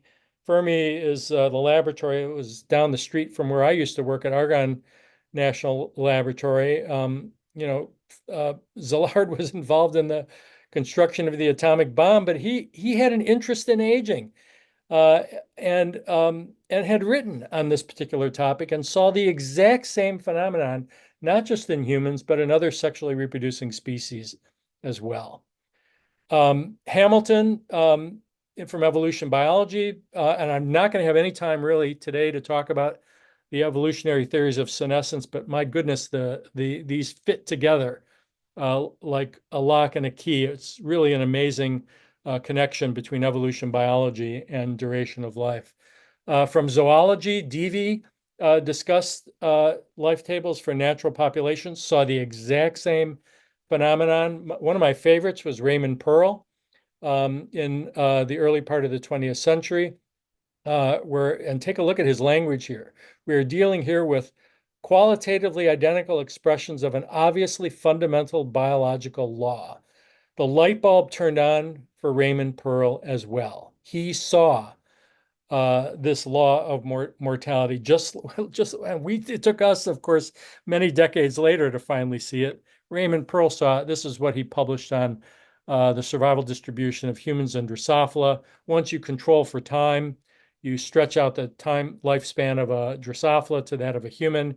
He projected that they would overlap. There's a much longer story here, but my colleague Bruce and I and Doug Graun published a piece where we took the mortality schedules of humans, dogs, and mice and put them on the same time scale, which is one of the biggest problems when you're comparing duration of life of different species. You have to control for time.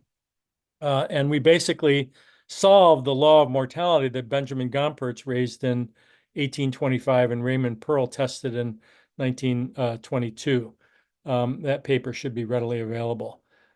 This was really the first glimpse of manufactured time, which we actually described in the manuscript itself, which was telling us the rising influence of senescence in long-lived populations. So in colloquial terms, what does all of this mean? What is this concept of life table entropy? How do we interpret this? The longer we live, the more difficult it becomes to live longer. The metric of period life expectancy should become less sensitive. It has been. The rise in life expectancy should decelerate. Actually, that should be must. Internal organs operate with declining efficiency. Body parts wear out. And as the immutable force of aging becomes the dominant risk factor, as it has in long-lived populations, the effect of medicine on life extension will experience diminishing returns. This is not a suggestion that we shouldn't be trying to make us live longer through medical intervention. My goodness, most of us wouldn't be here without it. Of course, we need to continue along these lines, but we need to recognize that these are temporary Band-Aids that we've created for us that essentially patch together older humans, my wife and I included, among them, and probably many of the people in the room here. We've been patched together by medicine very effectively. It's been enormously successful. But the ability of these patchworks to manufacture more and more survival time must diminish as aging dominates the risk factor. This is the imagery I like to use. The story of Sisyphus pushing a boulder of increasing mass up a hill of increasing slope. That's the concept of life expectancy rise in the future in the absence of interventions that modulate aging. Now, I want to put in one quote here from, normally I don't use too many word slides, but after our article came out in Science in 1990, there were a lot of people that disagreed with us, including Jacques Valin, a well-known demographer from France, who said, no, advances in medical technology will accelerate. It's going to drag life expectancy with it. There were lots of folks who made that same argument. Jacques Valin, the light bulb finally turned on for him, and in 2008, he finally realized this phenomenon of entropy that we were talking about is happening. And it's exactly what you would expect, and his language is virtually identical to the conclusion that we came to in 1990, that the period of rapid increases has come to an end, rapid increases in life expectancy. We're going to have to do something different going forward. In fact, we even predicted in the early 1990s, following the publication of this article, that if we don't do something to modulate senescence in some meaningful way, we may very well see an increase in frailty and disability among future cohorts of older individuals. Now, what would radical life extension look like? This comes from our new manuscript. Well, if life expectancy, let's say today is 80, if it went up to 110, which would be the same 30-year increase in life expectancy that we saw during the 20th century, you would have to have a distribution of death that looked like this. This red line, basically it would require an 88% reduction in death rates from all causes at all ages. That's total mortality, a reduction by 88%. 70% would have to survive beyond the century mark. About a quarter of the population would have to live beyond the age of Jean Calment, the world's longest lived individual, and about 6% of the population would have to live to the age of 150. We didn't draw any conclusions about this. We figured you could draw your own conclusions about how plausible something like this is.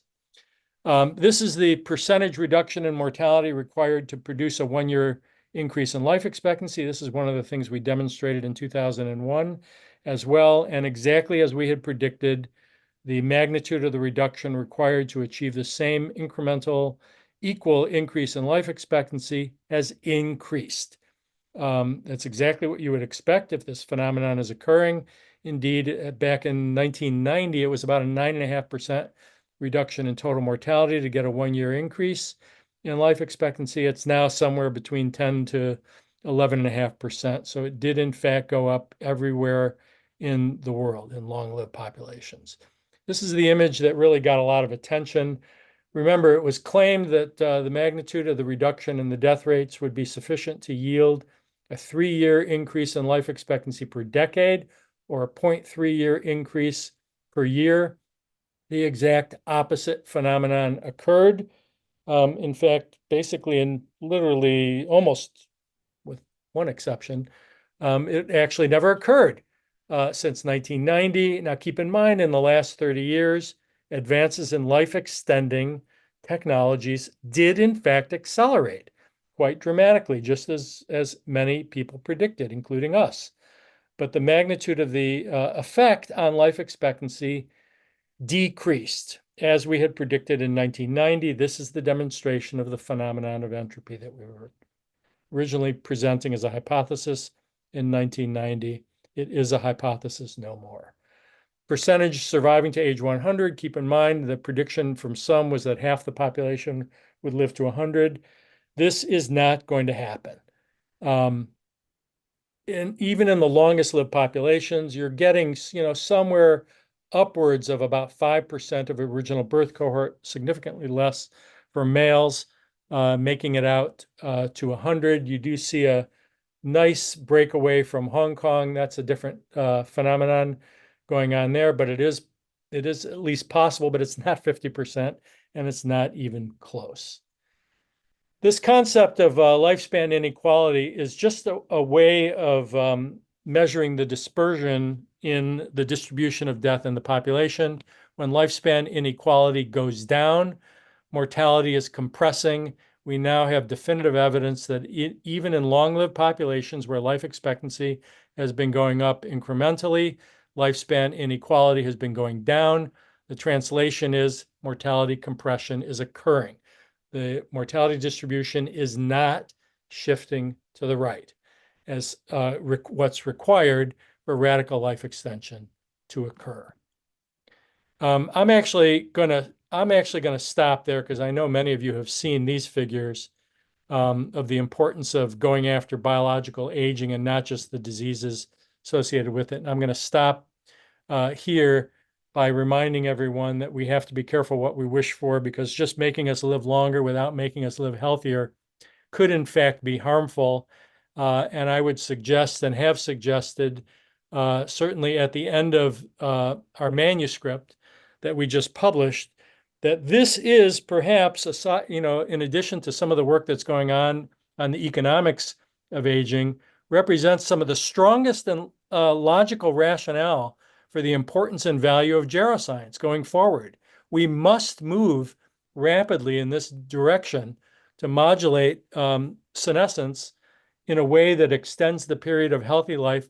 If folks are coming along claiming that they're going to achieve radical life extension through any of these interventions, I would suggest that this is an untestable scientific hypothesis, and we probably should avoid language that makes claims that we're going to live significantly longer as a result of something that requires decades to get an answer to, which is why we have suggested that we should be zeroing in on health span going forward. And in today's world where most people are experiencing longer lives, and it's been a wonderful ride in the last 120 years, we have to be cognizant of the fact that now senescence is getting in the way of further progress. We need to zero in on aging itself, and the metric of health span, healthy life expectancy, I think should be our primary metric of success. And that indeed is why I'm so excited about meetings just like this. You just heard Nir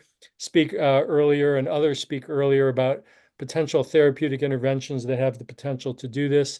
I'm as excited, if not more so, than just about anyone on the importance and the value of this work that's going on in geroscience and why we need it so desperately in today's world. I'm going to stop there. Thank you. Wow. That's a very good way to end this session, and we couldn't agree more, I think, on the need to develop therapies that will take us healthier, longer, rather than just older for a longer time. Any questions?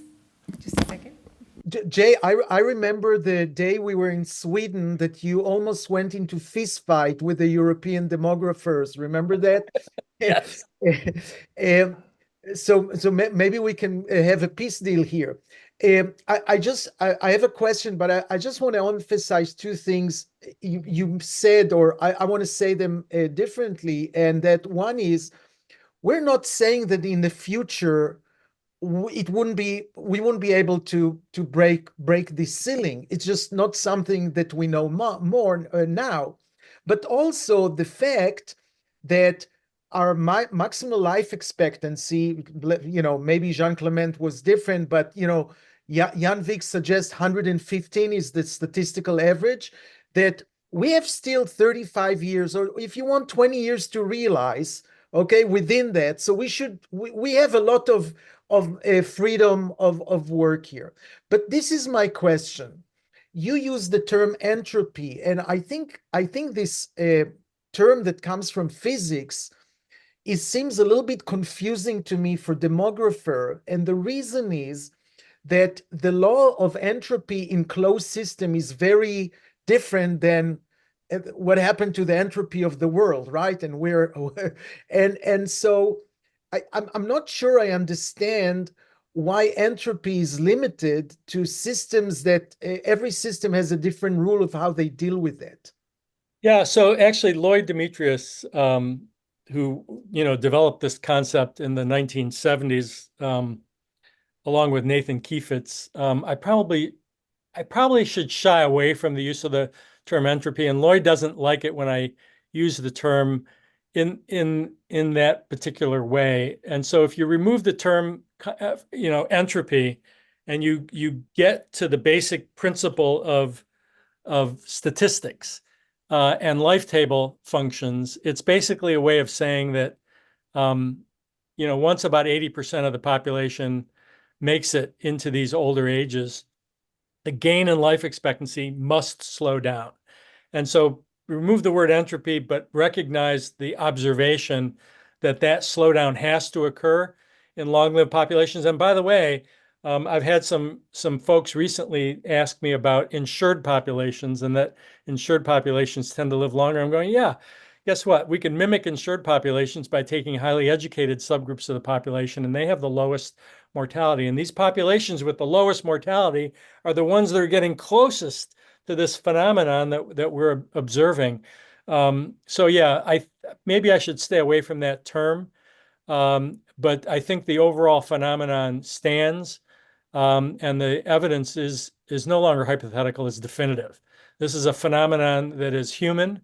It would be a phenomenon that you would see in other species. You would see the exact same thing in dogs and mice and elephants, and you have to be careful on how you extrapolate from other species to humans, because you have to control for time, and a lot of researchers in our field don't do that. It's the reason why you can't assume that humans are going to live twice as long because you can make a mouse live for twice as long. It doesn't work that way in the real world. But yeah, thanks for that question. I appreciate it. There is a question here from the audience. Yeah, I have a question. You didn't seem to separate extrinsic factors and intrinsic factors. Like intrinsic is what happens in the body, but extrinsic, suppose everybody goes to optimal lifestyle, whatever does it mean, optimal clean food, optimal physical activities, everybody practices to marathons, even in the 60s. What happens that? I mean, can you make the separation? Yes, thank you for that question, because that has actually come up since the publication of the article. I'll give you the short answer, and then I'll give you a slightly longer one. The short answer is that it's not going to have nearly the effect on life expectancy at the population level as you might imagine. And part of the reason is, first of all, there are subgroups of the population that are already doing this, that already have healthy lifestyles. They exercise, they eat right, they go to their doctor, they get patched up. frequently, and they don't live much longer than the rest of the population. Now, much longer is a relative concept. If they live 5 to 10 years longer, which certainly in Chicago, you could see the right side of one road, people live 10 years longer than people on the left side. It's in part because the people on the left side have unhealthy lifestyles and they're shortening their lives. They would probably live as long as the people on the right side of the street if they adopted these healthier lifestyles. But these folks with healthier lifestyles that are doing everything right, they're not living to 100 routinely. Most of them are dying between the ages of 65 and 95.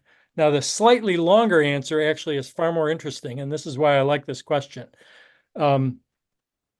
Keep in mind that the patchwork that we've created, the medical technology that we've created, has been in large measure designed to combat these unhealthy lifestyles that we've adopted. So we become obese, we have heart disease, we develop cancer. Some of it's going to be occurring naturally. We've developed these medical technologies that are incredibly effective in manufacturing survival time. You could look at the 1, 3, 5, 10-year survival rates for people with diabetes, with obesity, with cardiovascular disease. Look, stents work. Medicines designed to treat cardiovascular disease, statins, work. That's why so many people are taking them. They're incredibly effective at reducing mortality back to levels that are consistent with the rest of the population. So if you do what we should be doing, which of course is, reducing our body weight, not smoking, adopting this healthy lifestyle that you're talking about, perhaps we can eliminate many, if not most, of these medications that are manufacturing survival time for us. But all it's going to do is recreate the survival time that we're already getting, or at least some of that survival time that we're already getting through this patchwork medical technology that most of us are living on. Now, of course, the real value of doing what you're suggesting is in healthy life. And of course, that's precisely why it should be pursued, because health span probably would be extended quite dramatically, but life expectancy at the population level probably would not increase nearly as much as you think. Look, a cure for cancer only adds about 3 years to life expectancy. That's a cure, reducing the risk to zero. So getting everyone to adopt a healthier lifestyle while we should be doing that is not going to have nearly the effect on the life expectancy of a national population as you might imagine. And it's because we've been successful in manufacturing survival time through medicine. If I may also ask a question, thank you very much, Jay and Nir and everybody. Maybe the last one before concluding. I think one of the critical points in your work, in your latest work and also earlier, is that we're pretty much stuck in our life expectancy and lifespan, maybe also healthy life expectancy, unless we find successful interventions into aging. And many people seem to have missed this point. That's exactly our goal, to find successful interventions into aging in order to have a chance to have a longer and healthy life. And that's the point we're trying to get across, also in this conference and elsewhere. And people seem to be missing it. Do you also encounter this reaction? How do you think? Why is it? How can we break through this barrier in human understanding? Yeah, you're absolutely right. I've seen this several times, especially among people that are strongly advocating for large increases in life expectancy. I would just, what I've been telling them is, why don't you just read the paper? The language is in black and white. It's unambiguous. We're basically saying exactly that the only way we can break through this glass ceiling that we're approaching, or at now, I think we're approaching it, is to do the very thing that we're talking about, that you're talking about at this conference. And I would put in an important emphasis here. I would say it's not just something that's desirable. It's not just something that we should, be, pursuing gently. I would argue for an aggressive pursuit. And I have, no idea which one of these interventions is actually going to work, and nor do I care. There's probably going to be more than one that actually works, because the door is wide open for us. Evolution didn't lead to aging or death genes in humans and other sexually reproducing species. Those can't happen. And so the door is wide open for us to intervene. And if we don't, and this is why I think this work on geroscience is so important, if we don't intervene and we continue to patch ourselves up to live longer and deeper into the red zone where frailty and disability rises exponentially, I don't think we're going to like what we see. I think we're going to see some pretty dramatic increases in various forms of dementia, in particular, the components of the body that are not replicating, that represent Achilles' heels of the human body. We've tried to publish on this to explain these concepts to people. It's not always sinking in because people sometimes have a fairly narrow view of the future. And there's a lot of embellishment and exaggeration that's going on in our field of, people claiming, half the population is going to live to 120 or 100. And I would point out something that Nir raised earlier about this maximum lifespan of 115 or so. I would emphasize that just because one person can live that long doesn't mean we all can. Just because one person can, or Usain Bolt can, run as fast as he can, doesn't mean that we all can. In a genetically heterogeneous population, I would argue that that's biologically implausible. And so in a population, you're not going to see everyone living out to the observed longevity of the longest lived individual. And I wouldn't set that as a goal. The population goal that I would set would be different than the one that I would set for maximum lifespan. I'm not personally all that interested in maximum lifespan and records. I think it's interesting, but it's not the end result that I think we should be looking at. Again, you get to the end of the paper, you're going to notice zero in on healthy life expectancy. It's something that we can measure. I consider it to be the most precious commodity on earth that we can manufacture. This is where I think geroscience is headed in manufacturing more healthy life. Will we probably live longer as a result? Yes, probably yes. I think it will allow us to break through this glass ceiling. I don't know by how much, nor does anyone else. So I would really try and avoid the embellishment and exaggeration of everyone living to 120 or whatever number people are making up. We don't have to make up numbers in order to justify the work, this important work that's going on in geroscience. Thank you very much, Jay. I think on this note we will conclude this wonderful session and this wonderful first day of our conference. Many thanks to all who participated, who supported our effort in this difficult time for us all, in Israel, abroad, and we continue tomorrow and until Thursday. Thank you very much.